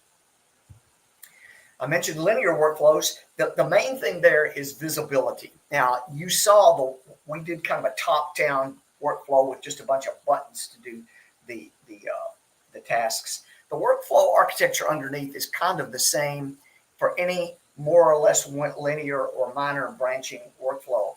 The main thing is it easy for the users to see where they are, to understand what step they're working on now, what steps they've completed, and possibly navigate backwards to a step. They might find out at some place that at some place further down the line that they left something off earlier. So many workflows that are kind of linear, there's the ability to click on earlier places to go back and change something about that particular step.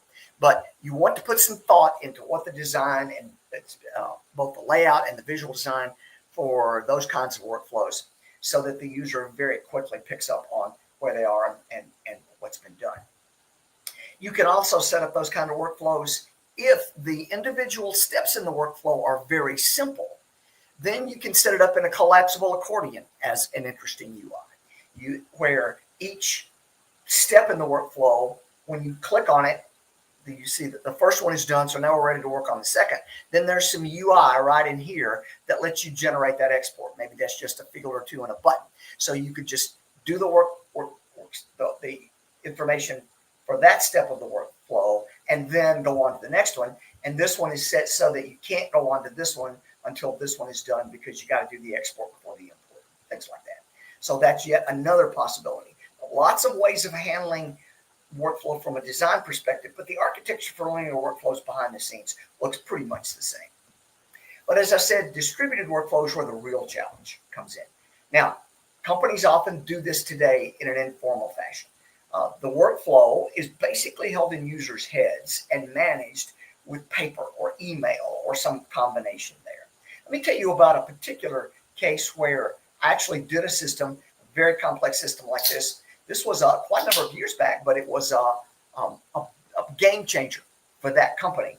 They did prescription fulfillment and distribution. They were actually serving as the source of prescription drugs for prisons. Turns out prisons don't go down to Walgreens or wherever to get their drugs. They contract with someone and they send in the prescriptions and the refills. At the time we came in, it was all done via fax. And of course, we added web entry, as you might expect.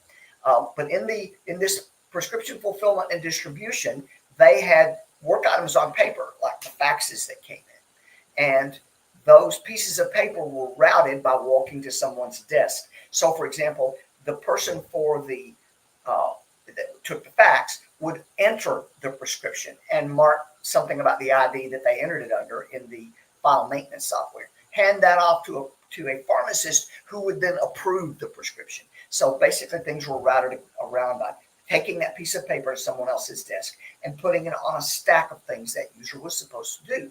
Users would have physical stacks of those work items. Now, the rules for completion and knowing how to route it to the next person, that was all in the user's head. So you can imagine there was quite a lot of training involved in that. The management software for this organization was actually based on software that was originally used for a drugstore, and the only thing it did was basic data entry of the prescription information.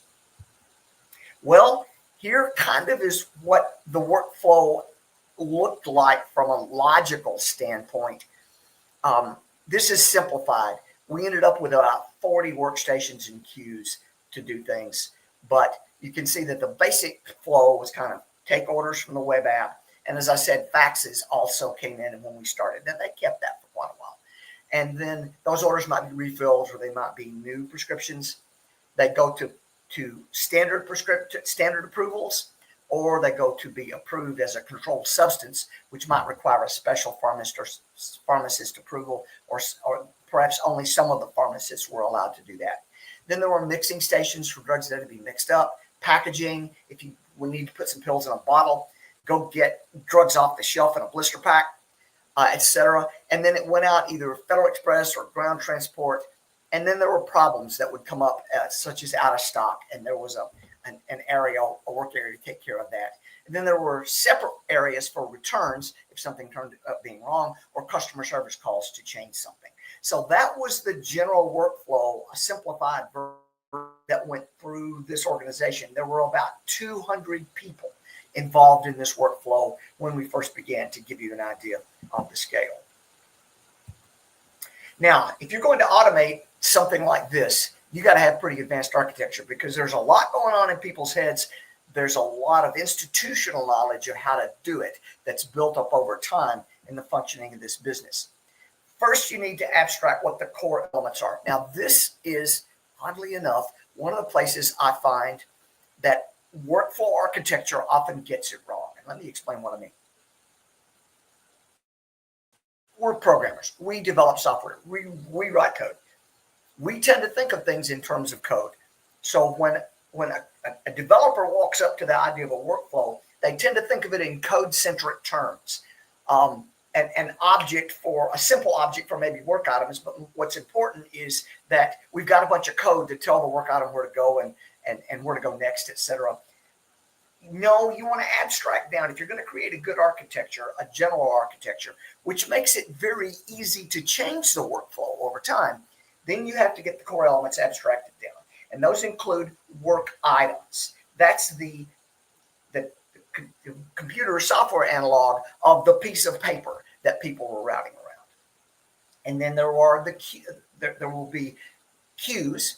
I presume most of you probably know what the definition of a queue is: holding a list of things, that things are removed from the queue and other things are added to the queue.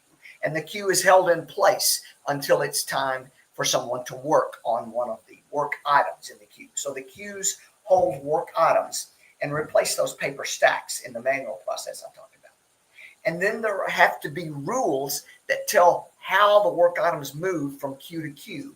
When they finish on the fax queue, what happens to them? Well, there's a rule that says, well, let me peek at it. If it's a new prescription, it goes here. If it's a renewal, if it's a refill, it goes here. And so that kind of rule would get it to the next place in the workflow. There also need to be validation rules to check the data for completeness, make sure the item's okay and the data is within all of the parameters that it needs to be. Users, of course, we don't have to have such formal rules. When people are doing it, people just kind of know when the item is done. But we have to tell the system, and so the architecture has to have a place to put those validation rules. Now, if we do that, if we get everything abstracted, and I'll show you some details here in a moment, Once you do that, the organization can change the way work is done. Let me give you an example from this particular one, the prescription things I talked about. Before we came in, the operators worked in teams to know how to work with particular prisons, particular clients, because every one of them had their own contractual terms for how they would get their drugs fulfilled. So you couldn't memorize, individual users couldn't memorize all the rules for all the clients. So they would have teams to focus on particular clients. Well, we moved all the rules into the software, so teams weren't needed anymore. The users really didn't get that until they used the system, but that was a huge help for the organization because now they don't have to manage what teams are working with what people. And when you replace somebody or somebody leaves, then trying to fit somebody into that slot and learn all the rules. No, the system knew all of the rules, and that allowed very easy work among the new users. They didn't have to know nearly as much to make things work. Now, this can be really valuable. It's usually done with a rewrite or really extensive revamp of an application, because if you're going to implement distributed workflow, there are systems that I'm going to talk about here in just a moment that do it, that you have to implement, and they pretty much have hooks throughout the entire application. So it's much easier to implement this kind of distributed workflow when you're extensively changing or maybe even rewriting and replacing a system. So you're going to have workflow APIs. They need to be exposed in various UI stacks depending on what you have, typically web and mobile. But for large-scale efforts with hundreds of users, very often native desktop apps have better performance. And if you've got them all right there in a facility, then the implementation problems and the deployment problems are not major. So desktop apps are often used. That is in fact what we used for the system I talked about there. So that UI, each UI that works with the workflow has to be able to get work items off of queues, let the user work with the work item, and most of that is accomplished sort of with individual screens that are designed for that particular work item. So I don't mean to imply that the workflow architecture has to go all the way down to the individual UI for what the user is doing at a step. No, that's typically designed on a step-by-step basis. And also that UI has to validate that the work item is correct and complete. And of course, the rules, I talked about the validation rules, would basically determine that. So the UI object model has to allow clients to talk to the validation engine and say, here's my data. Is it correct? Is it complete? And then the UI object model also needs an ability for a UI to say, I'm done with this work item. Here, workflow engine, take it and route it to the next place that it needs to go. Now, I mentioned that there are queues, but actually it's important to understand that there are actually two types of queues that are required in most workflows. When you think of a queue, you probably think most commonly of a push or a pop queue. That is one that just, when the UI wants an item, a work item to work on, it just gets the next one off the top of the stack and pushes it to them. It might have some prioritization and such built into it so that this user only gets certain kinds of work items, etc. But in general, the user doesn't have any control over what item they get next. They just ask for an item and they get it. That kind of queue was used in the pharmacy system by the pharmacists who were approving the prescriptions. They just sat down and said, yeah, give me the next one. Okay, let me look at it, approve or reject, submit. Now give me the next one, etc. As opposed to that, there are certain kinds of queues that the user needs to look at the items on the queue and then grab the one they want. Very similar to the way you would grab the next email you want to work on out of your email inbox. And the item is then pulled from the queue when the user chooses it. That way nobody else gets that same item while that user is working on it. And usually there's an API option that let them change their mind, put the item back on the queue if they decide they can't finish it. An example from the pharmacy system would be, the mixing station. I need to choose what I'm going to mix next because I might have already some ingredients for something. So I don't want to just be forced to put everything away, work on a work item, mix a drug, and then have to go back and pull out that same stuff for the one after that. So a pull queue allows the user some control over that workflow. So here are some of the features that a distributed workflow architecture will have for this. Ideally, if you set this architecture up, and by the way, I'm speaking from experience here because we did this, adding a new queue of items takes very little time and not much coding.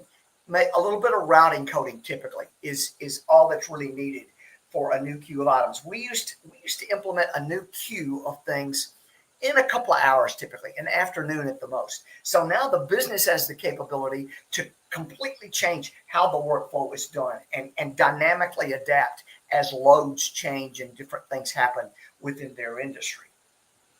The routing rules are centralized. You do have to route rules, as you add queues, but those routing rules are centralized. See, the temptation is when people do naive workflow is to put the rules in the UI, that the UI says, oh, I'm done, route this item to X. Do not do that.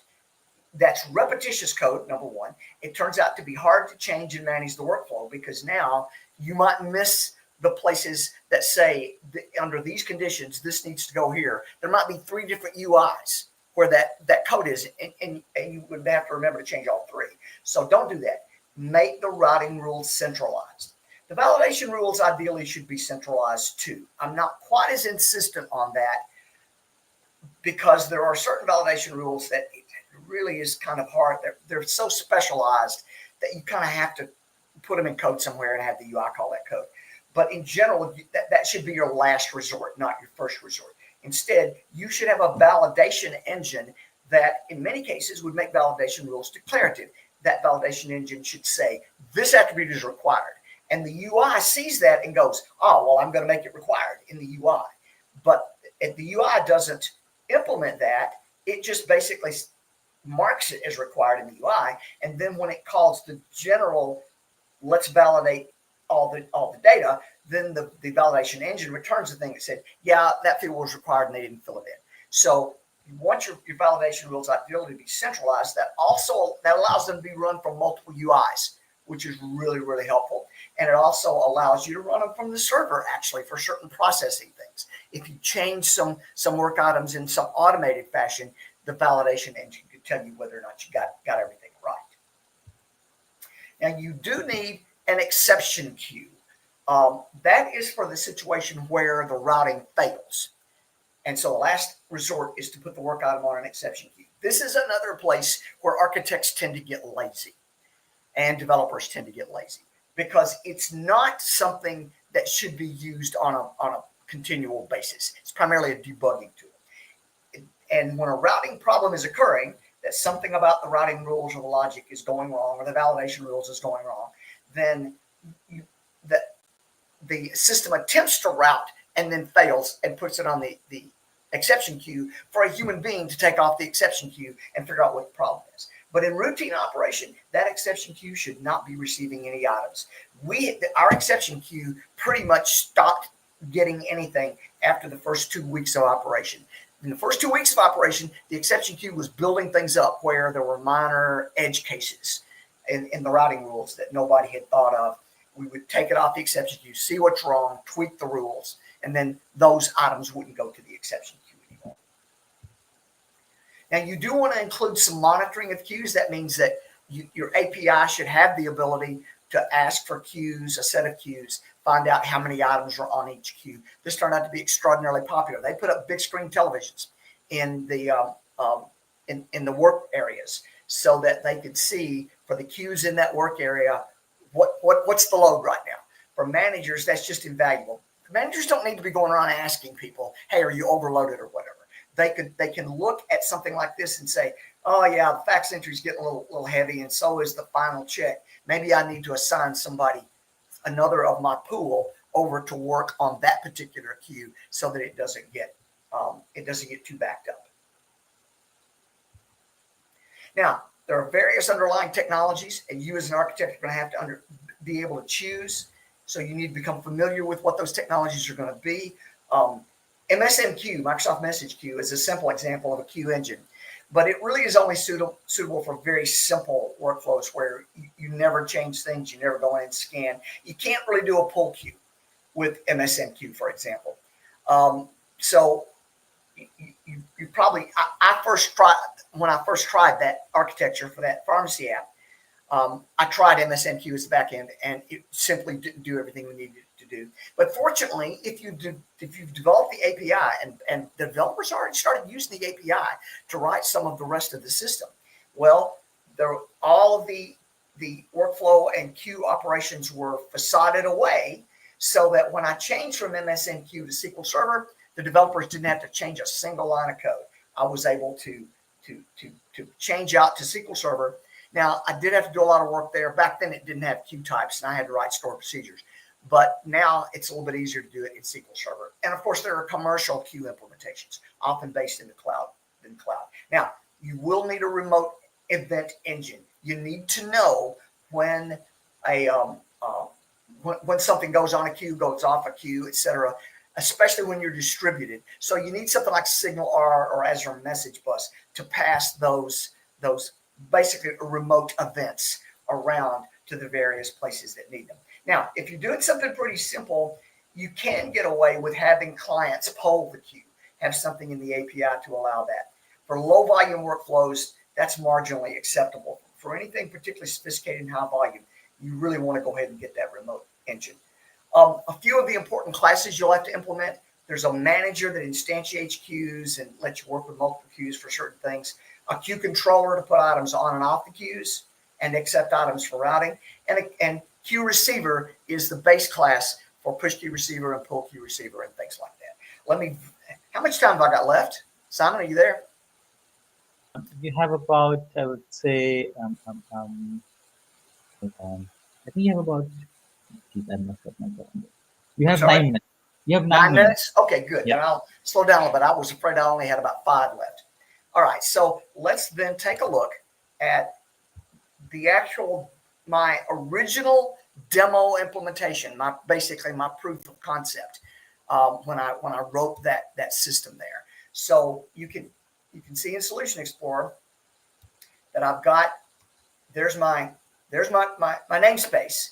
And you can see that's not a huge amount of classes to implement something that does that much. And that's the purpose of really thinking through your architecture and getting it right. But you can see some of the classes there. This, for example, is the pull queue receiver. So, and as I said, we're polling, and for my proof of concepts did polling, and then we implemented SignalR for the full implementation later. But you can see that we're managing queue items with various methods and properties, and then there's the overloads for the get item, depending on how I want to get the item. And I can peek at an item without getting it. That turned out to be very helpful for certain things that you wanted to do in the UI, etc. So you can see this is not a huge amount of code. The pull queue receiver has only about 150 lines of code total in it. And that's not a lot, but it does quite a lot and tracks quite a lot and has some interesting asynchronous things in it. You will, of course, have certain you'll have various classes will just be enumerables that you need to sort of classify things inside your logic. In my case, we needed a fetch queue to act a little differently from a work order queue, etc. So you'll have some of those. But in general, you're talking about, I think the whole thing has about somewhere between 1,500 and 2,000 lines of code in it. And so I basically don't want to try to go over the actual operation so much as give you an idea of the scale. If you start implementing this and you're ending up with hundreds of queues and tens of thousands of lines, your architecture really isn't as elegant and streamlined as it needs to be. Because remember, when you're doing the queuing part of workflow, the objective is just to manage the queues. But to make that bulletproof reliable, and it's actually easier to make it bulletproof reliable if it's simple, it doesn't have so much code in it. So that should give you a little bit of an idea of the classes. Let's see if there's any others I wanted to kind of pull out. Oh yeah, right. You'll have some interfaces in there. This is for the routing rules. Remember I talked about the routing rules. The routing rule is going to have to implement an interface with not that much in it. Can route, that is, and you can see some of the comments there, that sort of tells you what some of these things mean. And then there's a name for the rule. Let's see what else we got. Exclusive routing rule. You might have routing rules that a work item could hit a routing rule, and then a copy of it or a piece of it could go to another queue. And then there might be another routing rule below that examined the work item and sent a different piece somewhere else. So when a work item was submitted to the routing rules, it went through them until it was done to see whether or not they applied. But if it was marked as an exclusive routing rule, then in that case, once that rule applied, then that work item was then not submitted to any more routing rules, partially for efficiency, partially just to keep bugs and such from happening. So you'll find minor things like that in your architecture as you go through. See if there's anything else. You can see some of the infrastructure stuff, like getting your transaction coordinator right, and so some of the exception classes for when there's a queue concurrency exception, because you might have somebody trying to put an item back on a queue that somebody else had already, or take an item off the queue, that there might be a concurrency exception when somebody else had just grabbed it just a second ahead of them. So you have to take care of things like that for reliability and a robustness. So I hope that gives just a little bit of an idea of the scale of this kind of architecture. It's really well within the capabilities of a typical team. You just kind of have to think your way through. Now, there are a few implementation hints. Where does this queuing engine run? For testing, I just ran it in the local environment. But for the actual project that we used, we ran it in a Windows service. This was over 15 years ago, so Windows service was kind of the preferred way to do it then. But of course, you can have internet engines that will automatically fire up DLLs and expose them to the internet if you've got distributed workflow. You can do RPC. You can put daemons in various systems to support daemons. And a lot of your choice on what you use to hold the execution context for queues depends on whether you're on your local LAN or internet clients. We got away with the Windows service because we were on local LAN. I don't recommend Windows service in general as the way to do it if you're doing distributed workflow with any kind of mobile clients that are running over the internet. All right, so I finished, I think, with about 2 minutes left. There's my slide. That'll be in the slide there if you are interested in contacting me about any of this. And let's go to the chat and see if anybody had anything interesting to ask. Where's my screen? There it is. That was great, Billy. I didn't realize, you have been a Microsoft RE for almost like 25 years. Someone in the chat just said, nice to see Billy after a long time, quote, in Microsoft world. So, all right, I just looked you up on the internet here. You're very popular, right? Well, well, you build up a lot of name recognition in 40 years. Oh, geez. And I have spoken at over 150 conferences, maybe 500 sessions total. So yeah, a lot of people know who I am these days. Yeah, I was. But I'm getting older. You probably tell from the gray hair. So I got maybe a couple more years left in the industry. If anybody's interested in having me come and consult with them, don't wait too long. So let's take a couple of questions before we move to the next session. Sophia is asking, what tools or platform do you recommend for building and visualizing these adaptable workflows? There are many platforms out there. Right now, Microsoft is working with Logic Apps, for example, in Azure.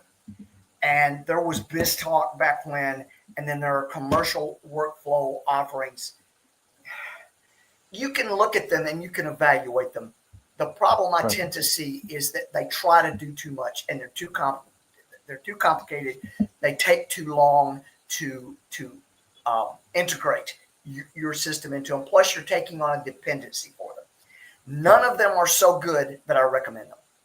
I just put it to you that way. Because as you saw, creating your own engine is not that hard. That if you get the queuing stuff right, the rest of it is pretty much standard software development. So I don't really These adaptable workflows, I would invite you to evaluate, because they all differ in terms of their strengths and weaknesses. So if you want to do your own research, and maybe you'll find one that really works for you, but there are any of them that I recognize for broad spectrum. All of them tend to work in sort of narrow kinds of contexts. They aspire to work in generalized contexts, but the times I've tried to use those engines, every single time we ended up going back and going, we'll write the system we need ourselves. Now, it's certainly true that in order to do that, you have to be a fairly sophisticated architect and a fairly sophisticated developer. There's a lot of async stuff going on. There's, the object models are not, a good example. When we did queue instantiation classes, we put generics into that, so that when you instantiate a queue, you could give an object type for the kind of data that was going to go on the queue. That allowed you to, at compile time, ensure that you weren't putting the wrong stuff on the queue, which made things simple. So an understanding of generics is really helpful. And even in the events, we use generic classes in the events. So I don't really have a good one I would recommend. I'm sorry about that. Well, thanks for a very detailed answer anyway, right? So, Rohit actually says, I love hearing from you, Billy. The Scott says, I saw Billy first at Visual Studio Live. I think that's Yeah, that's where I am this week here on Microsoft Campus. I'm at Visual Studio Live. I got 2 sessions to do tomorrow.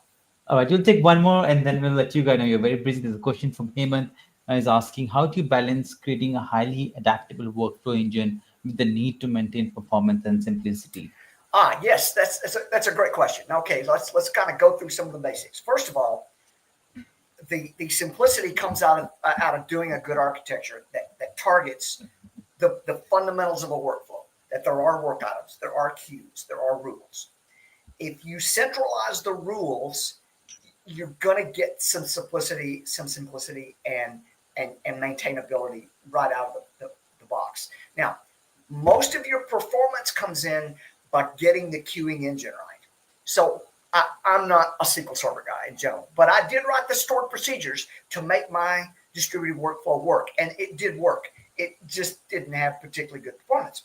So I called in a SQL Server guru to come in, and he made the performance 10 times faster just by taking my stored procedures and working with them and massaging them and refining them. So make sure that you do get the ability to get that database stuff on the back end. If you do that, your performance is going to be okay. If you get the back end database performance on the queues to be good, that's your biggest problem with performance. Perfect, Billy. Thank you so much, Billy, for sharing your pearls of wisdom. There are quite a few questions in the chat, but we won't be able to take all of them. And I also know that you are very busy. Any final thing you want to plug in before we move to the next session? I'm sorry, any what? Any final thing you want to plug in before? I'll put my slide back up. Will they get the slides? Can I send the slides to you? I guess. Yeah, you can send slides, right? We send an email and we can send all your contacts. I'll send the slides to you, and that way people can have all the contact info. Although, hey, I'm not hard to find. Okay. Just search for me on the internet. You'll find me. Okay. Yeah, exactly. Billy, thank you so much, Billy. Have a nice conference, right? And have a good day. It's lovely to have you. It's been fun. Yeah, bye-bye. All right, bye. All right, ladies and gentlemen, that was an absolutely amazing session by Billy. We now move to the next session. I know I'm only 3 minutes into the next session, so we won't take much time. And I bet the next session is also going to be absolutely amazing because it is by none other than the very popular and a great speaker is Ritesh Modi. He's a principal AI engineer, and he's going to talk about enterprise-ready GenAI application from ground up on Azure using landing zone. Without any further ado, Ritesh, welcome to the Software Architecture Conference. Oh, great. Thank you so much, Simon. So just give me a second before I can share my screen. Mm-hmm. And so Ritesh, you look fresh as always. I don't know what you do. Is it like a yoga, or do you run every day, right, in the morning or at night? I don't know. But I know I'm way younger than you, but you look always very fresh. Oh, I wish I look like you. as young as you. So absolutely. So thank you first of all. Thank you everyone for joining me as well. And I hope you're able to see my screen as well. Yeah, we see your screen. You're inside the StreamYard. Once you move to the slides, I'll add it to the stream. Perfect. Okay, I see your slides now. I've added it. Everybody else can see it. You can go to the presentation mode. Perfect. You want to click on that hide link, right? So that can take it away. Perfect. Oops. Okay, yeah. Yeah, that's perfect. Yeah, Okay. everybody else can see it. Next 35 minutes is all yours. Thank you, Simon. So, first of all, hello everyone. I'm Ritesh Modi. I'm a principal engineer at Microsoft, and what I'm going to talk to you about today is how to build enterprise-ready Gen AI-based applications, particularly chatbots, to stay focused on. And because if you're able to build a chatbot, in general, it contains all the necessary components and artifacts to build a Gen AI-based application. So we'll build it from ground up and show you from an architectural perspective how to build an enterprise-ready. And what does it mean, by the way, using a landing zone, for example. Right. So if we understand what Azure landing zones is all about, they are well predefined, well architected environments or frameworks where the architecture is primarily meant to be the foundational blueprint or a jump start, and gives you an acceleration to build your solution. And it's part of the Microsoft cloud adoption framework. And the whole idea behind it is, when you're building an application related to Gen AI, it is secure by default, scalable, available, and well managed from the start. It's not an afterthought. It's a thought that goes on while you're ideating and building your Gen AI based application. And so that's the whole premise of an Azure landing zones. And so why do we need to do this? So first, and there's no particular order, they all are the benefits, but if you look at it, security and compliance is one of the topmost way to look at the Azure landing zones. Security is paramount important because you don't want any unauthorized access. You want only authenticated people, and people should be able to do only what they are allowed to do, plus maintain all the confidentiality and integrity of the system, along with making sure that if you're using large language models and we are using various different ways to interact with it, only appropriate responses are being given to the user, and any response that you think should not be given should be stopped. So it takes care of the compliance and security needs. Is super important. Now, Gen AI based application, it's very easy, and it might not be very easy, but it can become viral, and so you might have a lot of users coming into your application. So how do you make it scalable? That becomes a very important aspect of it, because today you might have 10 users, 100 users. Tomorrow it might just shoot up to 1,000,000 users. Then how do you make sure that you're not giving them not fours?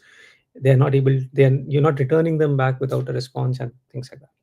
Moreover, they should be highly available at any point of time. They're asking anything, that trying to talk with your application, they are able to get a response, and with adequate level of performance, which means there's a speed involved into it. There is a level of performance included into it. And then while you do all of this, how easy it is for you to bring about changes into the live system. How fast can you do releases? How well you can manage and govern your entire system. So all of these becomes a part of a package when we're talking about Azure landing zones. It's very simple to create an application. If we know how to use LLMs, we can simply write a OpenAI based use SDK, write a front end using maybe as simple as Streamlit, ask user with some queries, and they're able to type, and you can pass it on to LLM, get a generate, and can store it into a list, and you can manage some state out of it. But is it scalable? Is something that you need to look into it. Is it something that is secure that you need to look into it? All of these things are generally missing when you're looking at purely individual components. And then when you have to define an architecture, then these landing zone provides you with a good kickstart, and you can build your further architecture on these landing zones. So some of the very important components, and they map to all of the benefits that I just talked about, includes identity and access management, which directly relates to the security. Network topology, very important, because you generally use hub and spoke model in this case, because you want to manage few things centrally, and you want to give away and let other applications manage their own artifacts, which becomes the spoke. So the hub is central, whereas the spokes are the individual applications that are having their own special requirements, but they delegate some of the responsibilities to hub, like for example firewalls, for example DNS registrations and things like that, to make sure that you're able to do things centrally as well as decentralize them as well. Why do we need virtual networks? Because we don't want anything in general to be public. Only a public endpoint where the user are able to chat is what the public endpoint should look like. But rest of all of it should be well protected behind VNet. So only within the VNet you can access components, otherwise not. And identity access management is all about making sure that you have the right user, you have the right service accounts, you have the right principals who have the necessary access to the systems and not beyond. You have the resource organizations. How do you create your resource groups in Azure? How many subscriptions you create? How do you move from one subscription to another if you're doing from dev, test, production? What are the different components? How do you group them? Very important part of it. And then how do you manage it? It's all about RBAC and Azure policies, what's allowed, what's not allowed, conditionals, and things like that. So without going into much detail, but you have obviously got to understand that these are some of the things which are not central to the business logic that you're writing. They are the things that makes your architecture more robust, stable, and all the architectural concerns that generally comes with scalability and availability is what these things are talking about. Generally, the chatbot that you might be writing, for example, might be related to a legal system or a healthcare system. And these things don't define particularly what the business logic is. But these things define how well you will be able to manage, maintain, and make your application available to your users on need basis, on demand, whenever they want it, 24/7, in a secure, observable manner. Right? So let's see some of the patterns that we can use actually to make this happen. And you will be able to relate it quite easily as well. Let's assume that you want to use an Azure OpenAI endpoint, right? It might be pay as you go, it might be PTU, whatever it is. And you have written an orchestrator that might be based on semantic kernel, that might be based on any other AI Foundry based workflows that you might be writing into it. Now, when generally what you do is when you write your orchestrator, you write your code, you talk to LLM using Azure OpenAI service, and you make a request using SDK, and then the request flows through the LLM, and you get a response back with the 200 response. Everybody, we all know that. That's great, and it keeps on doing it till the time everything is fine. But is it necessary that the network is available? Is it necessary that your service is not overloaded, right? Because every service that comes up has a particular number of requests every second, or the number of tokens it has a max capacity. At some point, you might hit 429, which means it says, I can't serve this request at this moment. We have to wait for a while before I can serve the request. What do you do then? You say, okay, then I can bring in some code and configuration within my orchestrator so that in case I get a 429, I want to fail or spill over to another service. So you provision two services, and then you try to say, okay, if one service is not working, maybe when I get 429, I will spill over like a fail over to a next one. And then once that starts, the original starts working, I will fail back maybe to the original one. So, right. So you need to have this code and configuration. And as soon as you get 429s, you move over to the next, and which could be a GPT-4, it could be some other version, whatever it is, right? So that's how generally you can think about. But how good is this architecture? You have to think about it. Is it scalable? Is it something that you think will cater to the needs of all the users if you start having many users for your system? What should be the capacity that you should be provisioning for, and all of those kind of things. How about introducing a gateway in picture? So now we are thinking from an architectural point of view. The earlier one was just a request response. Now, if we face challenges, because we might face challenges because if we want to change a model in the earlier scheme of things, we have to make sure that we can bring a new model, we can do some code and configuration changes, and then make sure that the new model is also accessible from the previous solution. But now if we bring in a gateway and we bring a level of indirection between the orchestrator, the main client that wants to use an LLM, and the actual LLMs, now the request will go to the gateway, and the gateway could be APIM, for example, which is Azure API management. Now, the gateway gets a request, it forwards back to the main OpenAI service, and you get a 200, which is what you return back to the client. That's great. It all works great, fantastic. Until the time you get 200, everything goes on as normal. But now imagine you get 429 from one of your primary LLM service. At this point of time, you don't need to do any code changes and things like that or configuration within your orchestrator. Instead, the gateway is intelligent enough that whenever it gets 425 and you have already configured that If you get 429, there are other LLMs to take care of it. You automatically send the request on the fly, not going back to the orchestrator and saying, it's 429, we need to go back to somewhere else. Now, the gateway has taken the decision that it needs to go to other LLM. And so that's the beauty of it, that now your client does not need to undergo changes if you introduce, if there's any untoward situation, or even if you want to include a new LLM for that matter, right? You want to introduce a new service, fantastic, no problem. The orchestrator client remain as is, only the gateway configuration needs to change, and you need just to adapt and update, saying that there is a new LLM into picture, and then the request also needs to go over there. So, and tomorrow, if you want to add a new client, you can do so as well, and without changing anything to the existing client or to the LLMs. The new client, if you want to write a new application or or you want to do an A/B kind of test kind of a thing with a different orchestrator, then you can simply write a new one with a different version of it, and then it talks to the same gateway, and you get the same output as usual from the previous customer from previous client as well.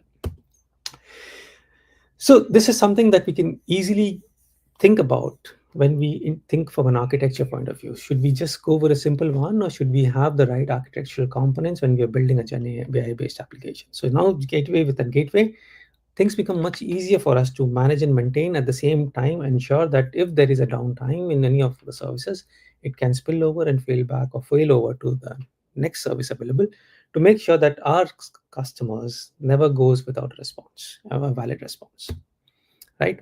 So that was one part of it, right? Now think of it, you're building a RAG architecture, retrieval augmented generation. Now I'm shifting gears and looking at various different patterns that I'm talking about.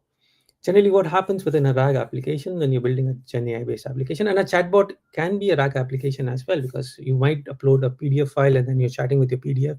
That's a RAG application with a chatbot. A chatbot could be into various different flavors. So RAG also fits well within that architecture. So now when a user comes in, and when the user interacts with your application, and that application interacts with the orchestrator, an orchestrator is responsible for synchronizing multiple calls to maybe your vector indexes and LLMs, all of these things together, because the orchestrator will get a query. It will take the query and say, okay, if I have a PDF document which has been ingested into AI search, for example, or a vector database, then I will go and do a search on that index, find the top K, top 5, top 10, whatever it is, find the top 10 rows out of it, extract it out, and now the orchestrator with the actual original query send those context, the 10 responses or 5 responses that I got from the AI search. I term them as context, and that context along with the original query, I send to an OpenAI service and say, please let me know the answer given the context for the query that I'm providing you. Once you get the answer, you return back same to the user. And that's for a high level RAG architecture. Now, if we need to plan this from an enterprise architecture perspective, including landing zones, how should we deploy and deliver this kind of application? And that's where this architecture, now this becomes all of a sudden 4 boxes becomes close to 50 boxes, and it looks quite complicated architecture. But it is not actually. And I will drill down into the basics of it as to how to build such an architecture when you're looking at any GenAI-based application, which is secure, observable, scalable, performance-oriented, and ensuring that you provide just the right answers to your users. And that's the whole point of this particular session. So now, if you're well aware of Azure comes up with quite a few artifacts. One of the artifacts, before even getting into this architecture, is to understand how private endpoints work. Private endpoints are one of the primary components to deliver your services on a network-based solution. So whenever we create a storage account, for example, the storage account is available as a public endpoint, and I can, if I have the right key and the right endpoint URI, I can access that storage account, and I can go into the blob storage of queues and tables, whatever is there in that. But that's a public endpoint. Anybody can have access to it, and so it becomes very easy for people to identify how to hack that and get into it. So public endpoints are generally discouraged when you're looking at a landing zone and you're looking at a enterprise level architecture. So, and what's an alternative to public endpoints is the private endpoint. So when you create a private when you create a resource like a storage account and you associate it with a private endpoints, as you can see here, I have a storage account and I have associated with a private endpoint. That storage account gets associated with the virtual network. So it's part of a virtual network now. If this Azure storage is not available as a public endpoint, so it's not available on the internet, it is only accessible on the VNet that you have created on Azure. Right? That's the beauty of it. So now that's way more secure than just creating an Azure storage account. And private endpoints help you do that because behind the scenes, private endpoint creates multiple artifacts. And one of them is a network interface card, which gets an IP address on the subnet that you're deploying on this particular virtual network. Similarly, there are other resources like Azure Key Vault and app services. You have things like, for example, App Insights, Azure Monitor, Log Analytics, Azure Container Registry, all of it. So you can associate each of these resources. There's a whole list of it, which resources allow private endpoint. And you can associate private endpoints and bring those resources onto the network. Now, as soon as it comes into the network, the public IP goes away and it has a private IP. But that private IP is something you still need a DNS to resolve to that public IP. And that's where the private DNS zones come into picture, right? So as you can see, this is a virtual interface. Every private endpoint gets a virtual interface, a NIC associated with the subnet. But there's also DNS zones that comes into picture, right? And this private DNS zones is, as you can see here, is what actually makes sure that whenever you hit the DNS for this Azure storage account, they resolve to the private IP that's on the VNet instead of the public IP. And then you're able to access the storage account natively as if it's on the same VNet, right? So now that's the background of private endpoints, just to understand how that work. But we all know now that how do I bring my services into a network?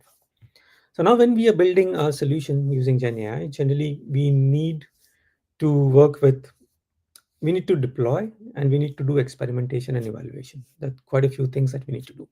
Now we can use Azure Machine Learning for that matter, or we can use AI Foundry now as well. So this diagram shows Azure Machine Learning, but invariably you can use AI Foundry as well over here.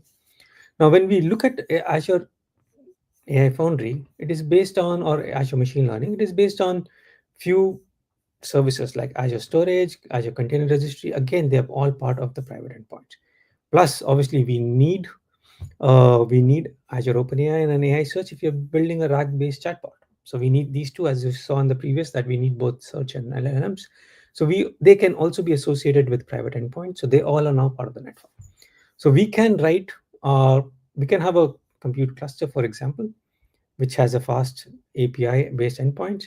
And whenever anybody wants to access them, we can access them using the private endpoints, or we can expose them publicly if we are having an endpoint deployed as part of Azure Machine Learning or AI Foundry as a deployment. But that's not what we want. What we want is an app services which is hosting our chatbot. And this is where we do all our experimentation and evaluation. So imagine very simple application. You're doing an entity extraction, for example. And whenever a user types something and says, give me all the entities that's there in this particular paragraph that I'm giving you, right? So you need to do an experimentation and evaluation whether how good your chatbot will perform. And that all happened within Azure Machine Learning Workspace. We'll come back to it, but let's understand from a user point of view how they're going to use a chatbot.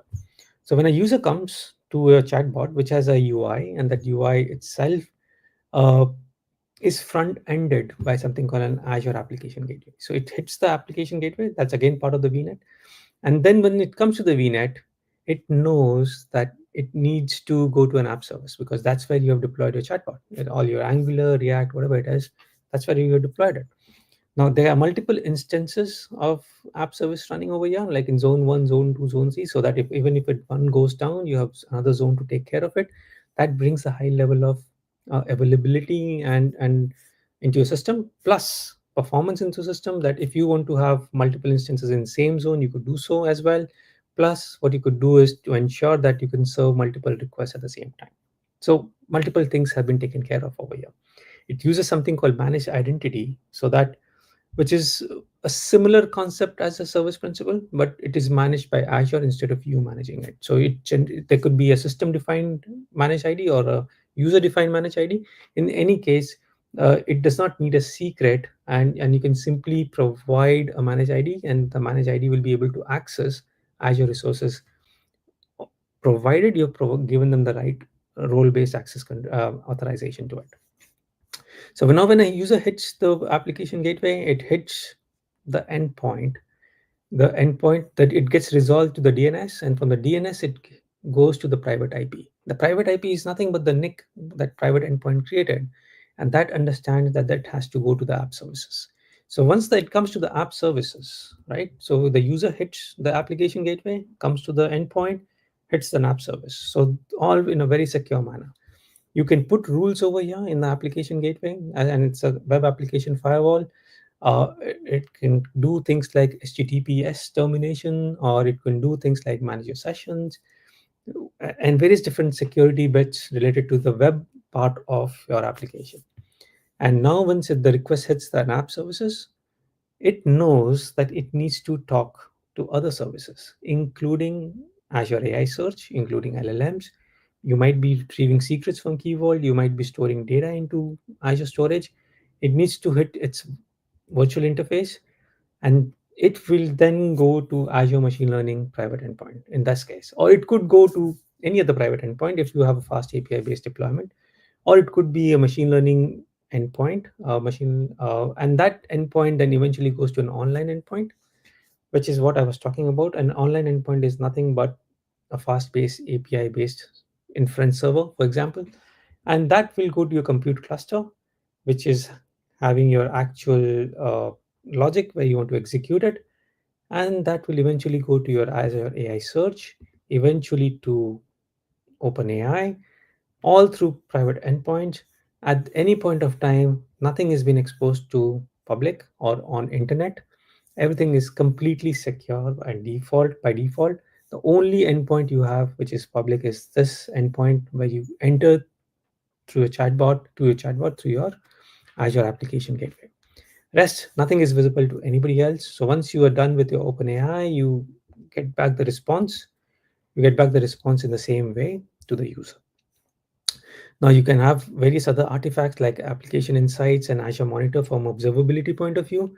You can have services, again, a jump box, for example, or you can do a VPN gateway. And there are two different ways to actually get into and manage these environments. But as soon as you put these services onto a VNet, you cannot access them directly, right? Even on the portal, if you go, there are various things that you cannot administer and manage them. How do you access the Azure Machine Learning or AI Foundry based portal, right? You need a way to access them because now it's private. And from your laptop, if you try to access, that's public internet, right? Because so how do you bridge that gap? You can either have a jump box onto the same VNet, and then you log into the jump box, and from the jump box, you can access the portal, and then you can do various different management stuff. Or what you can do, which is not shown here, is actually deploy a VPN gateway. And the VPN gateway is also part of the same VNet, but maybe a different subnet.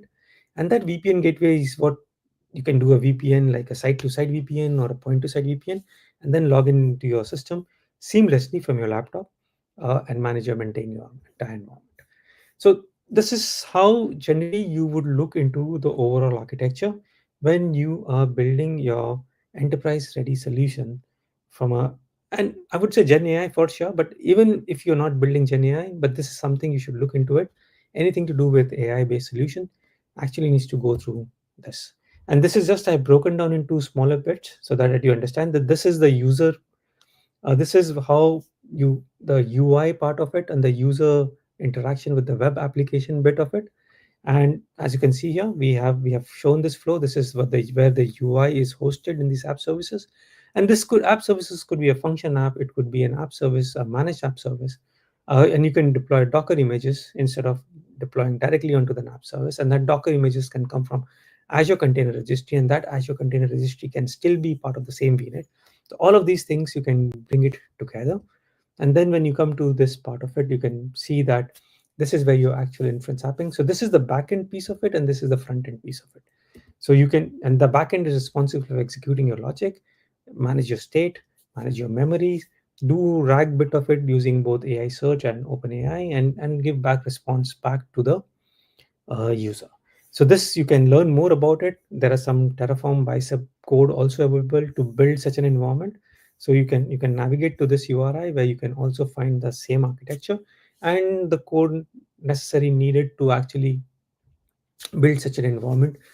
And this is just a starting point. Now you might need few more artifacts. You might be using a couple of other services, right? And in those cases, you might want to include, for example, APIM in between, for example. You could do so. So this is a starting point. This is just an accelerator and a starter kit. You take this as is, modify wherever but you need it, and add the components that you further need on top of it to align to your requirements and your business needs, and then go for a deployment on this, right? So this is just, I quickly wanted to show this to you, bring it out, that this is how you should approach your GenAI based application. More than happy to take some questions now and see if there are any on the chat window. Thank you so much, Ritesh. We do have a few questions. Let's take them to the chat. Pick the first one. Let's say it's by Scott. He says, "Hi Ritesh, what's one piece of advice you would give to an organization just starting this journey to ensure they get governance right from day one?"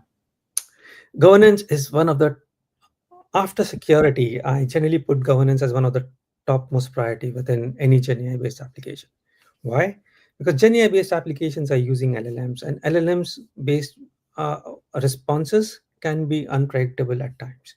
So you need to make sure that you need to govern end to end the entire solution. So if you are getting started up, and there are various levels of maturity in terms of governance, right? You could be at a level 5 where each and every component is driven through policies, each and every aspect of including LLMs or AI search are well determined, who can access them, principle of least privileges, uh, which network and how much access, and all of these things you can define at maybe the highest level of maturity. But when you're starting up this journey, the first thing level of governance is to make sure that get your business logic right.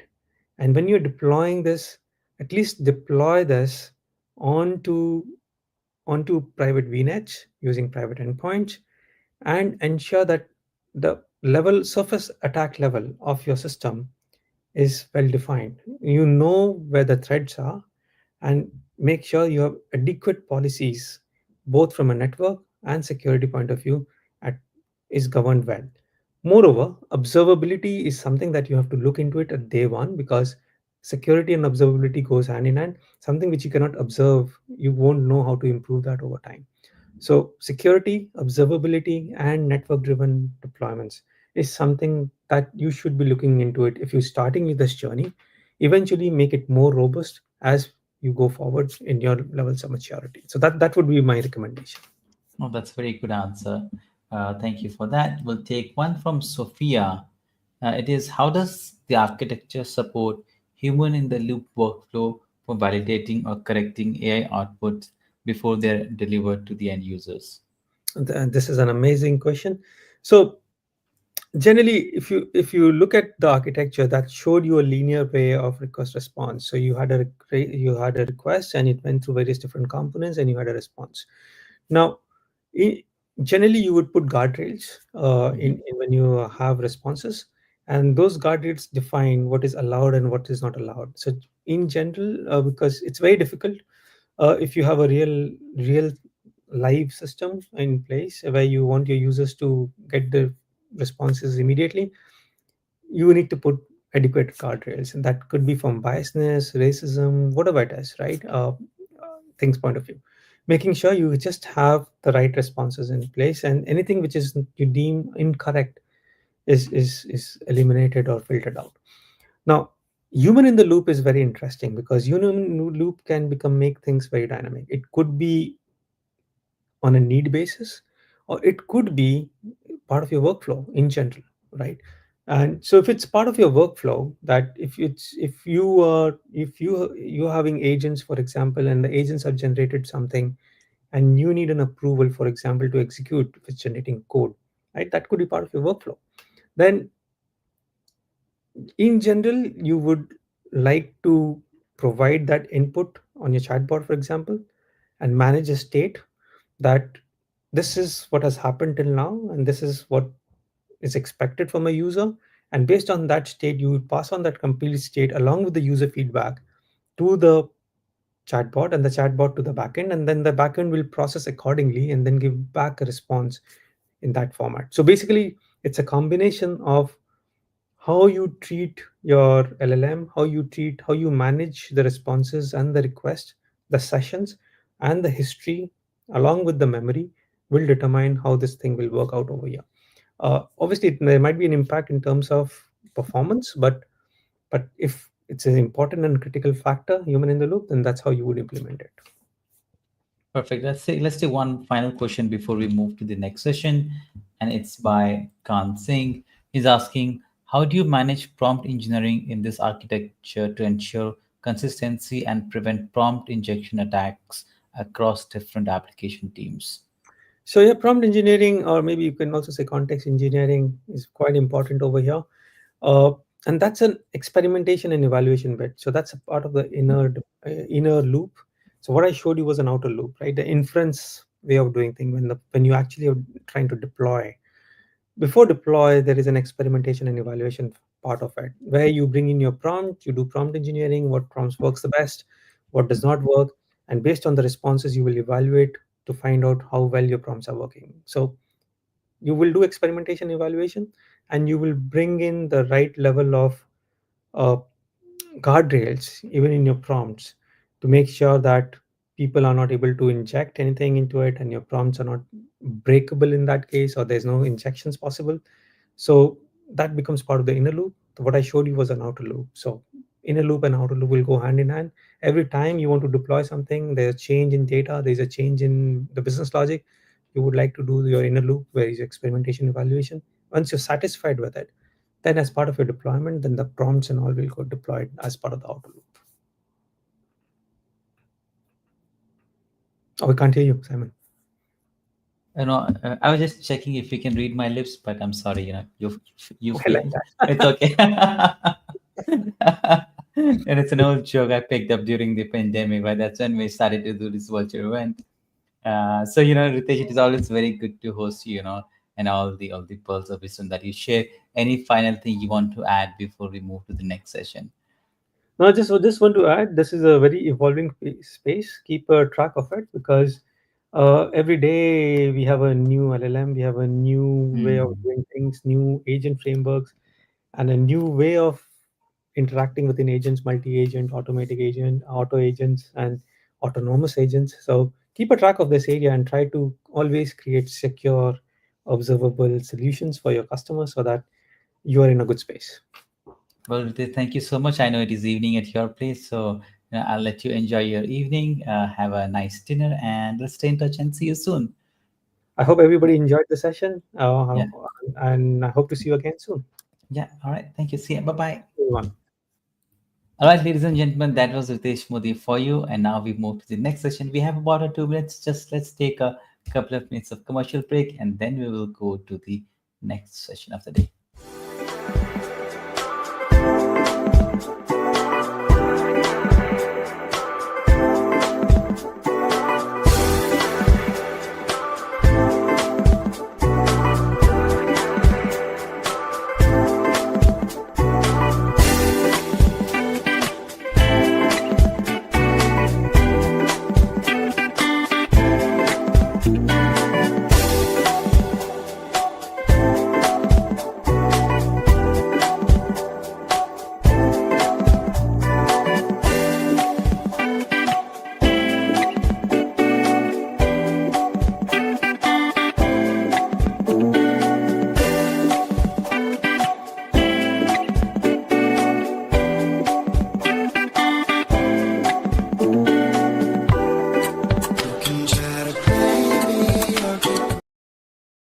All right, ladies and gentlemen, let us now welcome Edward, who is the data architect, Microsoft Data Platform MVP, author, speaker, event organizer. If you are in the Microsoft data ecosystem, right, you definitely know him.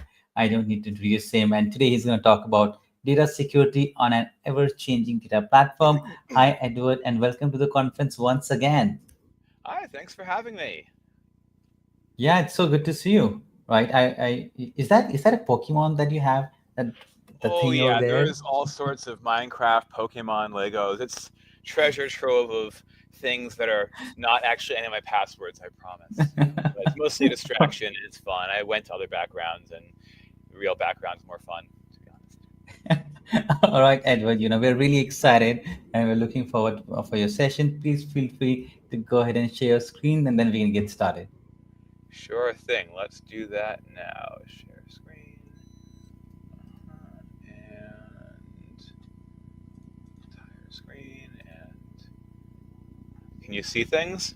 It's loading. You want to click on that hide link, right? StreamYard is sharing on your screen at the bottom. Next to stop sharing, there's a hide link. Ah, I on see. The screen. Yeah, that's Hide right. it. There All we right, go. perfect. Beautiful. Good to go? Yeah. All right. Thank you very much for having me. This is a fun, fast jump into data security. This is a high-level presentation. I have some details here and there. I won't cover all of them. It's really meant to be high level. And if you want to dive into extreme detail, you can do that in the future because 35 minutes only gives you so much time to do those things. So this is me. I've done a whole lot in the data space. I organize events just like Stephen. I write, I author books, I speak at many events. I do a lot, and it's fun. I enjoy it. I love doing this and being a part of this event. So thank you for having me out here for a second year. We'll make it free sometime. All my information is online, by the way. I will share all this stuff afterwards with Stephen and with LinkedIn for anybody who's interested. Feel free to find me afterwards. So this is a very straightforward presentation. What are we talking about? We're talking about security then and now. What did it used to be like? What is it like now? What has changed? And what are the most fundamental things we need to care about today in order to even be able to talk about security? And then just a whole variety of best practices and tactics and strategies for, in a world where so much can go wrong, how can we improve things step by step by step? That's really what this is all about, is improving. There is no perfect in security. That's something we've all had to learn the hard way at some point. And if you expect perfect, if you build for perfect, you are guaranteed to fail. So this is a world where when you assume imperfection, you can get a lot closer to good than if you try to just build the wall that nobody can climb over. So there's really, I like mentioning this because it's important. There's really three things in the world of architecture that get forgotten very often because we're busy, we don't have time, things happen, whatever. Performance is one. People don't care about it until it matters when it's too late. Same with HA&DR, availability and disaster recovery are things people often overlook until they need it, and then it's too late. And security, sadly, is still very often one of those things for many, many reasons. We simply don't think about it. Our app works, it's great, nothing's ever gone wrong before, and so we're happy with things. And because of that, we have this trifecta of forgotten stuff that ultimately haunts us. At some point, it will haunt us, and security is one that can really haunt us because these things all interrelate and can impact each other very easily. So this presentation is all about one of these three forgotten things that we should never truly forget. So a long time ago, data security was simpler. 30, 40, 50 years ago, it was fundamentally really simple. The idea basically was you would take your data, there's a nice little database graphic, and you put it behind a giant wall.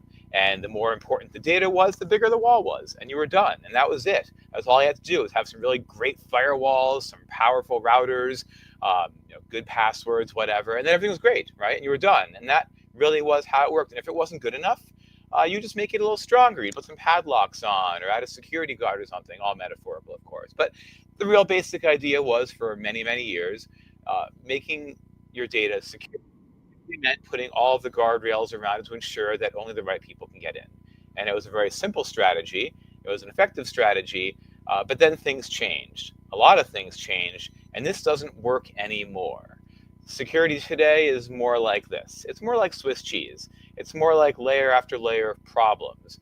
You try to build walls around your data, and things get through. You can climb over, go under, take a plane over, dig, whatever. There's always a way around security today. And a lot has changed, and these changes have been gradual, but they shouldn't be surprising to any of us. what are some of the things that have happened to make things different? First off, data is way bigger than it used to be. Not only is it bigger vertically, as in we have petabytes instead of terabytes, terabytes instead of gigabytes, and so on, but it's also distributed horizontally more too. We have more databases in more different types of storage systems for more purposes and more places than ever before. So we have just data everywhere. And on top of that, we rely on more vendors and tools to manage our data, things that could be a little out of our control. If you use a tool that another company writes and supports, well, it's not your tool, it's their tool, right? Everyone has internet access. It's cheap, it's available, and so anybody can go on the internet and try to hack in some way or another, or get your data in some way or another. We're more complicated. That's a biggie. Our businesses, our organizations, everything we do is more complicated than ever. We make it complicated, right? We want to develop as fast as ever, right? Developing faster means more features. So things get more complicated faster, and we can make mistakes. And at the end of it all, to kind of go back to everyone having internet, crypto's everywhere too, and that is a very common method for extorting money from people. So all of these things happen gradually over time. None of this was overnight, but the sum of all this really meant that things went from being simple to more complicated. And with all of that, the first question we ask is, where do we even begin? What do we do? Like, how do we even begin to tackle a problem that sounds so complicated? And step one is always inventory. I'm always shocked at how many organizations I've worked with that don't actually know how many database servers they have, how many databases they have, how many data stores they have, how many places or how much data they have. That amazes me, and it's really, really common. Especially at bigger organizations, they don't always know. So step one, to even begin to have any real security, is you need to inventory whatever you're responsible for. Know what you have, where is it, about how much is there, and who can access it. This is important. If you're not sure of any of this stuff, audit it. If you can't do it, find someone else who can. Get information about software platforms, who can log in, permissions, credentials, certificates. Those certs, by the way, are a big deal. I've seen them expire in production environments, and that causes havoc. So knowing what you have can also save outages and downtime for other reasons than just simply security, security, security. Ultimately, you cannot improve security without knowing what you have. So step one is know, what do you have? Just a critical question to answer, and you can't go any further without that. I like to think of security today like an onion, and this is the only way you can truly build good security. In the same way that good systems are made up of layers, so should security be. Onions have layers, security has layers. The idea being that if you have many, many layers of security around your data, and there's a problem in any one of those layers, or if one of them resembles Swiss cheese, you're still okay. And that's very important. You cannot survive today without security and layers. You can never assume that any one specific security precaution you take will protect everything, because there simply isn't one.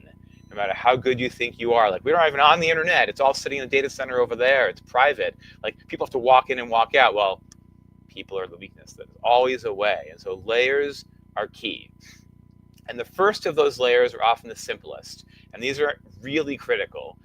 You need backups. The most important layer for all of security isn't even something people associate with security, it's backups. You need backups of your data wherever it resides, however you can get it, and make those backups redundant and secure and mean it. Very often backups are relegated to the junior who's never done this stuff before because they don't seem like that big of a deal, but you need them. And when there's a breach, you know who the ones are that don't have backups. We had a supermarket locally here have a breach, affected many branches all over the place, and you couldn't do anything with them online or through any of their websites for 10 days. And you knew after day 1 or 2 of their announcements and what they were saying that they didn't have backups. They were hacked, they got encrypted, there was crypto involved, they didn't have backups, they were hopeless. So you need backups of whatever is important. Server backups, database backups, which are also important, by the way. If you have transactional databases, you need to back those up for real, because you need to go back to points in time in the past for some reason. And unless you take service snapshot every 5 seconds, you may not be able to do that. And make sure whatever you're backing up, whether it's servers, VMs, containers, databases, data stores, files, whatever, make sure they are secure, encrypted, and only the right people have access. Number of times I've seen people put all the walls around their data and their backups are often somewhere that was easy to get to is non-trivial and scary. So make sure your backups are as secure as your data. Otherwise, you're simply packaging up your data and handing it to somebody to take and do bad things with. Logs are the next thing. Backups keep your data safe somewhere in the event of anything unfortunate happening to it.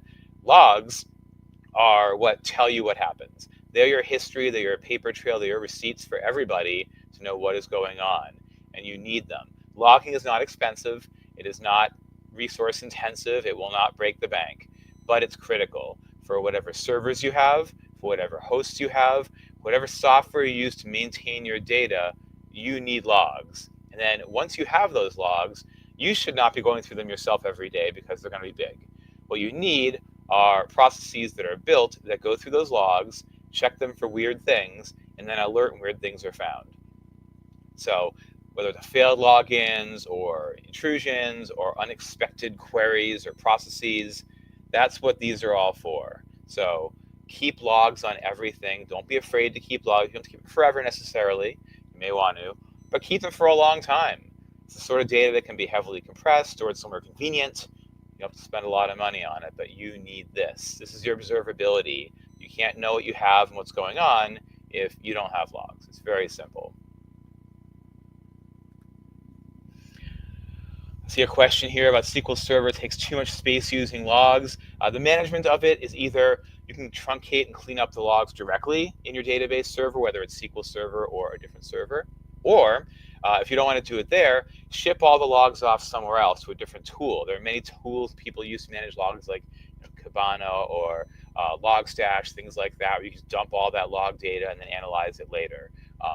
Whatever you want to do, whether you do it in place or elsewhere, is up to you. You can strip things out you don't need, like successful backup messages and garbage like that. But it's really important to keep them somewhere, and ideally for a long time. SQL, the actual database server is not the right place to store your logs long term. They're good for short term. I would recommend finding a better place for long-term storage and analysis, though. This slide is fun because it's just the reality of today. Everyone thinks this is what hacking is like. There's a person in the hoodie behind the keyboard wearing sunglasses in a dark room. Why, I don't know. They always wear sunglasses in a dark room for reasons. But this isn't what hacking is. It just isn't anymore. This is expensive, it's risky, it's time-consuming, and when people do this, there's a high probability of something, you getting caught.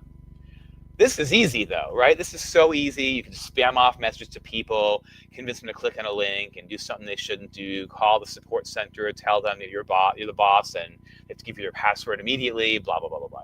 We've all seen these before. They're scams, they're everywhere. And this is what hacking really is today because it's so darn successful. People do this, there's very little paper trail, and once you start clicking on links and going places and trusting people, it's too late.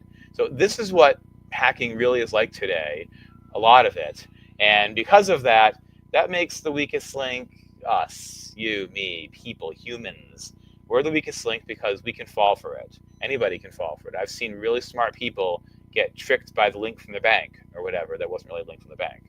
So therefore, with people being the weakest link, we have to remember that our security revolves around people.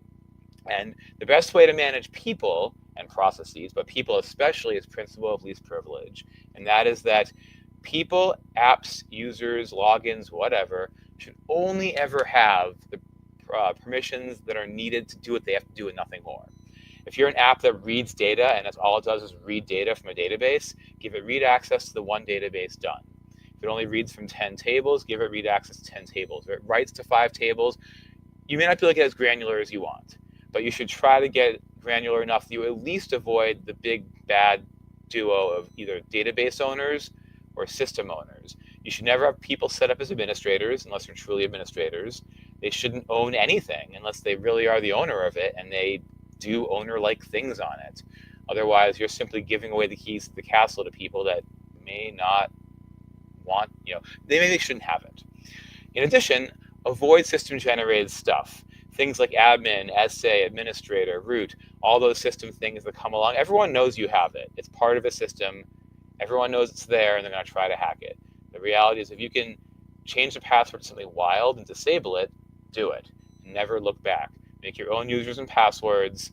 your own logins, your own credentials, whatever you need, make them your own, and then nobody can attack the things that are system related. This really reduces the attack surface area significantly, from everything to small amounts. And if there is a breach, their ability to move around and hit other systems shrinks a lot. So they only simply have read access to one database. They can't go any further than that one database. But if they have access to a server, if they can check out the backups or the credentials, the logins, they can make changes, drop stuff, who knows? Who knows what they can do or will do, but it won't be good. So just keep in mind that this is how you reduce the surface area for bad things to happen. This is how you frustrate hackers and make their life difficult and make your data as secure as possible. Somebody can always get to something, but with this, they get to a lot less.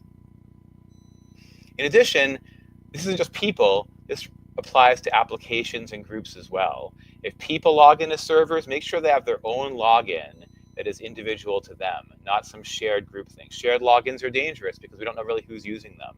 You can log IP addresses and host addresses and stuff, but it's complicated. And so in general, every app, every person should have a different login. You shouldn't share logins between purposes. You know, you shouldn't have one login for 10 apps. Just give them 10 different logins. It's not expensive, it's not a big deal. And you'll know exactly who's logging in from where, what's logging in from where, and why. And for development, it'll be easier too. You'll make your developers have a happier life because they can now figure out what's breaking and what's causing it, as opposed to it's one of 10 apps that are doing it. And so it really does help in many different ways. You know, if you want to use roles or schemas or other various constructs, you can as well. Those can help separate things out so you know this is here, and this is here. But in general, you want to use as many as possible, subdivide. Don't let people share, because sharing ultimately means confusion. It's not caring in this case, I promise. Here's a simple example, a very, very basic chart of the Intel x86 processor that shows how it is structured. It's structured in layers, where the most privileged possible component, the kernel, is in the middle. And then every ring that goes outside of that is less privileged. And nothing can access anything outside of its circle. It has to request information from inner circles through actual requests to it. It can't just take whatever it wants, which means apps can't touch the kernel. They can't touch, system drivers. They can't touch things outside of their scope. And that's a big deal. If they want to get to them, they have to use the OS to do it. So this is just an example of how you can use layered security and principle of least privilege to ensure that things that are more secure stay more secure and less accessible, and things that are less secure can be accessed by all the people that have to get them without compromising those inner levels. And despite everything I'm talking about here, none of this is rocket science. I haven't dug into the code of the inside of an OS or anything like that. I'm not breaking out the debugger today. Why are breaches so common? Why do they happen all the time? How is it we keep making mistakes constantly? Big companies, small companies, government organizations, schools, everybody. Why does this happen everywhere? And there's a lot of reasons, and most of those reasons come back to that finger pointing at us. It's we did it. We as architects and developers make mistakes. We're busy. There isn't enough time. There's enough money. There's enough resources. We cut corners. We make assumptions. Small organizations especially are vulnerable because they're simply small. If you're in a 5-person startup, you're not going to have a whole security team taking care of you because you can't. It's not possible yet. And so when you're small, you make compromises because it's life of being in a startup. Very often people think that stuff won't happen. You don't need disaster recovery or high availability or more security. It'll never happen. Nobody would ever do that, right? But it does. Principle of least privilege is annoying, honestly. At the end of the day, a lot of these things are inconveniences. And security very much is a balancing act between convenience and security. The more secure you make it, the less convenient it is, and vice versa. And so because of that, we're always playing that balancing act of we need more security, but people's jobs are getting impacted. It's slowing us down. And so this is a big deal. And speed is very often, especially in more agile shops, developing faster is more important than laying down the groundwork for security. And vendors can be lazy too, which is a big deal. Which brings us right to vendors. The fact is that we use software that isn't ours. We all do, whether development tools, monitoring tools, metrics collection. Maybe you have all your data on a platform. You store it all in AWS or Google or in Azure. And as soon as you put it in their platform, they're responsible for your data, their software. You might use tools, you may have org management stuff. There's so many tools that we use, and all of that is vendor software. We all use it. And so because of that, we're trusting other people with our data. That's what we're doing. So the most critical thing we can do is for every vendor tool that we have and use, the big ones today everyone talks about are Copilots and GPT and things like that we're using to help make our lives better. But whatever vendor tool you use, even just an IDE or something, lock it down. Make sure they're updated, that they are not insecure, there's no legacy software.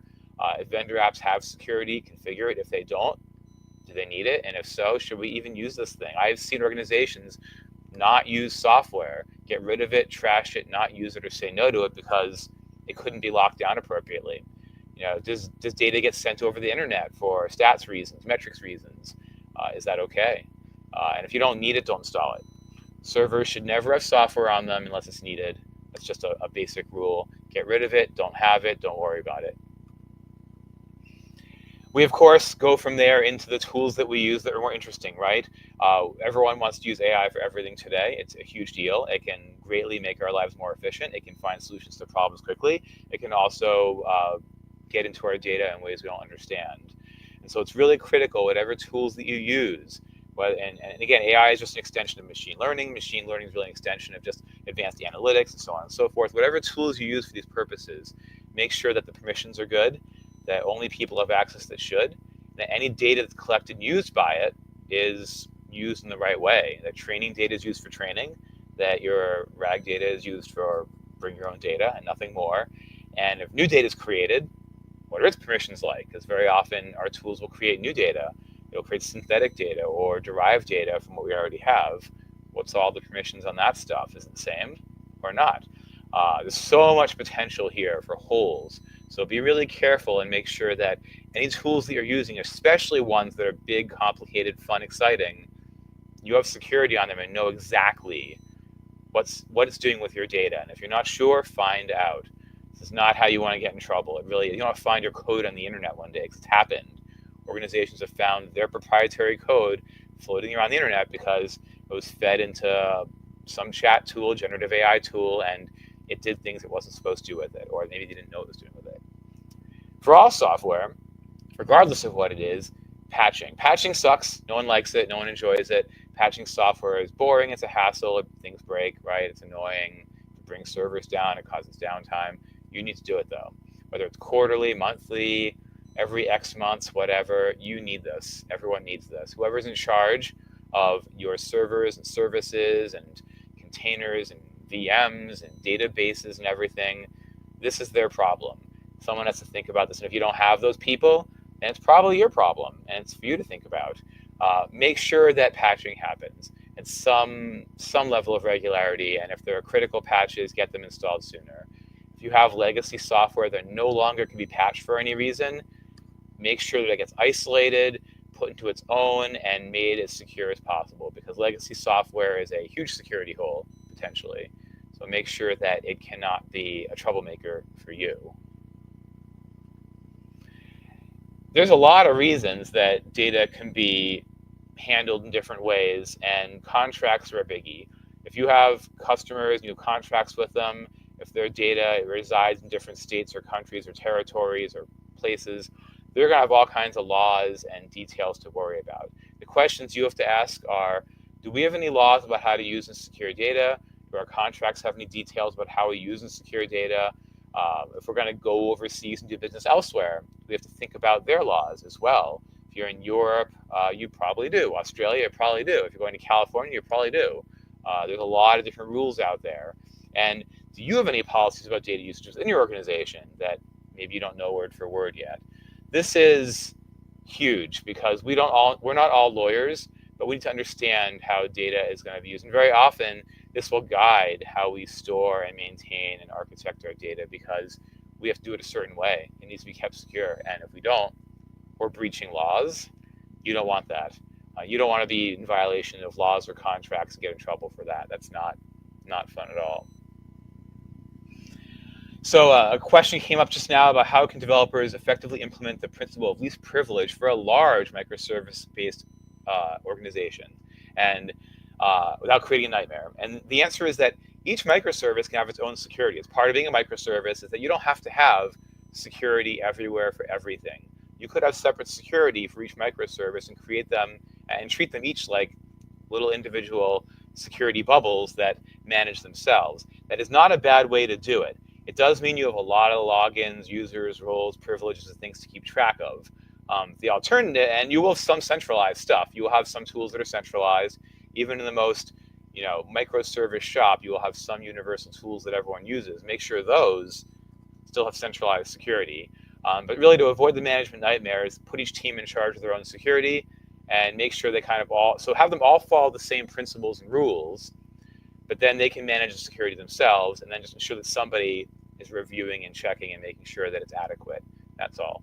Good question, though. What do you do in your microservices? Great question. Wonderful question. Here's another hole that we often take for granted, and that's development and quality assurance. We all have dev environments, and sometimes we're even separate from production. Woo! But these environments are important because it's where we test and make sure things work before we ship them to production.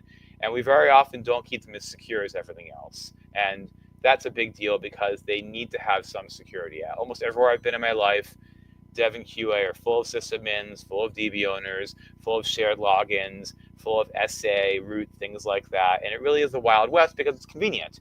You don't want developers coming to you for help every 5 minutes. You want them to be developers, do their thing. But the danger is that those environments probably have proprietary code in them. They probably have some data in them that you may not want to get out, even if it's just test data.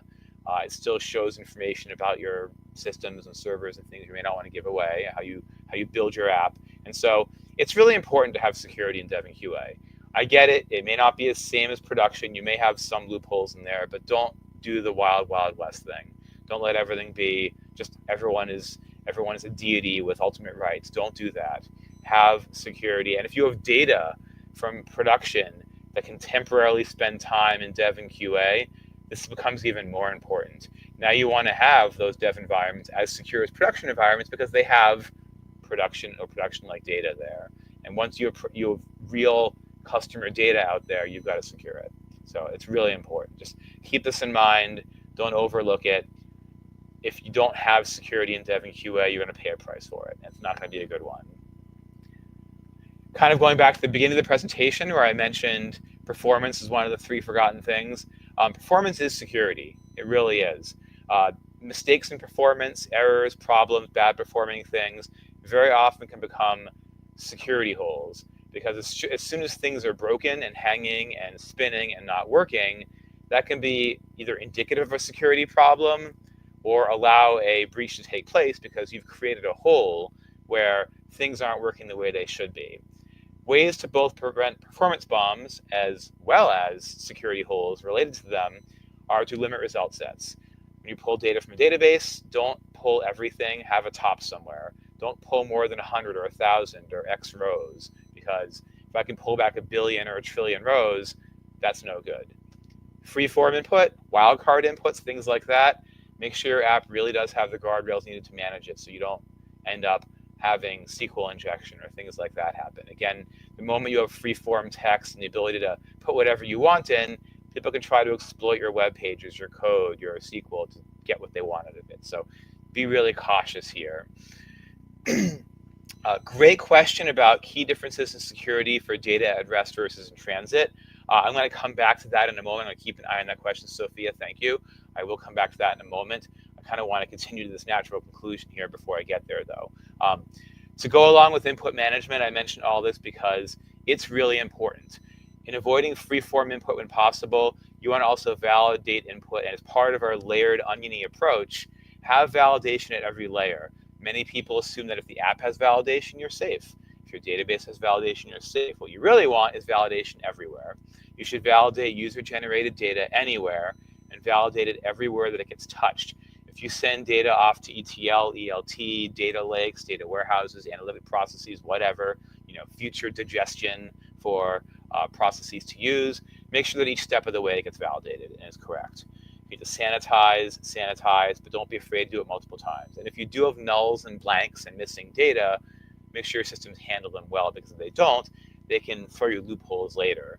Because null without a meaning is just kind of a mystery. So just be cautious of those unexpected inputs that may throw headaches into your code or into your security. Error messages should be app generated. Internal errors should never be exposed to users ever. Just don't help hackers. If you give them a cute message or any message, that is better 100% than this. When anybody sees this, their immediate thought will be, if they have any knowledge of hacking, I've found a problem. I shouldn't be seeing this. I should never see a SQL error or an app, a specific detailed app error coming out of a tool. I should never see a tool error. I should see app errors. And so you generate the error messages. That's really, really important. You generate them. Don't ever let this happen. Always catch them and throw a friendly error. You can look at this later in the logs. But as soon as anybody who knows about hacking sees this, they're going to be off to have fun. You don't want that. I mentioned this earlier too. Uninstall unused stuff. It's really important. Code review. We don't talk about this often. Code review is necessary. It's a critical part of security because it's how we help find problems before they even get to dev and QA. It's not a replacement for any piece of security. It's part of security.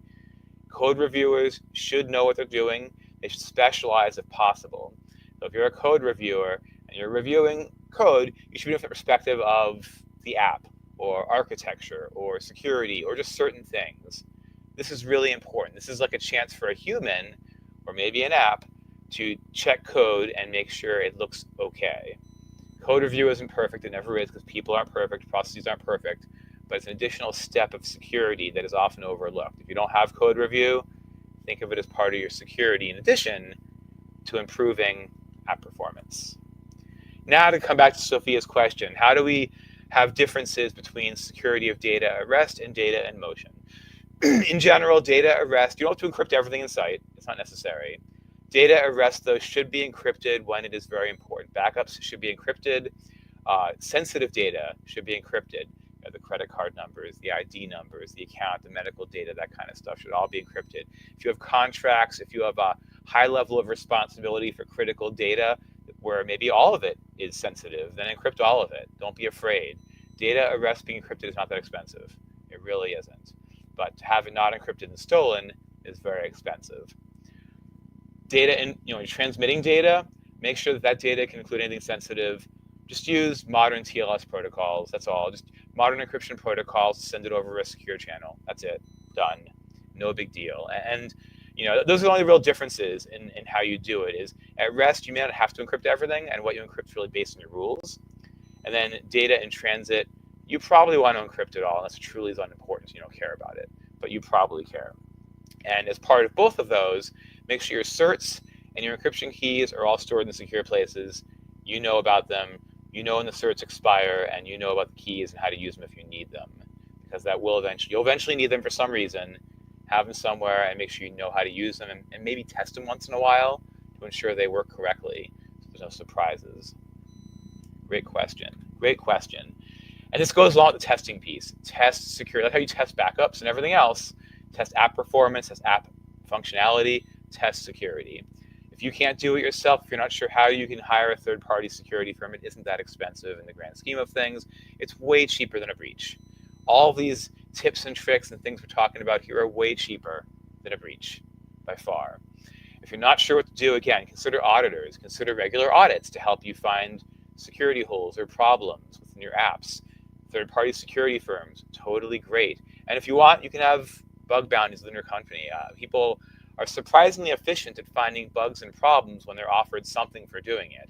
Like, not even a lot of money is necessary. People for like a small amount of money or recognition or a prize or something they'll find amazing amounts of stuff for you and without you doing anything. So test it a lot, test it thoroughly. And if you don't know how to do it, have someone else do it for you. So we're nearing the end of our time here. I'd love a little bit of time for questions or discussion. The real conclusion of this whole presentation is that security today is practically indistinguishable from what it was like 40 years ago or even 20 years ago. So much has changed, And the way we handle data, the way the data grows is accelerating at a pace we've never seen before. And so the only way to manage that is through layers. This is a multidimensional challenge, and the solution is layers. Have security in layers, have your app in layers, have the steps you take to implement principle of least privilege in layers. Ensure all these layers help protect your data, because at the end of the day, security is about convenience, and if your data is easy to get at, somebody will get it.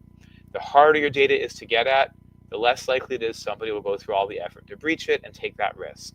They want easy targets, not impossible targets. And the more layers you have, the more of a deterrent that will be. So just think about it that way, that security is all about layers and deterrence, and the more you have, the better off you are, and the better chance there is that you'll catch something in progress before it becomes a real breach. So don't be complacent. There's so many assumptions we can make, but at the same time, the steps needed to make your data secure is not as crazy as it can sound. So at this point, I'd love to see if there are any questions from the audience. We ended on time, so we have time for that. I'll keep an eye on the chat. But I always feel that, if I go back and rewatch your session, right, every slide I can do, so much that we have shared, just about very right? So you can talk about this slide and while I talk about I'm sorry, I really can't hear you right now. You're very, very choppy. I'm not sure if it's my Ooh, am I choppy? Am I still choppy? No, now you're good.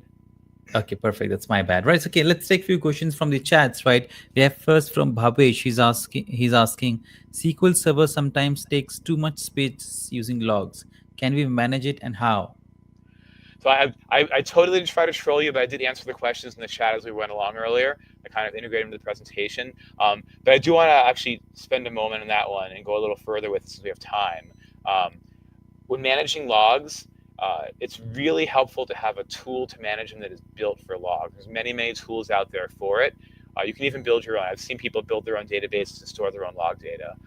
But usually internal logging has its own retention periods, which you should set.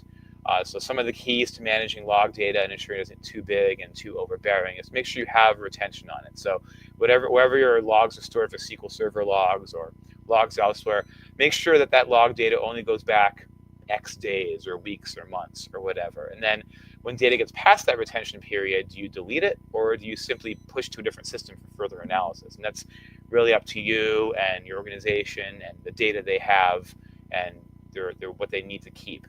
But you really want to focus on the most current data and have alerts set up against it so you can catch things when they happen. You don't have to keep data forever in the original source. And in fact, you probably don't. If your database server has years of log data that takes up terabytes of space, you're wasting space and slowing it down, which is not desirable. Perfect. Thank you for answering that. We'll take another question from Rohit. He's asking, how can developers effectively implement the principle of least privilege in a large microservices-based application without creating a management nightmare? Thank you. It's a good question. I began touching on it earlier, and I think the real key is teamwork. If you operate in a shop that's more monolithic and has a team, then that team's going to have a lot of shared security across a team. If you have smaller teams that all work together, each team should manage their own security and then just have some central general idea for how that should look. You don't have to have really strict rules and processes that everyone has to be suffering through in 10 different places all at the same time. Ideally, it would be the same general set in 10 places, and it looks kind of the same. That way, it's not inconvenient, it's not a hassle, but you still have those layers there where each microservice is its own layer. And so in many ways, horizontal scaling is security. When you have your data, your services scaled horizontally into different places, each one is kind of its own little enclave, and it has its own security and its own data. And ideally, they can't get into each other very easily without the use of APIs or other secure processes. And so in many ways, that provides you additional layers of security you wouldn't have otherwise had. Perfect. Thanks, Rohit, for asking that question. We'll take one final question that we have, and that is by Sophia. She's asking, what are the key differences in security best practices for data at rest versus data in transit? And also a great question that I began talking about with encryption. Really, the encryption is the key. How do you encrypt your data? Any data that moves should be sent over an encrypted channel. If you're not encrypting your data in motion, you're basically handing it out. And you may not care. I definitely know there are organizations that have some data they don't care about. They don't mind if the internet gets it, they don't care. But if you care, encrypt any data in motion, and that solves the data in transit problem. And data at rest, it's really a matter of encrypting whatever is sensitive and ensuring that the keys to the castle, encryption keys, certificates, things like that, are all stored in secure places, tested, managed correctly, and ensure that when people leave an organization too, something I didn't really mention at all in this presentation so far, but when people leave an organization, make sure whatever they had access to is locked down. And if they had any passwords or information that is proprietary, that's sensitive, it's time to start changing passwords and making things more secure. I've been in companies where when an employee left, they changed every password to every system they had access to, just by default. Anything they could have possibly known gets changed. Is that a hassle? Yeah, it's a hassle, but it is security, and it guarantees they can't come back in one day and cause trouble. Okay, that's very well answered. Okay, so we don't have the next speaker yet, so let's take one final question, Edward, right then I'll let you go. It is by Scott. Scott is asking, can you recommend a set of metrics or KPIs to measure the effectiveness of data security program and show its value to business leadership? This is a good question, right? It's a really good question, and I think there's two ways to attack this. I treat security like insurance.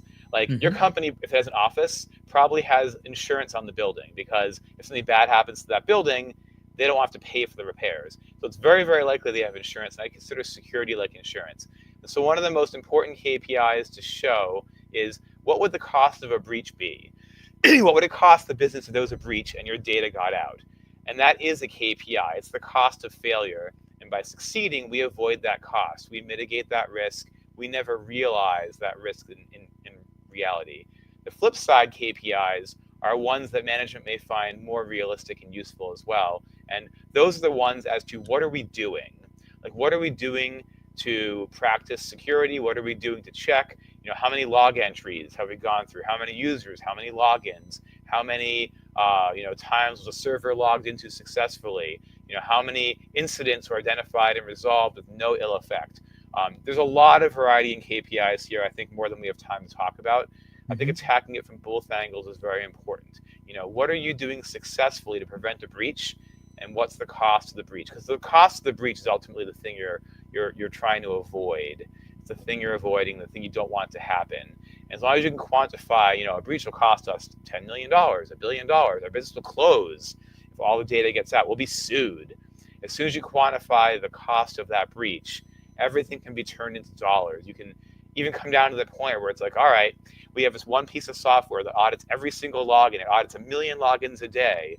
And if there was a breach, it would cost $1 billion a year. And that is X dollars per login. You can really do all that math out and present it however you want. So I leave the visualizations and the artistry in your hands, but definitely attack it from both angles. And don't be afraid to be realistic. What if there's a breach?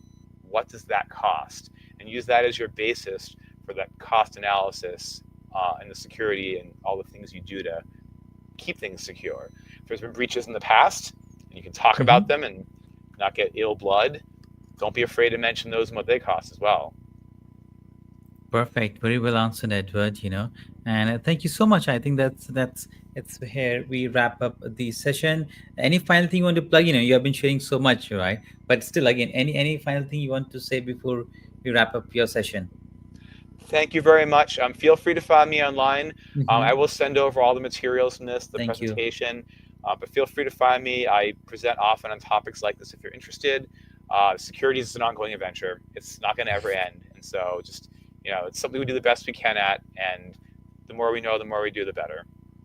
Perfect, Edward. Thank you so much, Edward. Right. Have a great day ahead. And it's always an honor to host someone like you. Right. Thank you for having me. Have a wonderful day and have a great rest of your event. Yeah. Thank you. Bye-bye. Bye. All right, ladies and gentlemen, that was Edward for, such a great speaker. I sometimes feel very blessed to be, hosting people like him, right? So wow. Okay, now we now move to the next session. It is by none other than Aditi. And Aditi is an Amazon SDE, and she's going to talk about autonomous AI agents in the cloud. Everybody's talking about agents. So Aditi, welcome to the conference. You'll have to switch on the camera so that we can see you. Hi Aditi, how are you doing today? Hi, I'm doing good. How are you doing so far? I'm doing absolutely great. Where are you joining us today from? From Seattle. Oh wow, Seattle. I'm here in India, and it's 11:54 p.m. Oh my god, that's so late. Oh my god. All right, Aditi, I know we're already 4 minutes into your session, so I won't take much time. We'll do chit chat towards the end. Please feel free to go ahead and share your screen by pressing the plus button at the bottom of your screen, and then screen share, and then we can get started. Okay. I'm hoping you all can see the slides. Perfect. That was pretty quick. All Okay, right, nice. everybody can see your slides, and next 30-35 minutes is all yours. All right. Thank you so much. So, good morning. Oh, I don't know which time zone you're in. So, let's just say hello, everyone. I'm Aditi Madhusudan Jain, and I work at Amazon as an SDE. Today, I'm going to be talking about autonomous AI agents in the cloud, how to build resilient architectures for your agents and in a distributed agent ecosystem. So, let's start with the introduction. Now, we are standing at a crossroad of two transformative forces: cloud computing, of course, and autonomous AI. The explosive growth in demand for intelligent and self directed systems that are basically capable of perceiving, reasoning, acting without any human intervention or supervision. They are all driving a fundamental shift towards how we design and deploy these softwares. So, from personal digital assistants to more like automated research assistants or multi agent collaborations, we are now moving towards more agent based architectures. So, what is an agent? Imagine you have a digital assistant that doesn't just follow your commands, but also has a brain to think of itself. So that's exactly what an autonomous agent is. It's a piece of software that acts like a digital organism with its own mind. So let's try to break this down. First, let's understand what makes these agents special. Agents are self directed, meaning they can navigate complex situations on their own. They can never stop learning. Just like humans, they have their brain, so they keep learning and improving the experiences. They are also goal oriented, so they know what to do and how to do it. They also impressively can manage their own resources if you build them correctly. So, those are all the characteristics of an agent. Now, this is what the architecture or the brain of an autonomous agent looks like. It's mainly composed of three systems. The first is the perception module that is capable of understanding its environment. The second is the decision making core, which, as the name suggests, makes the decisions. And last is the action execution module, which takes in all these decisions and is able to interact with the external services to actually act on behalf of the agent. And between all these components is the state management system, which comes in play at various different levels. So this is how an autonomous agent would look like. Now let's talk about how this is growing. Now the current AI agent market has grown to about 23.4 billion in 2024, and 2025 is seeing a much larger growth. You can expect these agents to be coming through in the form of Microsoft's AutoGen or the LangChain. They're all revolutionizing how agents actually interact and make these decisions. We're also seeing a shift from a simple task automation to a more complex and a multi-agent system that is capable of sophisticated reasoning and collaboration. Now, industry adoption itself has reached to about 65% of the enterprises now, and it's still growing. You can see that technology and finance are the highest adopters of AI autonomous agents, followed by retail and then the other sectors. So this is definitely something that's being continuously worked on and improved. So let's try and understand this a little bit more. Now, what are the challenges that you come across when you're implementing, let's say, your own agent? So first and foremost challenge is the system integration complexity that comes because the agent has to interact with a lot of different APIs, databases, UIs, and services. And that's where the MCP protocol comes into the picture. MCP protocol is nothing like a set of guidelines which the agent follows so that it can interact with various different services. Now, we are not going to go much into much detail about the MCP because that's not what the talk is about. But just remember there's a standard to these agents. Now, next is about context retention and memory. Now, it's very important for the agent to have its own context and to be able to retain it across multiple sessions. That's why how you manage these states, how the context is retained, becomes a challenge and also a necessity. Next is the decision-making uncertainty. So agents, they often operate in various ambiguous and dynamic environments. And we are also aware that for the same input, you cannot expect the same output. So that uncertainty needs to be handled in a proper way where you can expect at least consistent output throughout the different sets of input that you see.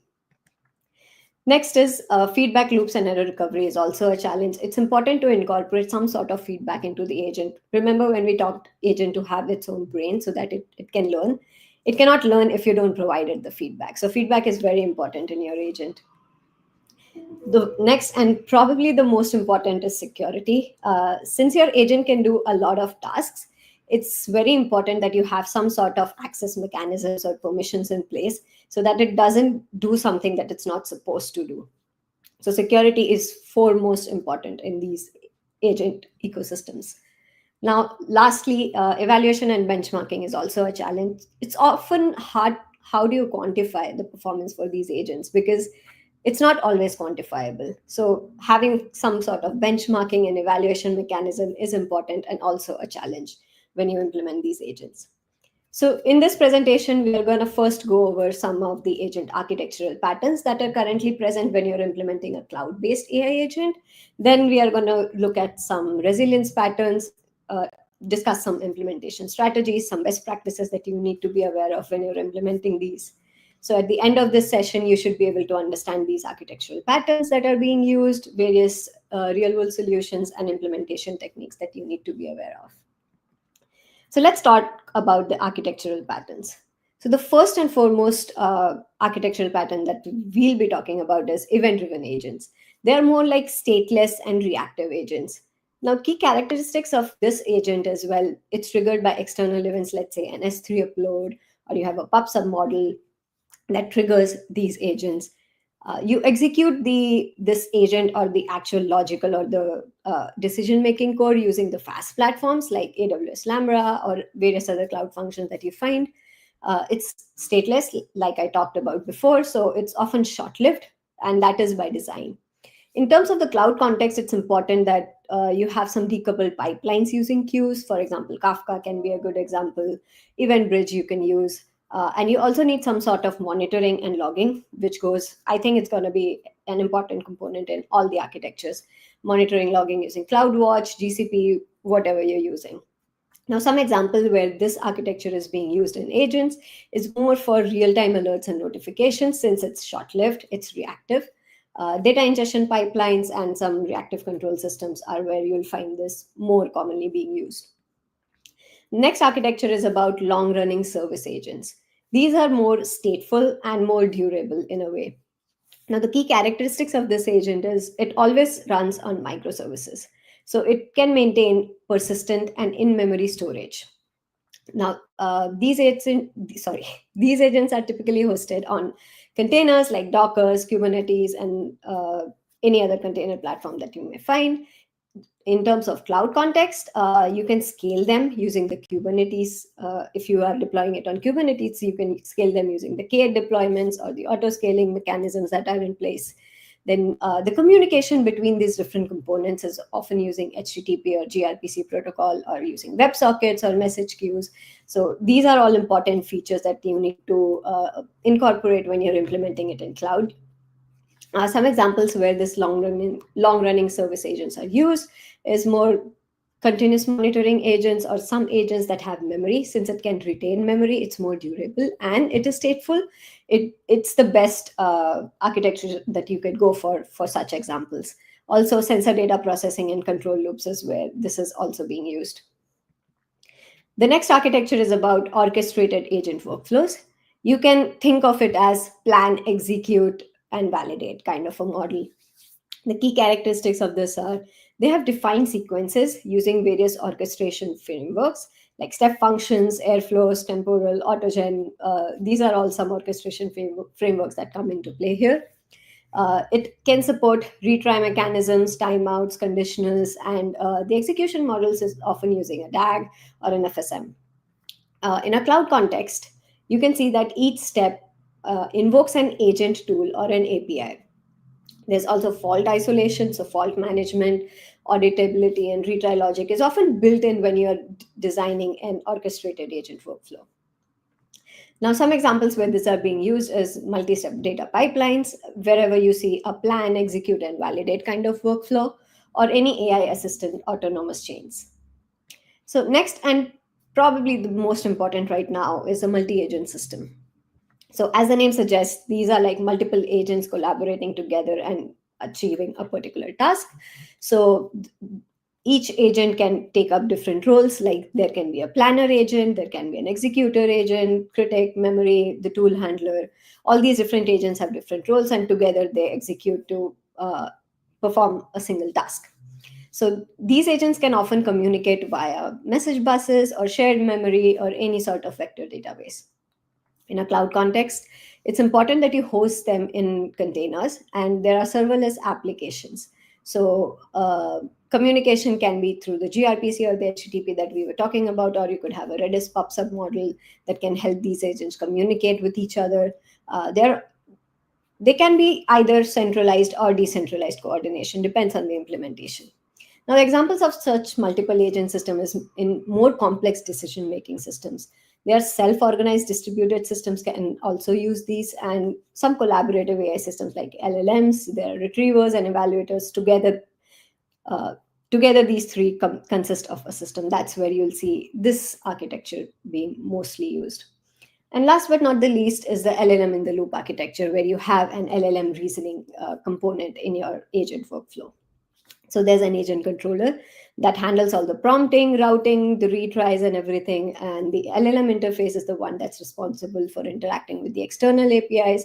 Now, these external APIs are often provided by often provided by Claude, OpenAI, Anthropic, or all those providers that provide these LLM-based APIs. They are used for planning, reflection, and decision-making. Then the tool executor model is where you can interact with the various plugins, API calls, or database systems. And the memory store is where you can actually have the memory for the agent. It could be either short-term or a long-term memory, depending on, let's say, VectorDB, Redis, DynamoDB are some examples of such memory stores. Then telemetry and logging, as we talked about, is important. So logs, traces, and all these can also be taken care of by using, let's say, CloudWatch or any such logging mechanisms. Now, how do these components interact with each other? The agent controller is the one that orchestrates the interaction with the LLM. The LLM handles various reasoning and planning and text transformations and execution models. The tool executor is the one that actually performs these tasks. And lastly, the memory store is the one that provides it the context. It's similar to the basic architecture that we saw in the initial slides. So in cloud context, it's important that your API-based LLM usage is being used, like OpenAI, Anthropic that we talked about. So there should be some API-based LLM that you can hook onto. The stateless or short session models needs to be implemented, and locks can often be implemented that we talked about.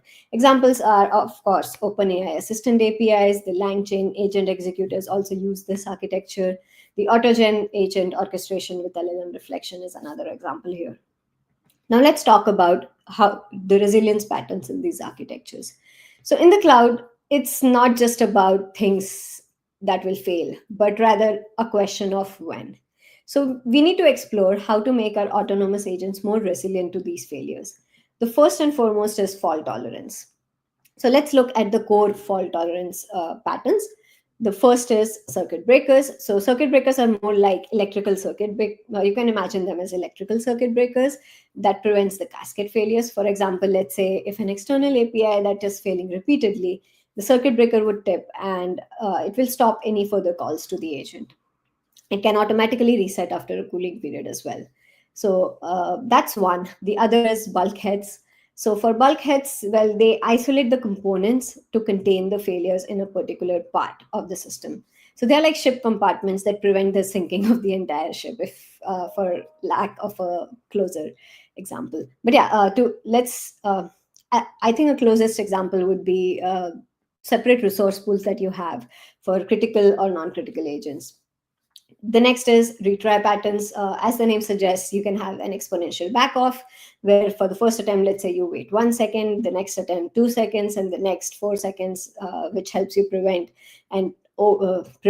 overwhelming requests to your systems that are actually recovering.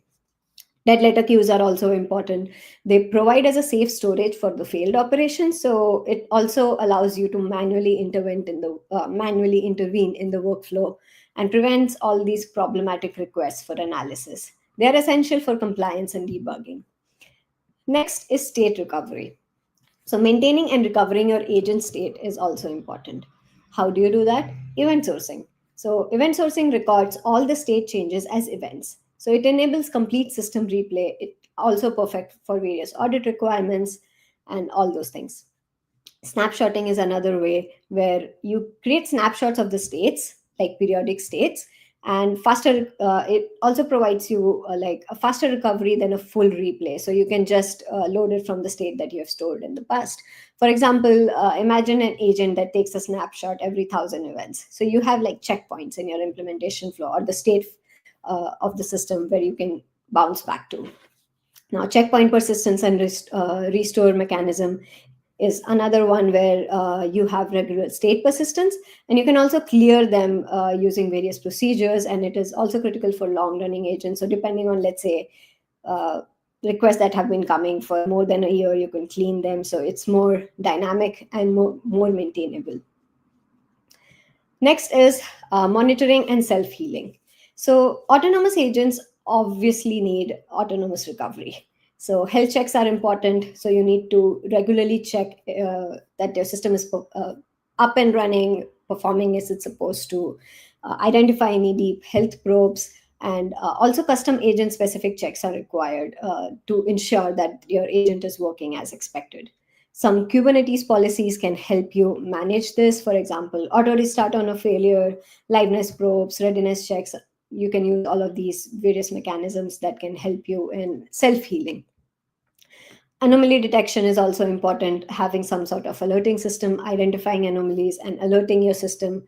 What to do in terms of such identification mechanisms is also based on the implementation, but these are all important patterns that you need to follow, you need to think about before you actually start implementing your agent. Now let's talk about some implementation strategies. So scalability is definitely an important feature of your agent. So when it comes to agents, the ability to scale, it's not just a feature, but more like a fundamental requirement for a real-world deployment. So let's talk about horizontal scaling of stateless agents. So the foundation of a scalable agent architecture is, well, stateless design is very important. Think of each agent as a replaceable worker. So like a well-orchestrated team, the agent works independently, but all of them work towards a common goal. So message queues can act like a coordination layer between these various agents. A more real-world example for this, well, imagine a customer service system where each agent instance can handle customer inquiries independently. During the peak hours, due to a lot of requests, we can spin up additional instances without any coordination overhead. So benefits of such system are pod replication is important. Pod replication can ensure redundancy. Load balancers can distribute these requests evenly, and there's no single point of failure in such when you're taking care of that such horizontal scaling. Now, auto scaling in Kubernetes or the K8s, HPAs, Kubernetes horizontal pod autoscaler is like a traffic conductor. It can monitor the key metrics in real time, makes various data-driven scaling decisions, and optimizes your resource utilization. And the critical metrics that you can track here, well, CPU usage, for example, memory consumption, the queue depth, or various custom business metrics depending on your application.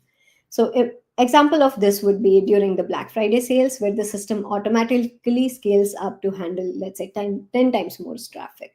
So it can then scale down to optimize the costs as well when, let's say, the traffic is not that much. Now, talking about state partitioning for memory stores. State management is probably the trickiest part of scaling.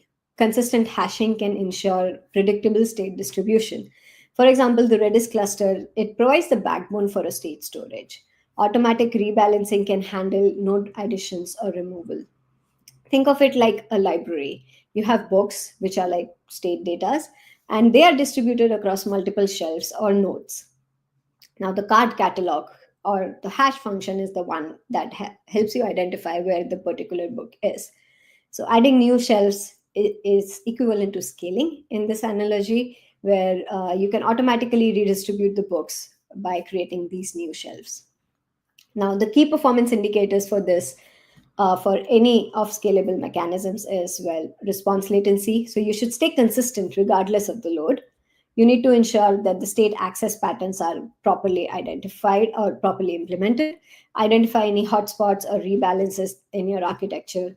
Resource utilization is another important piece here, where you can ensure efficient use of the infrastructure and scaling success rate that can track reliability of scaling operations. Now let's talk about load management. Now, queue-based load leveling, or Kafka and RabbitMQ, that's also a very differences between Kafka and RabbitMQ, and all those things come into play when you're thinking about load management. So when should you be using Kafka? Kafka is more like a persistent message queue with some order delivery. So it can support multiple customer groups for parallel processing. It enables various event replays, disaster recoveries, and all those things. So imagine where a Kafka is being used as an agent that is processing millions of financial transactions. That's where you would use a Kafka because it can handle those peak loads.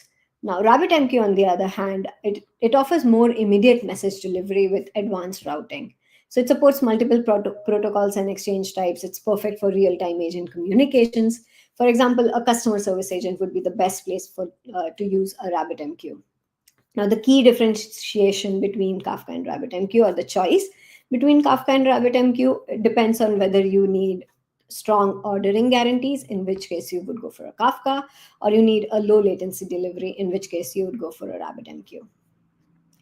Now, back pressure strategies are also a way to implement load management or manage your load properly.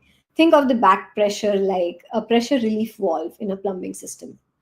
Now, various implementation approaches for these strategies could be like buffer-based, where you have temporary storage of excess requests. You can have a drop-based, where intelligent request dropping whenever the system is overwhelmed with requests. Throttling is also another example, where you do a rate limiting on the source, like only allow X number of requests and drop all others. So a more real-world example of this would be when let's say AI agent, which is processing image recognition tasks, get overwhelmed. So first it buffers the excess requests, then it signals, let's say, the upstream systems to slow down. Finally, it may reject the requests if the buffer gets filled up even further. Prioritization and scheduling can help you manage load to a great extent. Smart scheduling is very important for optimal performance. You can define various priority levels to your requests, like critical, for example, that require immediate processing, like security alerts. High priority for more real-time interactions, like user interactions. Normal processing for some standard processing tasks, or low processing for, let's say, background processing tasks. Various scheduling strategies can also help here. You have fair scheduling with priority queues, preemptive scheduling for critical tasks, or resource quotas that are based on the priority level. An example of this would be a trading system where market orders get priority over various analytical tasks. So let's talk about the tooling and infrastructure that are basically the foundation of creating a reliable autonomous agent. So let's break down the essential components here. Message brokers are important tools to consider. They are like the nervous system of your agent architecture. Kafka, we talked about before. RabbitMQ comes again here. All those features that we talked about, and the choice between whether to go for Kafka or RabbitMQ, and all those things come back here, when you're deciding the tools that you want for your architecture. And database is another important tool, or you can say an infrastructure that you need to be aware of. Agents usually use a combination of databases and not just one. For state storage, they often use, let's say, Redis or some in-memory state management that can provide sub-millisecond response times. They are also great for agent working memory, the state storage, and all these Redis-based or in-memory implementations. So all these together form the state storage. For persistent storage of your agent, you go for MongoDB because it's a document storage for agent data, it's more flexible, and it can also support horizontal scaling. Now, time series data, you would often go for InfluxDB or Prometheus. There are various performance metrics that these databases provide, like agent behavior tracking or historical analysis. That's why you go for these tools when you're building, let's say, a time series based data. Now, various orchestration tools are also important. For example, Kubernetes is like the most important orchestration tool. There's pod management for agent instances, there's automatic scaling, self-healing capabilities, resource optimization, and everything that Kubernetes comes with. There are various supporting tools as well, like Helm for you have Helm for the deployment management, and all Prometheus for monitoring, Grafana for visualization. So all these tools together are important as orchestration tools. Now, various cloud services are also important when you're implementing your AI agent. You need to weigh these different service providers. For example, if you're using AWS, you would go for EKS as for the Kubernetes implementation, SQS or SNS for messaging, Lambda for the various fast or serviceless agents. If you're using Azure, you would go for AKS for the orchestration tool, a service bus for messaging, or a cognitive services for AI capabilities. If you're using GCP, you would use a JKE for Kubernetes. The PubSub model for messaging and Vertex AI is also provided by GCP for various ML operations. Now let's talk about the best practices. So success with an autonomous AI agent isn't just about what they do, but rather how we build them. So the critical best practices can help you create more robust systems rather than fragile ones. So design is the foremost important piece here. The foundation of a reliable agent starts with the design. You need to implement your agent as microservices architecture. Each agent should be a standalone service where one agent has only one core responsibility. An example would be, let's say, a content moderation agent where you shouldn't also handle user authentication. So the moderation agent will only manage your content, and an authentication agent will manage only authentication. So these are different pieces of the microservices architecture. Communication patterns are important here. APIs for synchronous operations. Events are used for more asynchronous workflows. A real-world example of this would be a trading agent that publishes the trade decisions as events, while uses API for immediate market data queries. More focused responsibilities are also important to consider when you are designing your agent. You need to have clear boundaries that prevent the agent bloating, as we call it. It's easier to test and maintain, and better failure isolation. Next is observability. If you can't see anything, you cannot fix anything. So it's important to have structural logging, various monitoring tools that you can integrate with so that you can capture all these metrics, analyze them, and then improve your system sequentially. Security, well, we've talked about this multiple times. Security is fundamental. You need to have your IAM rules, proper IAM rules in place that follow the principle of least privilege.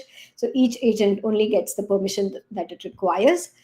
Let's say a document processing agent does not only needs, let's say, a read access, but not a write access for such systems. Then access control is important. You can have strict API scope limitations, tool access boundaries, and regular permission audits. Audit trail is another important feature of security. You should log all the external interactions, maintain all compliance records, ensure forensic analysis. So everything is in place. You need to have all the data that is required. Now, testing and evaluation. You need to have some rigorous testing before you actually deploy your AI agent. So edge case testing, various performance benchmarking, performance metrics are being tracked. You need to ensure that your metrics are working as expected. Response times are being properly tracked, and they are what you want your agent to respond in. Various benchmarking tasks like having some standard test scenarios, some performance testing, stress testing, regression testing. You need to do all this before you actually deploy your agent for a real world application. Now, human oversight goes without saying is important, not just for the feedback loops, but also to make sure that there is that the agent is learning and doing what it's supposed to do. So having some form of human oversight initially is important. Now, these best practices, they are not just guidelines, but they are more like differences that can make your system work versus fail in production. So let's look at the implementation checklist. So you need to start with the security fundamentals, build observability from day one. You should be able to see everything that's happening in your system and measure it. Test extensively before you deploy, and then continuously monitor in production. So that's all. Hopefully that covers everything that you needed to know about building these agents, or what tips you need to keep in mind when you're going for it. So autonomous agents, well, they are now becoming more cloud native by default rather than by requirement. So orchestration, containerization are important. Serverless implementation can enable scaling. Separation of your memory, your compute, and your control flows can help making the agent more responsive. You need to design for the failure and not just for the functionality. So whenever you're designing your agent, keep all these points that we talked about before you actually implement anything, because faults are inevitable in distributed systems. You need to have some retry mechanisms, circuit breakers, or help ropes from the start of the implementation. Interoperability and modularity are non-negotiable when you're building these agents. You need to avoid the monolithic agents because they cannot be orchestrated or observed. LLMs are also agents and not just APIs. So treat LLMs as more like collaborators that are capable of reasoning, but they also require control and feedback. So the future is more of a hybrid of these, where you have symbolic, neural, and operational logic in place.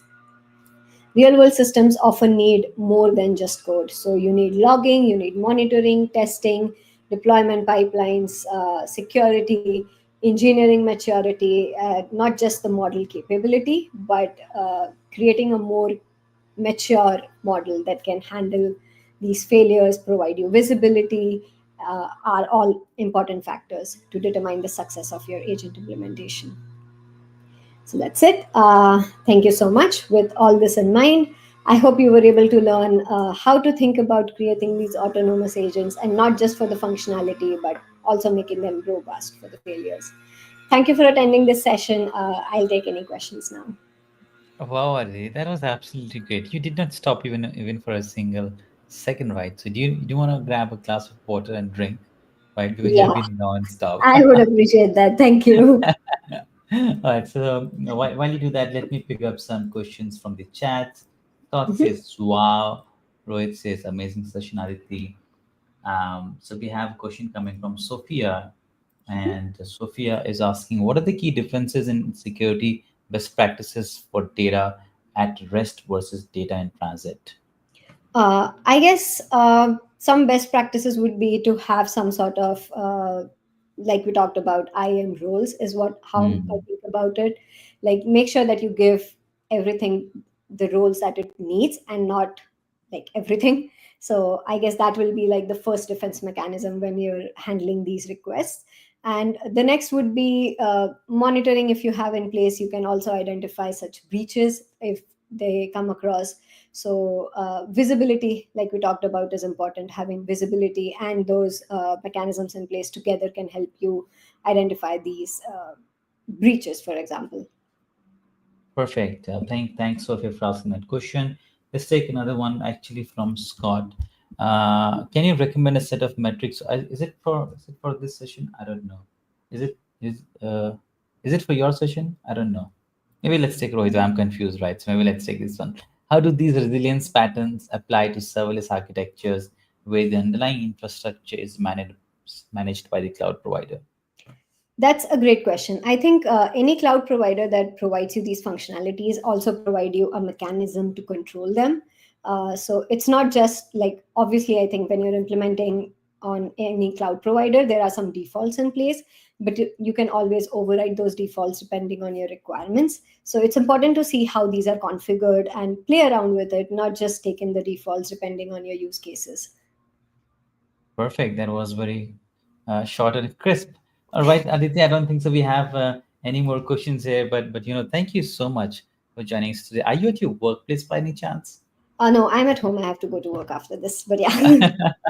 All right, Aditi, so I'll let you carry on with your day. Thank you so much for joining. Right, all the details about the stats and everything about the conference, I'll share it with you over email, recording links and everything. Any final thing you want to plug before we wrap up? Not actually the final, before we move to the final session of the day. I would just reiterate what I already said. It's important to just think about everything from the get-go. So make sure that you have visibility when you're implementing things, have proper logging, have proper access mechanisms, kind of important. And then you can follow through with the other testing strategies and everything. But think of it from the very beginning, how you want them to scale, or like basically everything that I talked about. Just keep in mind whenever you're implementing those. Yeah. Thank you so much, Aditi. Thanks for sharing your pearls of wisdom. Really enjoyed hosting you for the very first time at CSharpCorner. We hope to host you once again. Have a lovely day ahead, and thank you so much. Thank you for inviting me. Yes, yeah. Bye-bye. Bye. All right, ladies and gentlemen, with that, we come to our final session of the day 2 of Software Architecture Conference. And this session is by Robert. Robert is going to talk about cloud native, right? What does cloud native mean for databases? Such a nice session, right? So, Robert, welcome to the Software Architecture Conference, and you're muted. There you Not go. anymore. Thank you very much, Rohit. Great to join. Yeah, it is. Where are you joining us today from, Robert? I'm coming to you from Berkeley. Oh, wow. What time is it there? It is 12 o'clock on the nose. Oh, that's not bad. It is 12:30 a.m. at my place. It's almost there. Oh, yeah. I appreciate your sacrifice. It's so fun, Robert. It's a very interesting session that you have. Right, let's look at code and find out. So I bet it's gonna be all about code and everything. I think that's all we love here. No, we'll be looking. Code means well, you guys will see enough of it, and then you can decide whether you like it, whether it was whether it was a wise idea. So all right, there's Robert, plenty so of I'll slides. let you. I like yeah, that. you can share your screen, right? If you let me go ahead and do the share. Yeah, at the bottom you'll find a plus icon. Yeah. Click on it, then share screen. Yep. And what are those? Are those like computer science books that you have? Yes, that's like a 40 years of computer science on the wall behind me. So let's go ahead and I don't see have those kind of books these days. I mean, all I have is ChatGPT, right? That's all we do. It's kind of things have really changed. I mean, we've gone from basically everything being in a book and huge. I used to have a wall of paper manuals when I was working on IBM computers. Everything's online now. It's in fact, when you want for things where you still want a book, it's sometimes really hard to find them. That's true. So anyway, perfect. So Robert, you want to click on that hike link that says StreamYard is sharing your screen, and then there's perfect, you can move it. All right, Robert, next 30-35 minutes is all yours. Okay, great. Thank you very much. And okay, so I'm going to welcome everybody. And Rohit, thanks for inviting me. I will be talking about what does cloud native mean for databases. And we're going to look at some code, specifically YAML, and really look under the covers. Don't worry, though. There's going to be lots of pictures. I still use slides, but it's combined with demos. So my background, just a little bit. I am CEO of Altenity, which I run. We are a database vendor. I'll talk a little bit about what we do in a second. But I've been working on databases since the early 80s. Got involved with cloud native specifically back in 2018. So now about almost exactly 7 years ago, and have been working with it ever since. So this presentation draws on that. And part of the reason that I can talk about this is the company that I run is really deep on running databases cloud natively. And so the name of the company is Altenity, and we are a vendor for ClickHouse, which is a popular data warehouse, and we use Kubernetes to build the cloud that we run for our users. So we're deeply involved in that. We run hundreds of clusters. We also support customers who run many hundreds more, and then interact with people in the wider database community. So we do clouds. So obviously that gives us the cloud native background directly, the direct experience and the pain, and then the enterprise support we get it through. We kind of live vicariously through our company, our customers' experiences. Just one thing I should say: if you do know ClickHouse, we are not ClickHouse.com. We are actually a competing vendor. So there's multiple vendors in this space, and I just want to be clear that we are. Don't get confused. We are different. So let's dive in.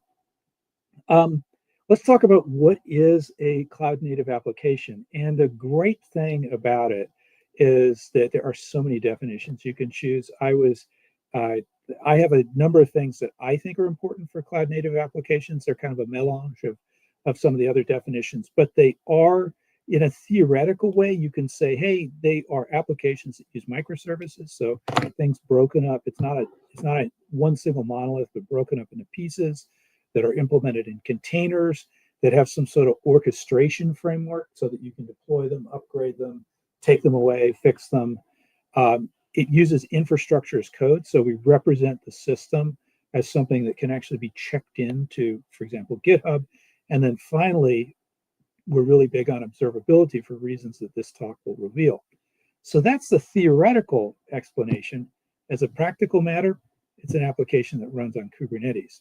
Why do I say that? Well, when it comes to cloud native applications, Kubernetes has pretty much won the battle of being the orchestration framework for these applications. So if you're running on Kubernetes, there's a lot of things that you're doing which you're basically forced into a cloud native path. So let's pick a first victim, and I'm going to start with ClickHouse, which, as I said, it's a very popular real-time analytic database. If you go to the GitHub, the main GitHub repo, it has about 42,000 stars on it. That's a lot for a database. And but we're not here to really talk about what it does so much as look at the architecture of how it's put together. So analytic databases tend to be these fairly big distributed applications, and ClickHouse is very typical of this kind of application. What you'll see when you approach a ClickHouse cluster is you'll see a set of ClickHouse servers. They each have attached storage, so block storage. They may or may not. They may store data also on S3 compatible or other object storage provided by, say, Google or Amazon or Azure. And then they do quite a bit of caching, so they use local memory in the process in which they run. These ClickHouse servers can be divided up into shards, which means that, and shards are responsible for patches of data, if you will. And within those shards, they have replicas. So if you add something to one of the replicas in a shard, it will automatically be replicated out to all the other copies. Finally, since we do this replication and everybody kind of has to agree on what the data is, we have something called ClickHouse Keeper. It is a variation on, or a rewrite, if you will, of Zookeeper, and it basically keeps track in a central location of what is the data that each shard possesses and each replica possesses, so that we know what needs to get moved around. That's the application. So it's a classic distributed application. Has processes, has storage. I'm kind of leaving out the networking, but there's of course that as well. So the question that comes up is, how do we represent this guy in Kubernetes? And if you let's just start simply and just say, hey, how do we represent one of these ClickHouse servers which has block storage attached to it? Now, this is because this is cloud native. The ClickHouse server is running in a container, and it's going to have block storage, so a file system with where it can store its data. And in the end, when it actually, if you go down and look at what's really running on the host where this is running, there's a process that represents that is the ClickHouse server. And then in this particular example, it's going to be attached to Amazon Web Services block storage, EBS. So how do we map it? And this is what, in fact, what Kubernetes does is you have to take your, the pieces of your application, your containers and your desire for storage, and then you have a mapping that allows Kubernetes to decide how to assign physical resources. So in this particular case, what we do is we use primitive or resources which are given to us by Kubernetes, and we model this database servers. And there are four important ones that are used here.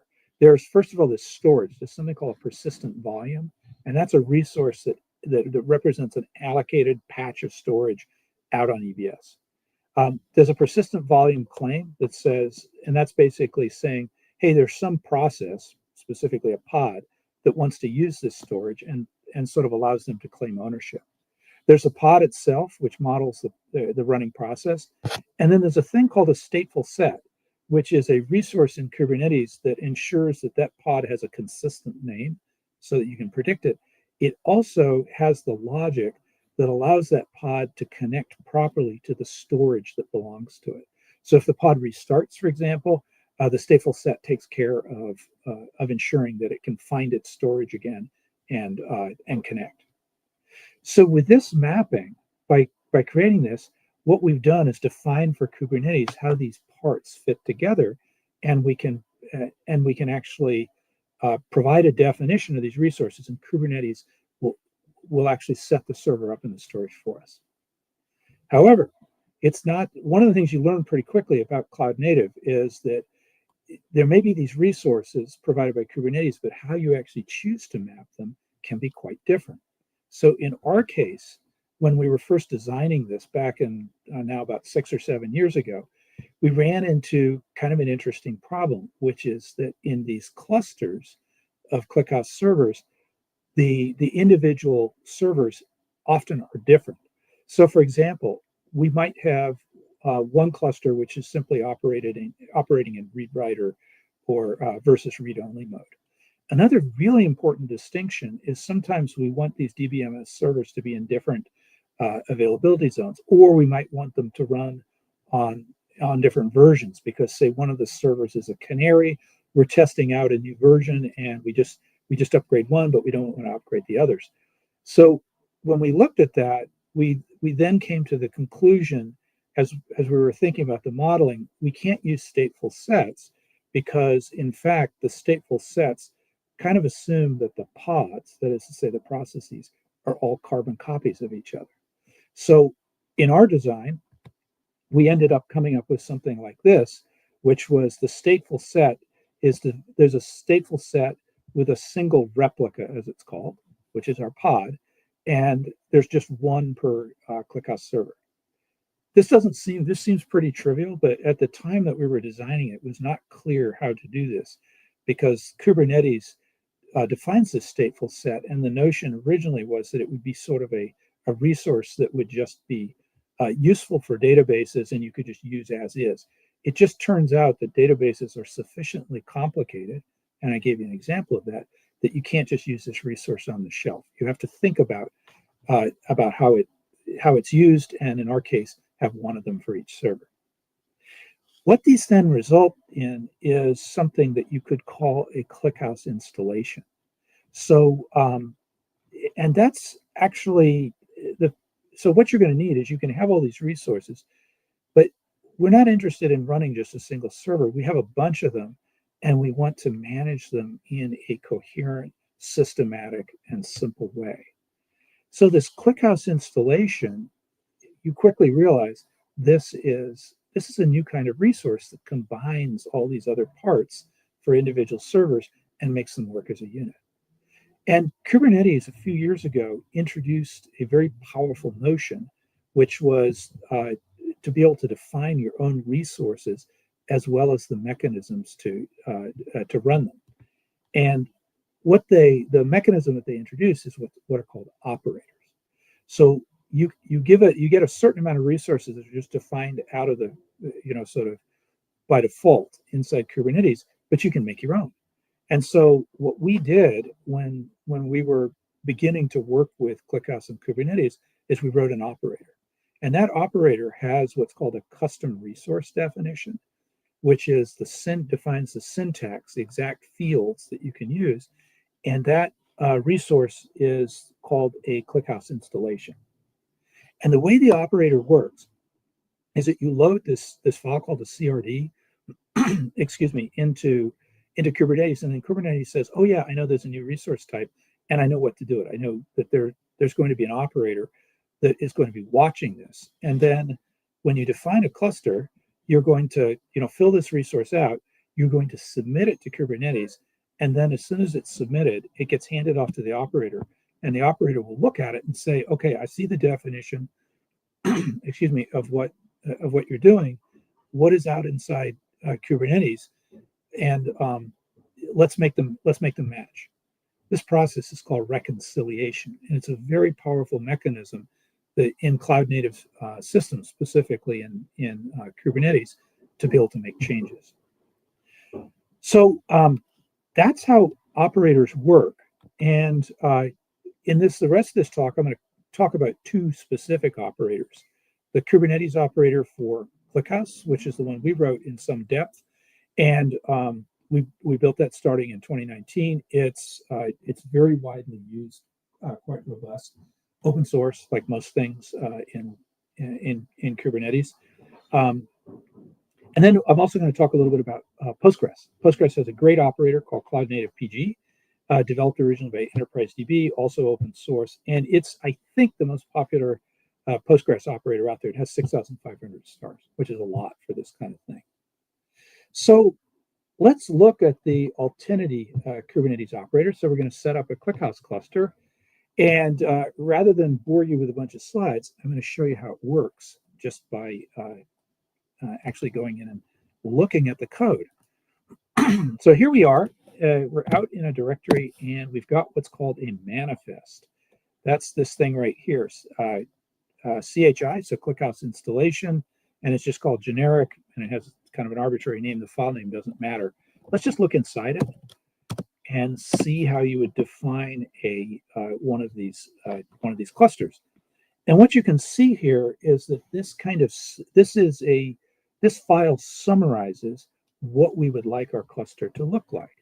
So, for example, we want to have 2 shards in it. We want to have it running a certain container image. This is a particular version of ClickHouse, one that we built.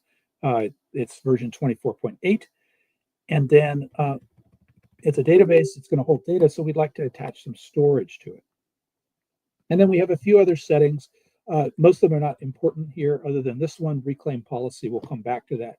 That says, if I delete this cluster, don't take away my storage, please, because you might make a mistake, delete the cluster by accident.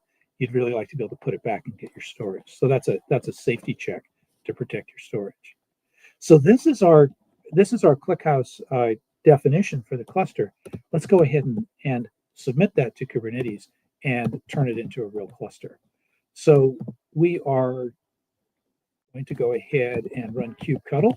That's a command that takes these resource definitions and just pushes them over to Kubernetes, where they can get grabbed by the operator and turned into a real cluster. So here we go. We're going to go ahead and apply. And actually, let me make sure I'm in the right namespace. Oh, I created the wrong namespace. No matter. We'll go over and look at it. So what I'm looking at right now is a list of the pods that are in this PG namespace. This is also where my Postgres example lives. And this is a wonderful program called K9s. If you use Kubernetes and you don't have this program, you should immediately drop off this call, go install it, and then come back. But it's what's called a terminal user interface. And what it's doing is it's showing that I'm now that these pods are getting allocated, and they're popped up and they're ready to go. So this quickly, I created a cluster. Let's demonstrate a couple of interesting things. I'm going to increase the storage on this, and I'm going to change the server version. So let's go ahead and show how this would be done. We'll go back to let's just go back and VI this. Here we are. So what do we want to do here? Well, we want to upgrade. So 24.8, that's still last year. That's an older version of ClickHouse. We are now going to change the image simply by changing the comments. Oh, great question coming up here. I'll catch it in a minute. Keep them coming. So I'm going to change the image here, and I'm going to go from 10 gigs to 20.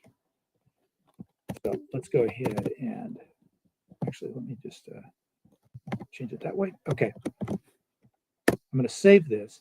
And now what I'm going to do is apply it again. So we'll go, and I'm just going to send it up to Kubernetes, and this is going to kick off another round of reconciliation. So what we will do is we're going to go over and look at this, and in a little bit, we will see this change.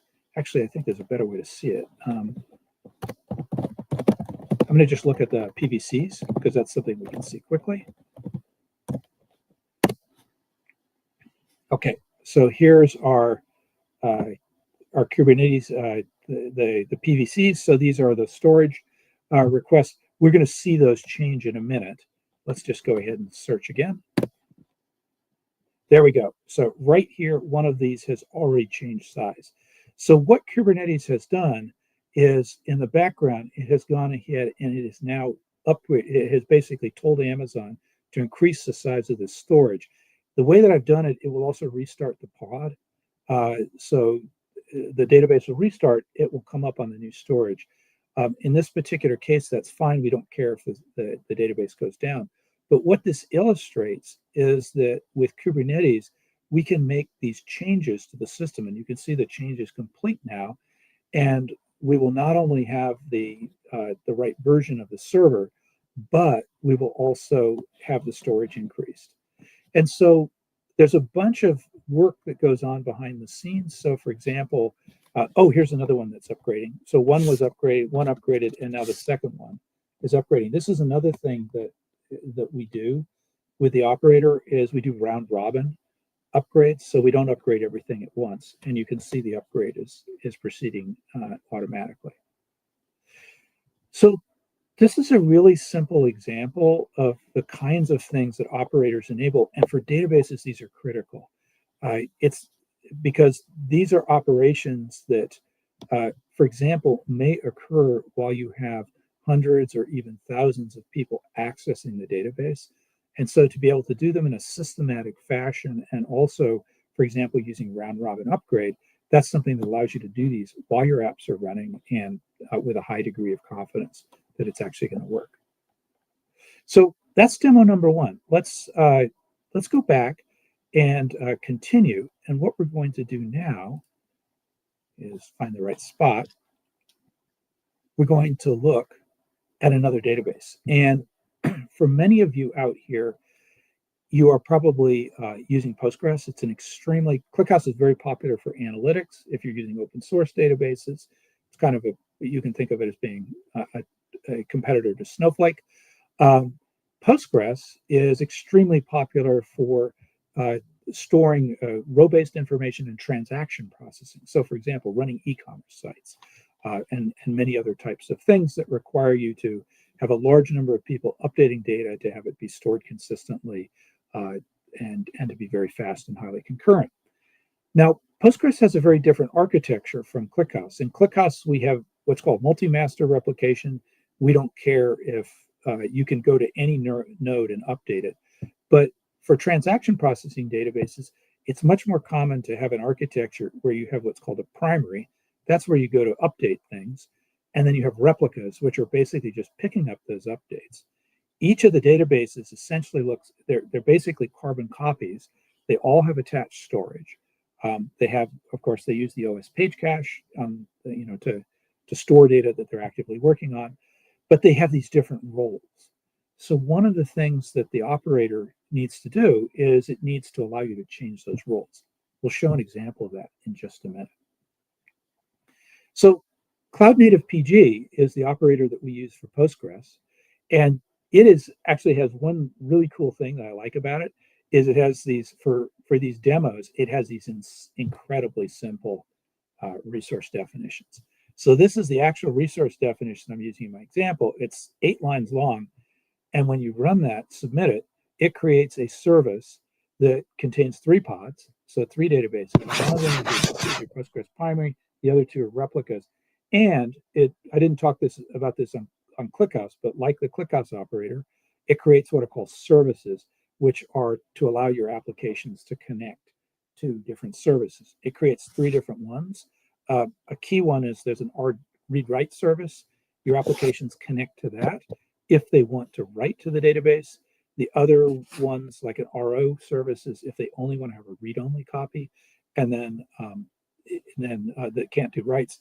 And then if they want just any readable copy in the system, they can use that. All of this stuff gets set up in 8 lines of YAML. However, that's not the coolest thing about this demonstration, or about this. So I want to do another demo here. I want to make these databases fail over, because for anybody who has managed databases, failover is just one of these things that you have to do, and it always kind of scares the daylights out of you, that it won't happen right, or it won't happen when it's needed. So let's go demo it. So let's clear things up here. And for this, I'm going to go ahead and show you the state. I'm going to run a command which is going to show me the state of the replicas. I'm going to ask the pods, hey, show me your, show me what role you're in. So this is going to dump some metadata. So what you see here is I have 3. Actually, I could say, just so we're clear, kubectl will get pods. So there's my cluster. These are my clusters or servers for Postgres. There's 3 of them, 1, 2, 3. That command I just ran showed you that the first one, example 1, is the primary, and then 2 and 3, they are replicas. Let's switch them. Let's actually cause number 1 to have a failure. So here we go. So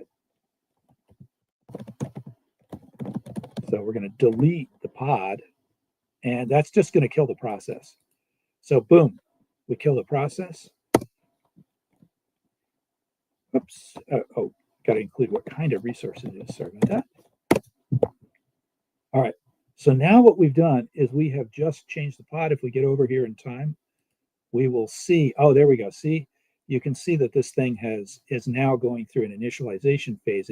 It's killed. It's starting itself back up, and we'll see in just a second that it's running again. So that's great, because it does come back after about a minute, or half a minute in this case. These are little databases. But what about your site? If this is running an e-commerce site, you wouldn't want to have it go down, while this thing is restarting. We'd want to failover.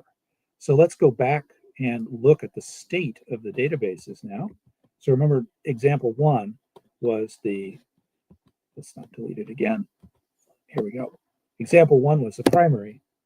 Now when we check the state again, example 3 is now the primary. So the operator automatically managed that failover. This happened completely. It just noticed the fact that, hey, that process got killed.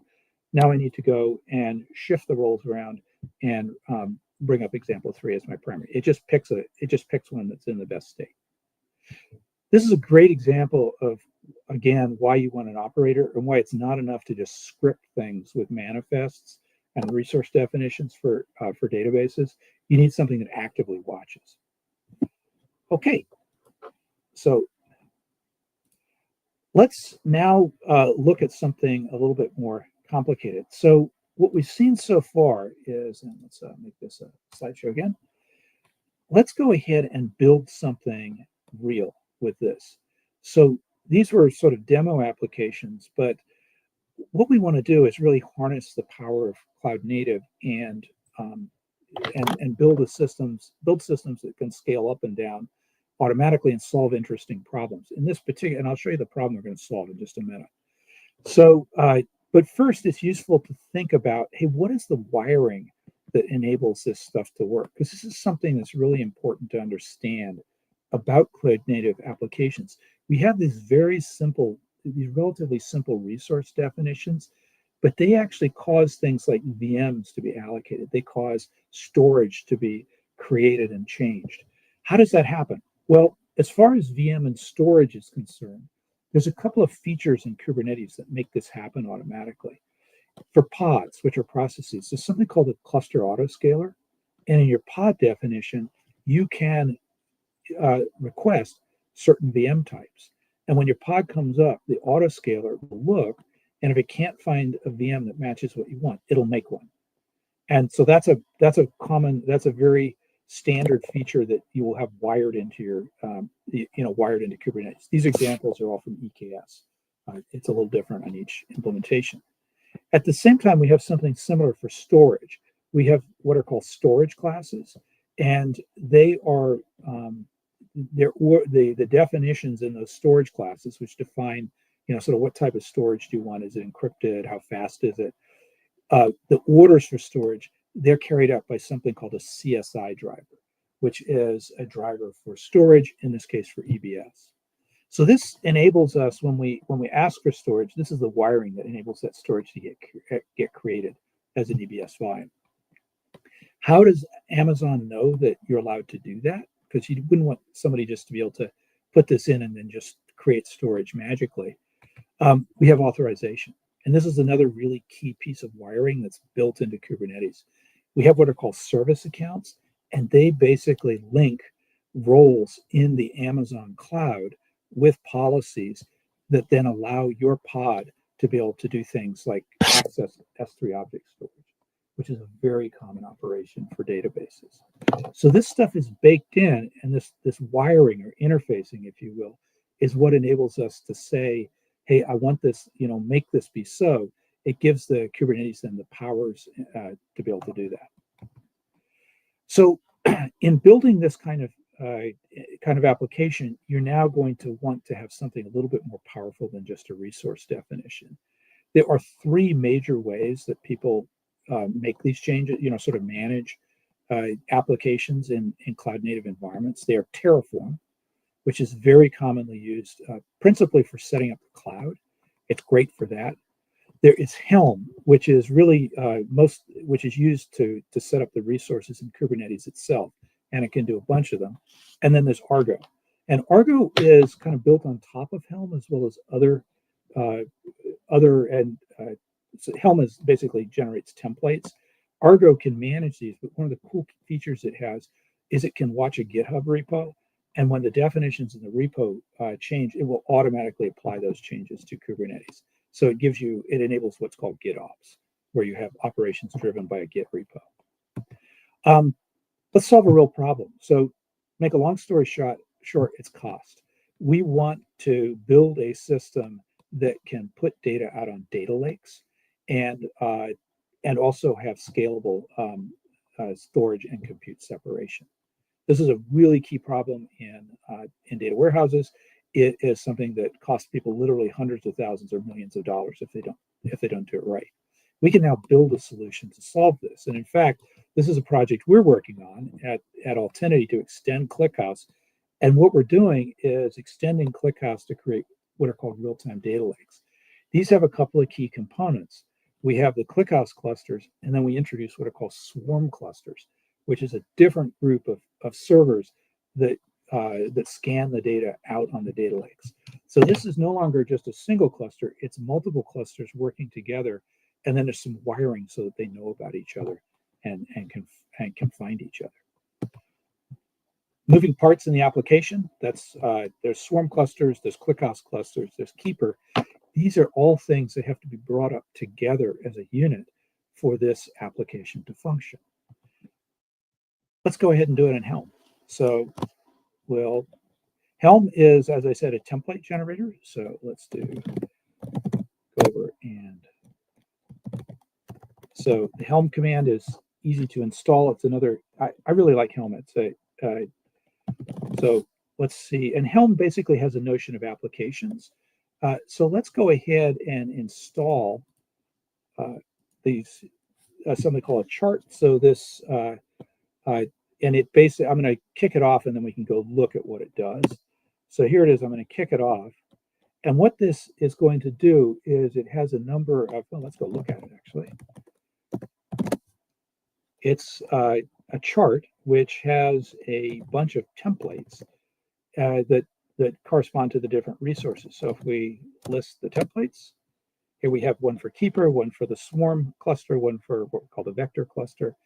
And what Helm will do is when it gets installed, it will take values from this thing called values.yaml, and it will apply them to these templates. And you can change these very easily. But what this does is basically allows you to create a new, to bring this entire system up and then tailor it easily. So let's see how it's doing. If we go over to our Helm, or excuse me, our PG repo, actually what it's doing is it's bringing this up. So these are all going in a single namespace, but you can see how this CHI swarm, we should see vector. There'll be another one popping up here. Basically, all of these guys that I'm highlighting right here, and this one as well, they were all brought up together by Helm. So what I'm doing is building an entire system that comes up at once. This is a really powerful tool to build applications. We have people that we work with that use Helm, for example, and the ClickHouse operator. They are managing systems that have hundreds of servers in them. So, and this is widely used through on Kubernetes and for cloud native apps in general. Okay, so that's the last demo, and I hope that was made sense. Let's just have a quick wrap up. Couple of things. One final thing that about databases in cloud native is that really messes with how we used to manage databases. There used to be what we called, when databases got sick, there used to be what we called the laying on of hands, where you would SSH into the host and go ahead and fix things in place. You can't do that with containers. For one thing, they're immutable, so a lot of the configuration files that you have, if you change them, as soon as the container restarts, they'll go away, or the container might not be started at all. So you have some difficulties. So one of the things that this is a deep subject, but two things you want to look for is that your container can help you out. Here's an example of something that's bad. Wedged EBS storage. So when EBS storage goes bad in Amazon, it just gets stuck, and you basically need to blow it away and let it get recreated again. That's normally, and so what you need is an operator to let you do that safely without causing you to make accidents that blow other stuff away, or without having other unexpected side effects. So that's a really key thing that you need to look for. When you're building these systems, and get an operator that's well tested and well documented. Second thing is you need observability. This isn't a nice to have. It's essential for monitoring these systems. You literally got, in some cases, hundreds of servers running across the entire application, or hundreds of services. You need to have something that allows you to look into them without logging into each one. So that is that covers this sort of basic introduction to what is cloud native, and what does it mean for my database.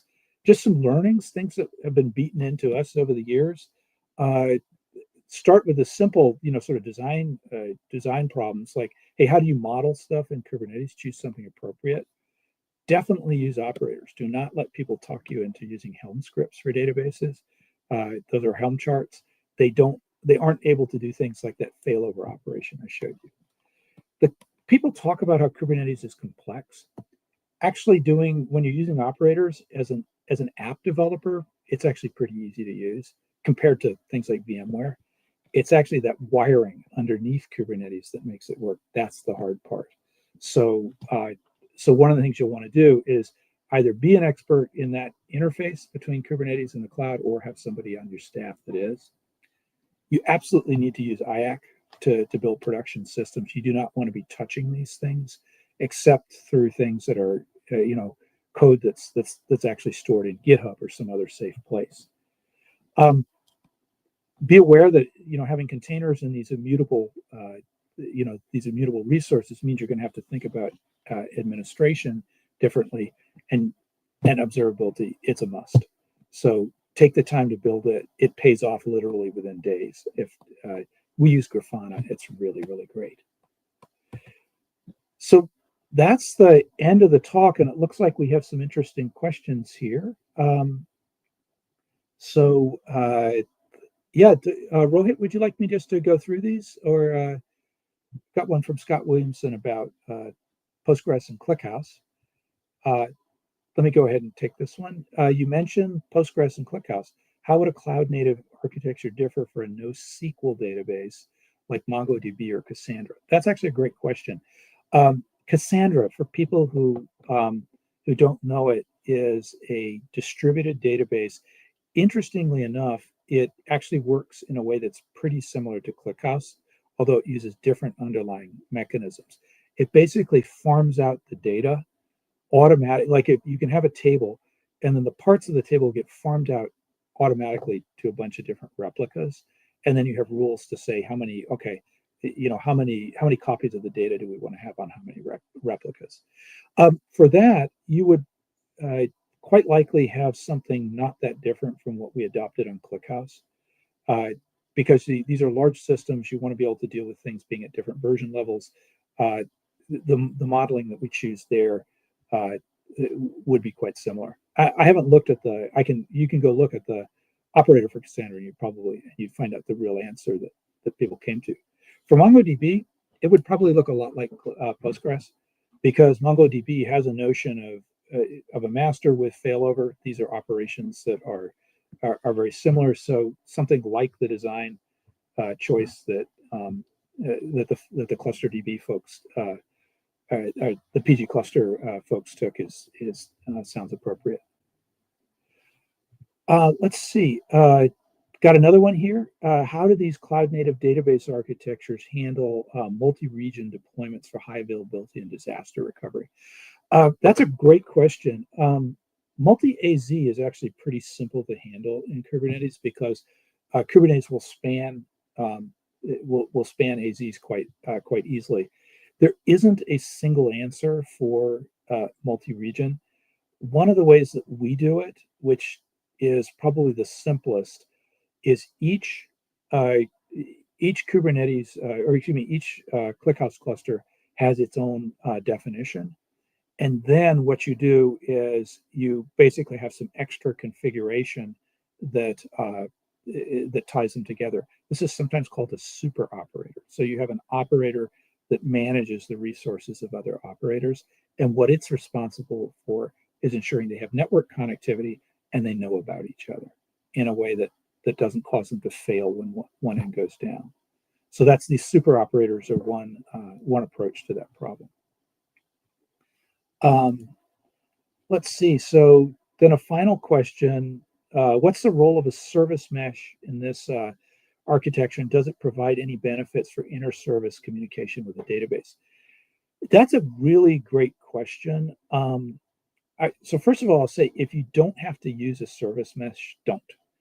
And the reason is that it adds an extra layer of complexity in the management that you will find if you don't have it properly configured, you will lose access to your database. And we've actually had some support cases where we specifically, what happened was, due to an outage in, I think it was in Amazon, the service mesh stopped working because it triggered some bad behavior there, and then it's really difficult to get out of.